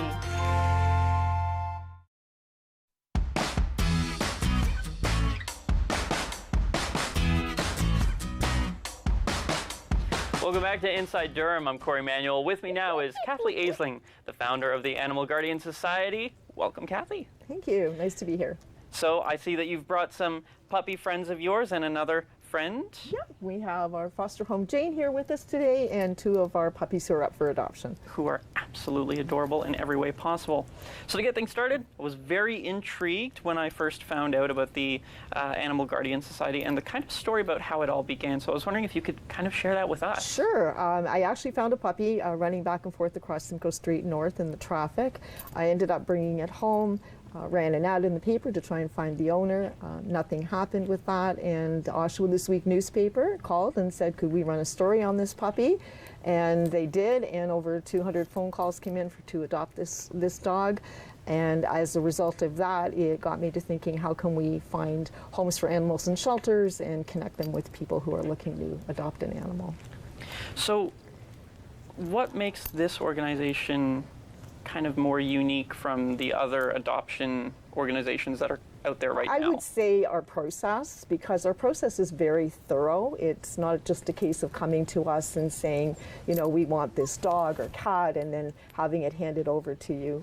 We have a very unique process in that we're very good at matching the families together and having an excellent follow-up program. So once an animal is adopted through our program, we kind of say they're part of the TAGS family and forever will be with us and you know, in connections and what have you. So how did you actually manage to get in contact with the Durham Regional Police, especially with the Canine Calendar? Yeah, well, actually, we've been involved with the calendar since its inception, which is a great honor for our program. Jim Stevenson was the original person who contacted us and told us that he was going to be doing this endeavor and said that we would be part of it. So we were really over the moon excited. I have to admit that for me, this has been a very emotional project because it has brought our program the largest donations that we've ever seen. So as a small charity, it really does mean a lot to us. And as a small charity as well, if I remember reading this correctly, you don't actually have any paid staff either. Everybody is a volunteer. Everybody is a volunteer, and everybody comes into the program understanding that it's going to take a lot of commitment. Rescue's not easy. It's very hard work. It's very emotional. And it has good days and it has bad days, like most things. But we are 100% volunteer. So Jane, you're obviously a foster. So how did you get involved with TAGS specifically? Well, we started off by we wanted to know we wanted to think about how we could help and volunteer, and initially we offered to take in cats, do transportation for dogs, but we did get into it quite unexpectedly by taking on an adult German Shepherd that wasn't doing well in the foster home. And from there, it continued. We had her for a little while, and then we thought, well, why not puppies? So in 2 years, this is the 4th set of puppy siblings that we have fostered, and thoroughly enjoying it. So with these 2 dogs specifically, what's their story? Where did they come from? These are actually two puppies who've come from the reserves in Manitoba. Just over a year and a half ago, approximately, we started doing a lot of rescue from Manitoba because the conditions there are so poor. The animals are starving. There's very high cruelty on these reserves. There is in excess of over 20,000 stray animals on the reserves in Manitoba. So to be able to ignore that and say there's nothing we can do just wasn't feasible. So we got involved in this project, and we've been rescuing from there as much as we can. Of course, that depends on the number of foster homes we have as well.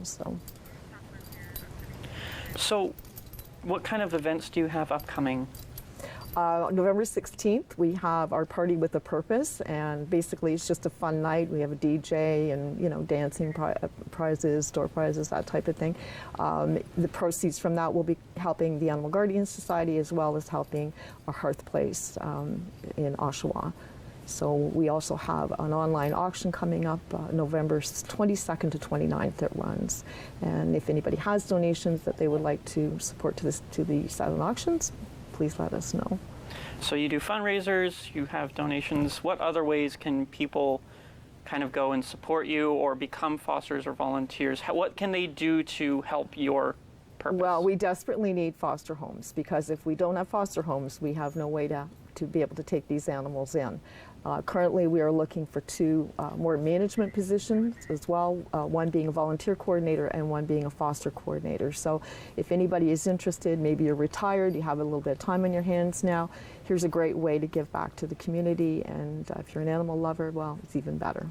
Yeah, and that's a lot of fun too. I would imagine it's very rewarding as well. And I mean, especially for you, Jane, yes. Just being able to spend a lot of time with these puppies and whatnot, and getting them the health and making sure that they're ready for. I think when you realize that as a foster home that you're saving so many lives, ultimately, I can't think of any greater reward than that. Yeah.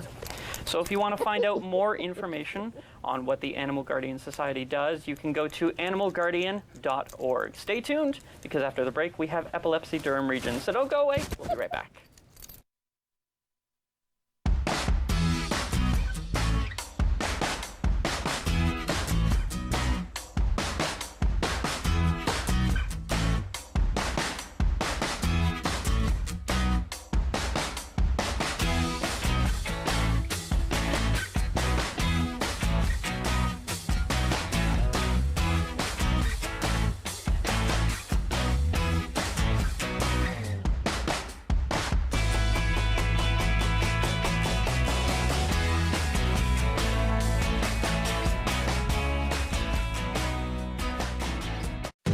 Your mouth can do a lot of amazing things.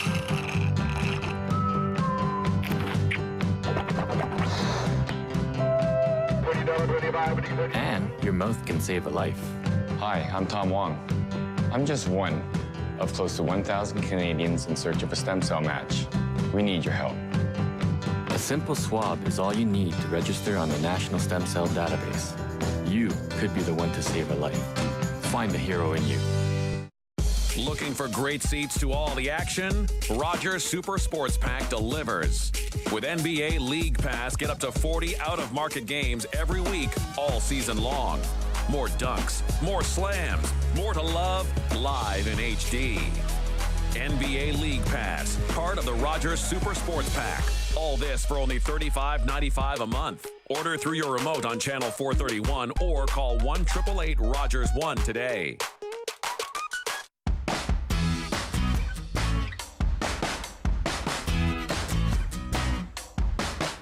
Welcome back to Inside Durham. My final guest for today is Diane McKenzie, CEO of Epilepsy Durham Region. Thank you so much for coming on the program today. Well, thank you for having us. So, for those who aren't aware, you've been here before, but what is Epilepsy Durham Region? Well, Epilepsy Durham Region is a local community agency supporting people living with epilepsy in Durham Region.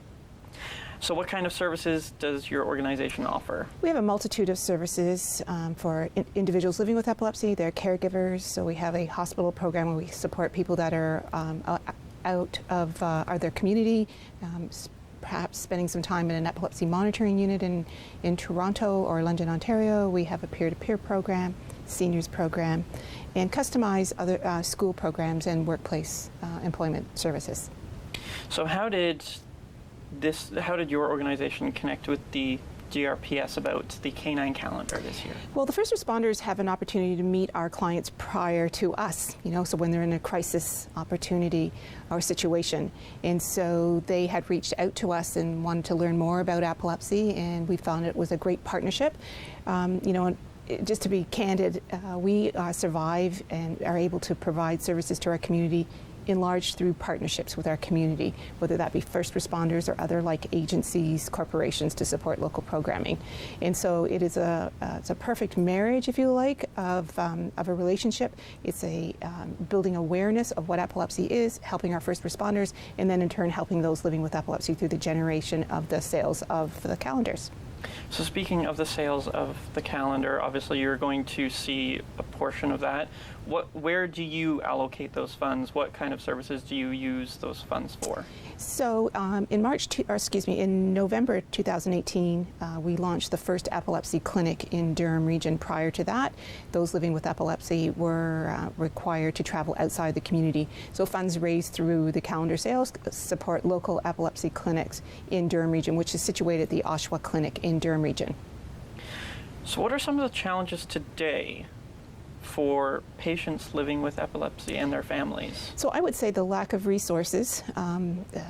So funding for medications. Our medications, we are short supply. 75% of those anti-seizure medications are in short supply. So there's an opportunity for us always searching for medication. There's not always advance notice that medication will be a short supply. So that could be very detrimental to one's health. With anti-seizure medication, it's quite unique. You can't just start and stop to another medication. There's a time for weaning on and weaning off of medication. So it becomes quite dangerous, and it could be fatal for some when the medication is not available. So that's one of the challenges. The challenges or barriers surrounding the disease we hear from particularly our young people is the stigma and lack of awareness of what epilepsy is. So we have a lot of issues with bullying and misunderstanding, misconceptions of what epilepsy is within the workplace and within our school environment. So something that I've kind of found out is CBD oral medication. Now, is that something that can aid in somebody who has epilepsy? Is that is that an actual true statement? So for some, there is not enough research to quantify that statement. So for some who are taking that CBD treatment, there isn't, CBD is an organic product, so no two strains are similar. So what is the dose that you need to take? No one knows what that is. Sometimes folks say to us that I would not like to take any prescribed anti-seizure medication. I would like to do something natural and just do the CBD oil. That could be very dangerous. We see for some there is a reduction in seizure activity, so we call that the honeymoon phase. But we can see for many individuals that the seizures come back very aggressively with a vengeance, and it can be very dangerous again. So you never know what the dose to take is appropriate for you, even if you're taking your anti-seizure medication, and no two strains are similar because they're organic matter. So we're just, on November 9th, we will be hosting an education forum, and we will have scientists from our EPLINK lab talking about the relationship with CBD oil and epilepsy and seizure disorders. Absolutely. Now, we do actually have a copy of the Canine Police Calendar here if you want to take a look at it. They are available in many locations, I've noticed. And do you have any other events coming up as well? Yes, we do. As I mentioned, we have the forum. I really would invite many people to attend that forum. It is very knowledgeable. We have 2 epileptologists speaking. We have our scientists speaking. And we'll be talking about a new treatment called vagus nerve stimulator. So I would say that that would be a great opportunity for people to become involved, engaged, and learn more. Everybody has an opportunity to help somebody living with epilepsy. And so I think even for your general knowledge, you can register by visiting our website at epilepsydurham.com or just giving us a call on our 905-430-3090. Alrighty. Well, thank you so much for coming on the program. Thank you for tuning in. Don't be afraid to come back next time for Inside Durham. Have a great day. Bye-bye.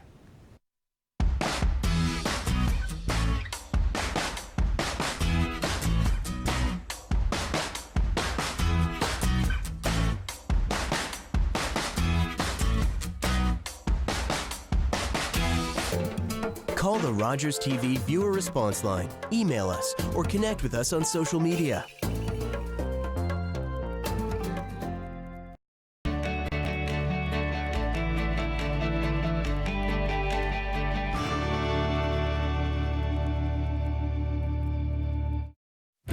I joined because I wanted to help others. To be a part of something bigger. To show my kids what's important. I joined to make my community stronger. To make a difference in someone's life. To acknowledge that our freedoms come at a cost. I joined to honor my mom. My grandpa. My neighbor. Everyone who served. Who are serving still. I joined. I joined. I joined the Legion.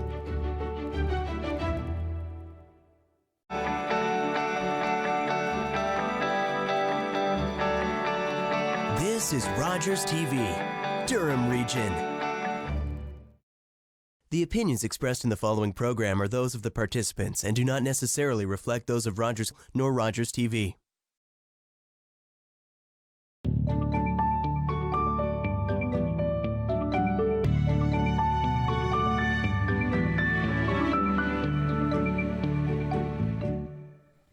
Hello, and welcome to Pathways to Success with Dawn Reist.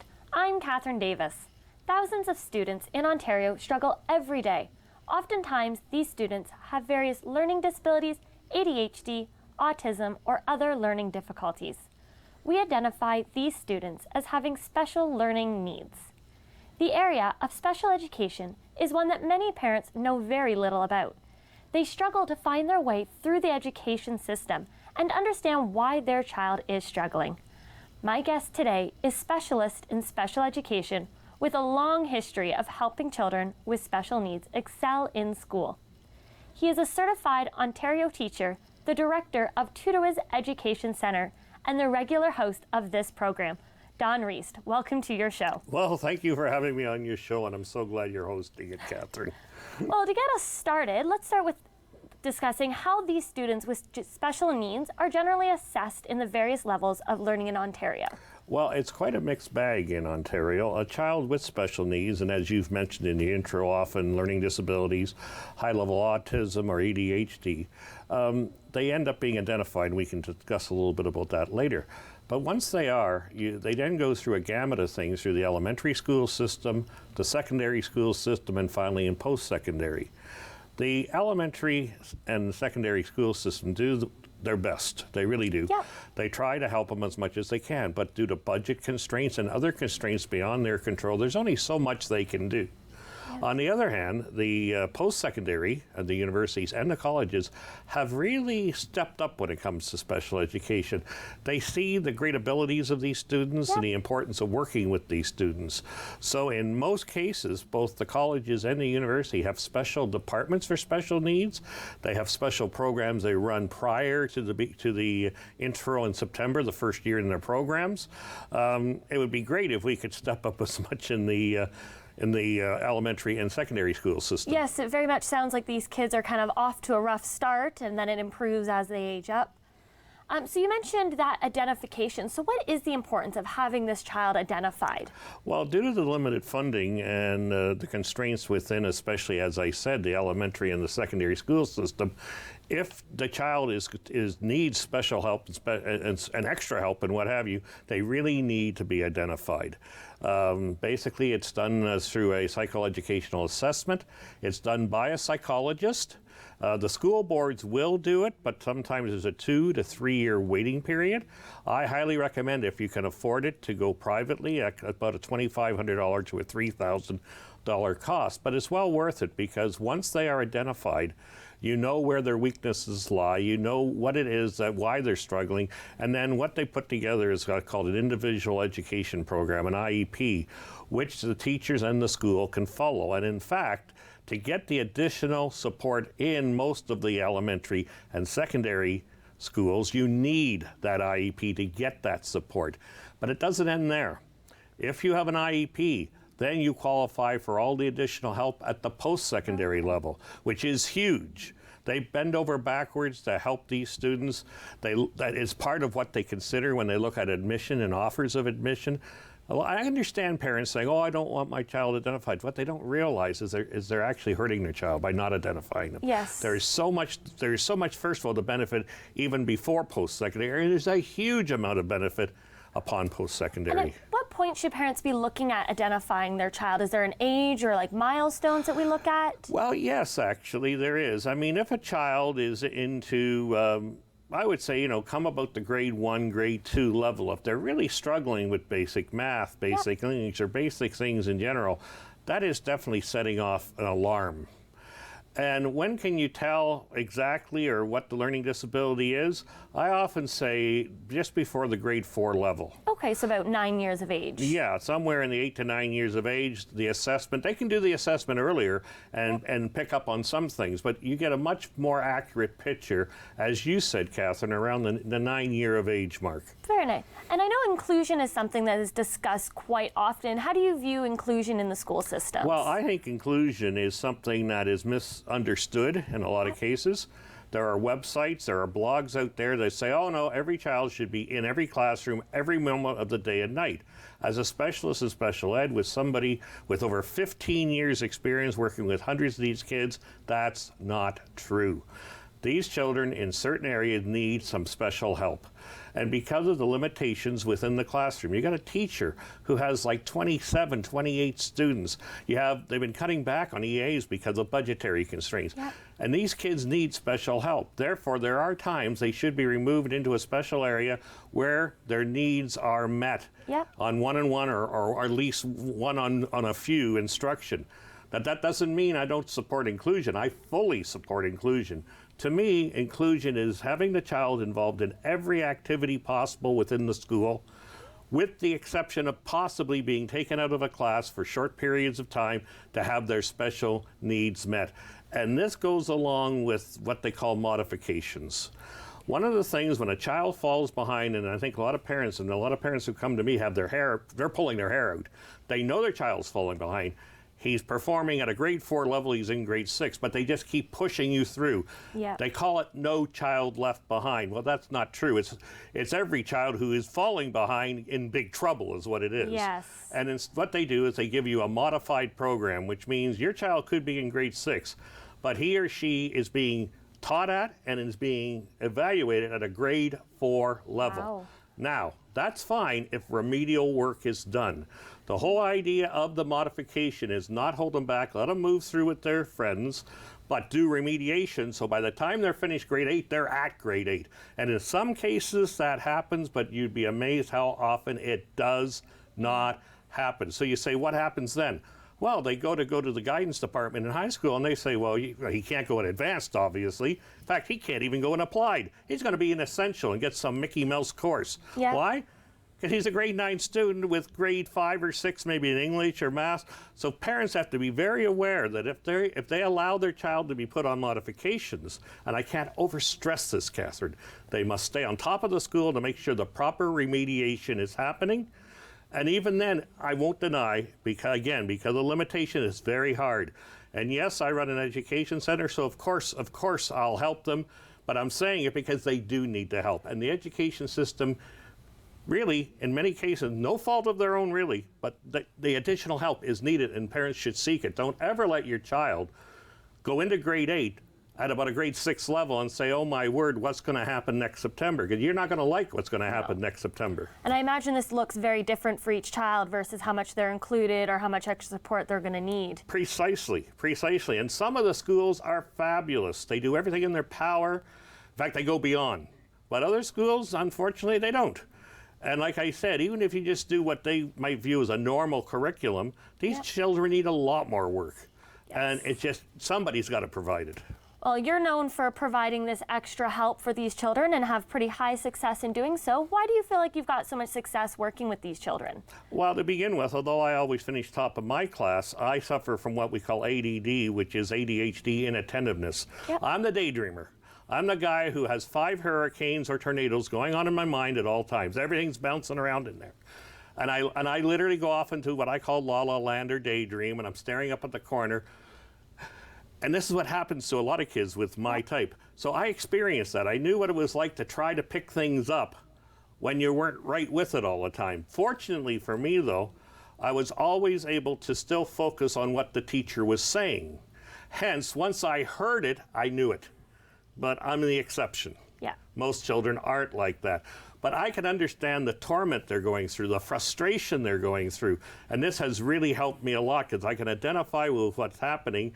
And I get I used to get very angry at the boards for the level of help. Now I just get frustrated because I realize it's not really their fault, but these kids need that help. And I'm sure a lot of these children are feeling that same frustration that you're talking about. Oh, and they become the class clown. See, no child wants to be known as falling behind his friends. Yep. He'd rather be known as the clown. Yeah, would rather act out and do something, and that's just going to put them farther and farther behind if they're now not paying attention to what's going on in class. And that's why years ago I wrote a study said take care of the learning need, and the behavior will take care of itself. Yep, help this child get that bit of focus, that bit of confidence, and all their school needs will follow as well.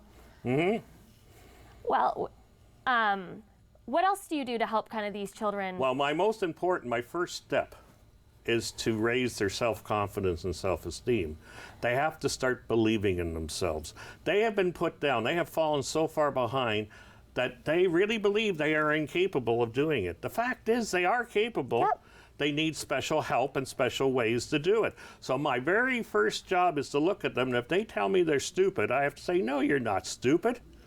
In fact, if you were truly stupid, you wouldn't be saying that because you wouldn't even know you're stupid. You wouldn't be aware. But what you are is you need some special understanding to help with understanding what the concepts are in English, what the concepts are in science, and especially math. I mean, math has been a total disaster in Ontario. So to help these kids build confidence, what do you suggest? Giving them tasks that they can handle until they master it, I assume? What we do right off the bat is I talk to them about something, we go over something, and then I tell them to say it back to me. And all of a sudden they realize, hey, I can do it. One of my favorite tricks, because before I went into teaching, I was an advisory specialist with IBM Canada, so I have a lot of background also. And what I do is I take a desktop computer with the cover off it, and I say to the child, now you look in that desktop, and in 10 minutes you tell me all about it. And they say, well, I can't do that. Okay, I'll give you 20 minutes, so I can't do it. Give you 30. Sir, I don't know what I'm looking at. Yeah. Ah, you mean if I explain to you what that was, you may be able to do it? Well, maybe. So again, I'll go through for 5 minutes, identify, the CPU, the processing unit, the memory, the fan, the bus, everything. And then I say, now you tell me about it. And of course, they just spit it right back. And I said, I thought you couldn't learn anything. They go, oh my word, I can. The kid starts to realize that they can make those connections, that they can figure out where the fan connects to because you've told them what it is. Yeah, that it's been explained to them. Yeah. And that's their trouble. Like they would say, I can study forever and learn nothing. Well, it's true, they can, because they don't know what they're studying. Yeah, it doesn't matter how much you read the same thing. If you don't understand the fundamental components of it, you're not going to be able to actually grasp it or use that information. You'll never learn it, ever. And these kids are convinced they can't learn. No, it's not true. They can learn. They just need it explained in a different way. Yep. Everybody has a different learning style. Yep. And what the schools do, to the best of their ability, is teach to the most common learning style. But unfortunately, there's at least there's 15 to 20% identified. But I firmly believe students who have true learning challenges almost push 50%. Because I say any child who can't achieve a B, something's not quite right. Yep, any kid with the right help, the right supports that we've talked about, being included when they can, that confidence bit, I'm sure these children can achieve that no problem. Well, we've reached our break again for the day, so we will be back right after this.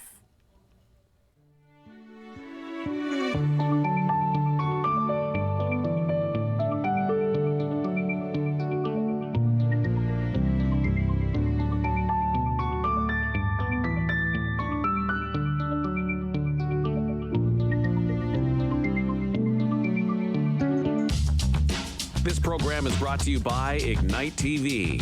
Now you're in command. Visit Rogers.com for more details.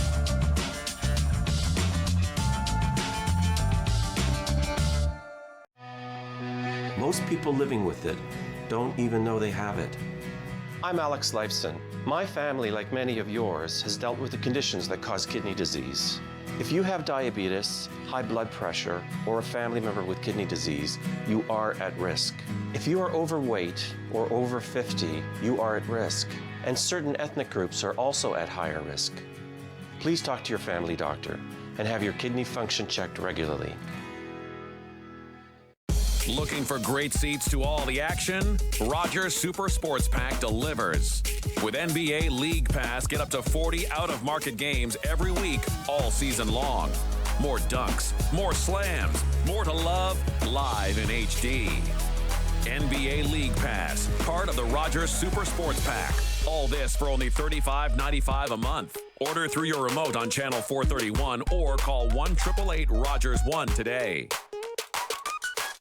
I'm Jennifer. And I'm Allison. This week on The Parenting Show, we're getting teens to openly talk to their parents. We're going to crack that nut open. It's only here on Rogers TV.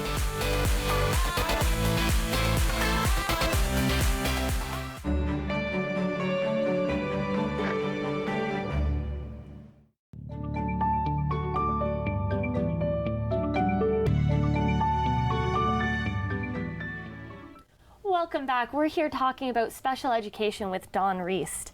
So where we left off, we were going to discuss the 3 R's that we've heard you discuss about, that being respect, relationship, and reason. Could you touch on each of these 3 different parts? Yes, I feel they used to always say rewrite and arithmetic, of course, which is fine. But really, the ones that really matter is, first of all, respect. If you want a student to do well, first of all, they do have to respect you. But the only way they're going to respect the teacher if you respect them. Yes. You don't show respect for your student, don't expect them to do anything. No. In fact, they don't even want to come in the classroom. I can tell you that right now. The second one that's huge is relationship. This is one that I was actually condemned by principal after principal as saying, no, you shouldn't be building a relationship. But in the last 6 months or so, there's been all kinds of articles written about what I've been saying for 20 years. Yep. Somebody responds best to you if they think you really care about them. It's one thing to respect a person. It's another thing to really understand them and really care about them. Yep. And I always used to interview my students to find out what they were trying to get out of school, what they wanted out of life, how they were viewing the class, to give their feedback. That relationship is incredibly important. And I'm sure the child finds it very hard to care about school if they're sitting in a classroom where they feel like their own thoughts and opinions aren't being cared about. Exactly. So not only is respect, but this relationship is absolute key. Yes. And the third one, which is just as important, if not the most important, is reason. Why are we doing this? Yep. Why am I learning this in math? Why am I learning this in science? Why am I learning this in English? What good is it in the future? People work much harder when they know they're going to benefit from what they're learning. Yeah. And kids often say, oh, this is a bunch of, bull roar. Why am I learning it? Why well, does it guess matter what? how far It the might be rocket- bull roar, and if it is, I'll tell you. But normally it isn't. Yeah, the kid doesn't seem to understand why it matters how far the rocket can go when they're calculating something in math until they realize how it's actually going to affect lives and stuff. That's right, and they may end up actually making their living out of it. Absolutely. So I'm sure over the years you've had many success stories with these children. Could you share some of them with us? Oh, I would love them. One of the very first students when I went into special ed was a grade 10 student. He was failing everything. I mean, absolutely failing everything, and his mother called me in and asked me to work with him. So The very first thing he said to me was something I mentioned in the first half. He looked at me and said, "Don't waste your time with me, sir. I'm stupid." And I said, "Oh, I don't believe you're stupid." I said, "I think you may just have trouble learning." He says, "Oh, no, I'm just stupid." I said, "Well, let me be the judge of that after we work a while." So to make a long story short, we worked in grade 10, 11, and 12 math and science and English. And by the end of grade 10, I realized that, yes, he can do math, and yes, he can do science, but he is brilliant at English, just brilliant. So I told him to go on the school newspaper, which he did. And we could talk a lot about this student. He's remarkable because, remember, he was doing nothing at the beginning of grade 10 other than just, well, he was drowning is what he was doing. Well, anyhow, to make a long story short, he ended up going into journalism at Trinity College at the U of T. Wow. He now works as one of the major news agency, as one of their main news journalists. Wonderful. And he got a master's from a little university called Cambridge. Wow, very impressive. I am extremely proud of that student. Yep. I had another student come to me in grade 6. Again, he wasn't failing, but he was getting all C's and D's. And we started to work together. And by grade 7, he had joined something called Historica and did an incredible display. He won all of Ontario, ended up going to Ottawa for that. And then in grade 9, well, in grade 8, he actually ended up getting onto the honor list in grade 8 in a subject that he was almost failing before. Yep. And he stayed on the honor list all through high school. Wow, he was then admitted to one of the top universities, not only in Ontario, in Canada. He was admitted to Guelph University. Yep. And I'm proud to say that as of right now, he's graduating from Guelph University. Wonderful. And I'm sure these students had started not thinking that they could ever accomplish something like this. Anything, those two in particular. Wonderful. I had another one where a mother called me and said, "Look, my son has failed math 7 years in a row." I said, "How's that possible?" Well, they just push him through, which they do. So he was going into grade 8. So she begged me to work with him during the summer, which at that time I was running summer camps and really didn't work with students individually. But she asked me so nicely and she was so upset. I said, "Okay, I'll work with your son." Here's the absolute God's truth. He failed grade 7 math. In grade 8, he got 78%. Yep. And then he got on the honor roll in math in 9, 10, 11, and 12. Wow. It wasn't that he didn't understand math. He didn't understand the way it was being taught. It wasn't being explained properly. Yes, and I've heard that a lot, that students aren't actually grasping the material in class, that they're not quite understanding it. Do you have any idea of why that might be occurring? Well, yes, it is. It's unfortunately, as I said, they're teaching to the common denominator as much as they can. But a lot of teachers now, they don't have textbooks anymore, which is a big mistake. It's wonderful to have a textbook to look things up. Yep. They don't have them. They're giving out notes, but they don't even give out notes a lot of time. What they do, they come in, and this is a fact, they come in the classroom, they start writing on the board. All the kids do is try to keep up. Now remember, these kids have special needs. They can't even keep up. No. So at the end of the class, they have maybe a quarter of the notes. Anything the teacher said they've missed because they've been so busy trying to scribe, right? And this should be an accommodation. Either somebody should be scribing for them or the teacher, because remember, for the teacher to write that note on the board, she had to write it or he had to write it out first. Absolutely. They could have made a photocopy of it and given it to the student, and then they could have discussed the letter rather than spend half the period trying to write what's on the board. The student would much benefit more from just having the notes there, adding in any material that they need. Well, of course you're going to benefit more because you're getting nothing out of the way it's being done. Yeah. And what do you think that we can do to kind of change this? What do you recommend? So you suggested the textbooks. What else can help these students? We should go back to some of the, and I'm not going to sound like an old timer. I'm a person with, as I said, over 15 years of special ed, and I've had 25 years of teaching. I can tell you right now, for example, there are kids in grades 7 and 8 who can't tell you what 7 times 8 is. Really? So they depend on a calculator. Yep. Well, when we used to do, again, like for example, in multiplication tables, we used to do something called drill and kill. Every single day you went in there and you did your 1s through or 10 or even 12 times table every morning. Yep. And you know something? Not one of my classmates died during that. Yep. So it may be drill, but it sure isn't kill. And those kids And every one of us could tell you what 7 times 8 was by the time we were in grade 4. Yep, but the kids today, they're just not getting those same skills. That's right. And then no textbooks and only notes, and every teacher's giving out different notes. Yep. And again, they give out notes and they figure, okay, now the students can just follow my instructions and do it. No, they have to be shown. Instead of writing a ton of stuff on a board, write the actual problem you need to do on the board. Yep. Then show them step by step how to tackle a word problem, how to tackle this, how to tackle that. Give them an example to follow. that's been explained. It's amazing how well they can do that. Yep. But that's not happening in most classes right now. And I'm sure students, when they can work through a problem like that with the teacher, are going to gain that confidence, like you brought up earlier, that important piece. Yeah, the teacher cares, she's explained it, and if I still don't quite get it, you go over it a second time. Yep. You don't have to go over it 1,000,000 times, but it does have to be gone over in detail with a proper explanation. Yes. And that's what makes it successful. Well, and you talk about the success stories of the kids that you have, and I'm sure that they're developing many skills through when you're working with them. Yeah. What are some of these skills that the kids are picking up? Well, the study skills are one thing, like I said with the computer thing, how to study. Actually understand something before you read it, and then go back over it, and then try to associate it with something else. In mathematics, the biggest one, of course, is word problem skills. Yes. How to approach a word problem. I use something called GRASS. They give it all different names. But the first thing you do with a word problem is pick out what they're giving you. They're giving you all kinds of information. Pick it out and put it on the sheet. Then write R, which is required. What are they asking you to solve? Then you analyze it, and you write down how you're analyzing it. Yep. Then you do your solution, and then at the end, you write your statement. You follow those 5 steps, and you can answer almost any word problem. Yes, absolutely. So that's a lot of school skills that these kids are learning. Are there skills that you think that are outside of school that these kids are even picking up through working through these education problems with you? Oh, they are, because they learn the importance of asking for help. Yes. That's a big one. Yes. People, I don't like asking for help. There's nothing wrong with asking for help. I got news for you. Even Tiger Woods has a teacher and a trainer and a coach. Yep. He does, and he uses them all the time. Yep. Great baseball players, all the great hockey players, Yes. they all have coaches and trainers and teachers, and they're constantly learning as they go all through their careers. It's no different for any student. We have to constantly learn, and in order to learn, we need guidance. Yes. This idea that's coming up about these 4 online courses, believe me, it's going to be a total disaster.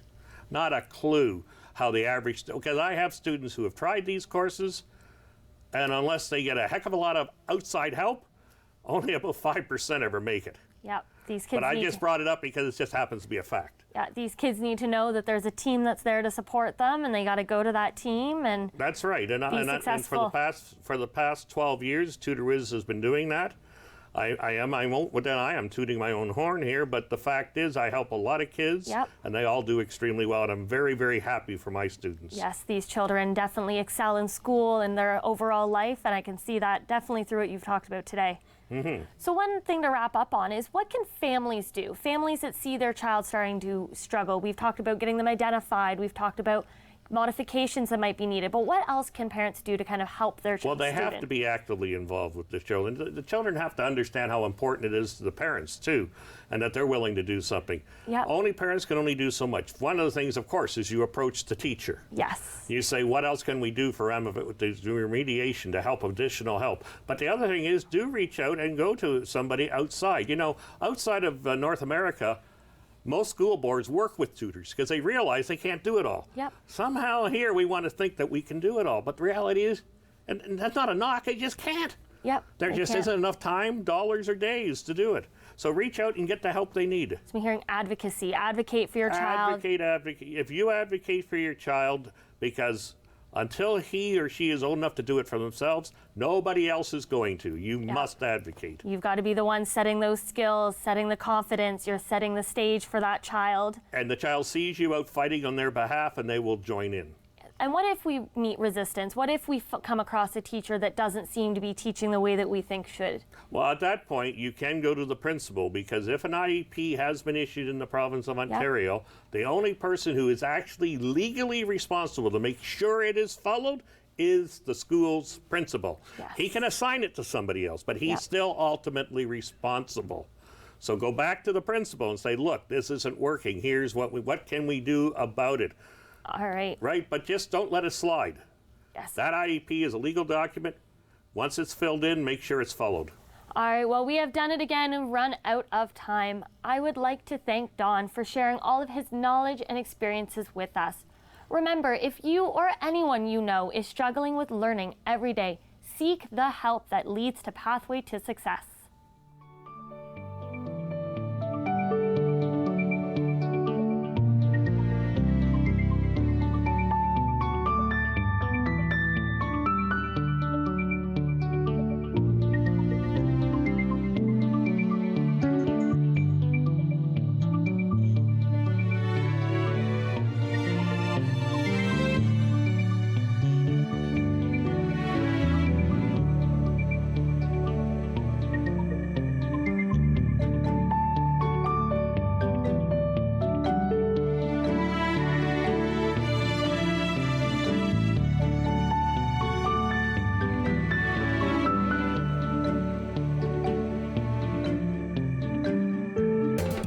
Call the Rogers TV viewer response line, email us, or connect with us on social media.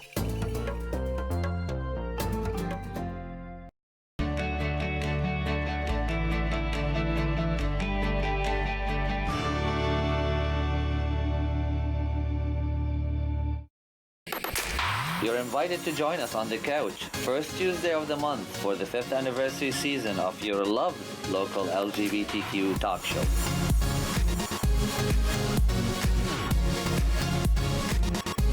On Saturday, November 9th, Jon Moxley versus Kenny Omega.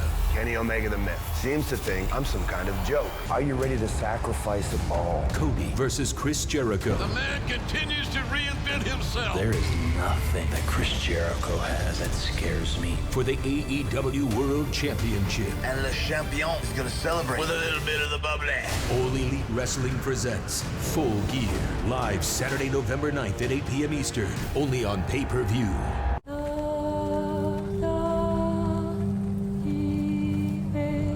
Our ancestors came here from France to build a better life. We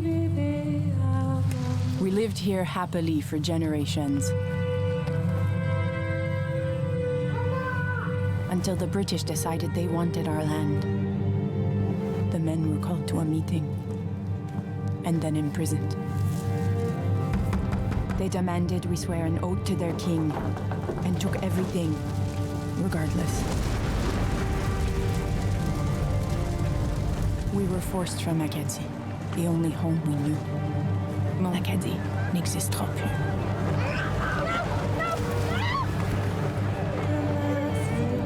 From 1755 to 1763, over 10,000 Acadians were ripped from their homeland. Despite this, Acadian culture endures in Atlantic Canada.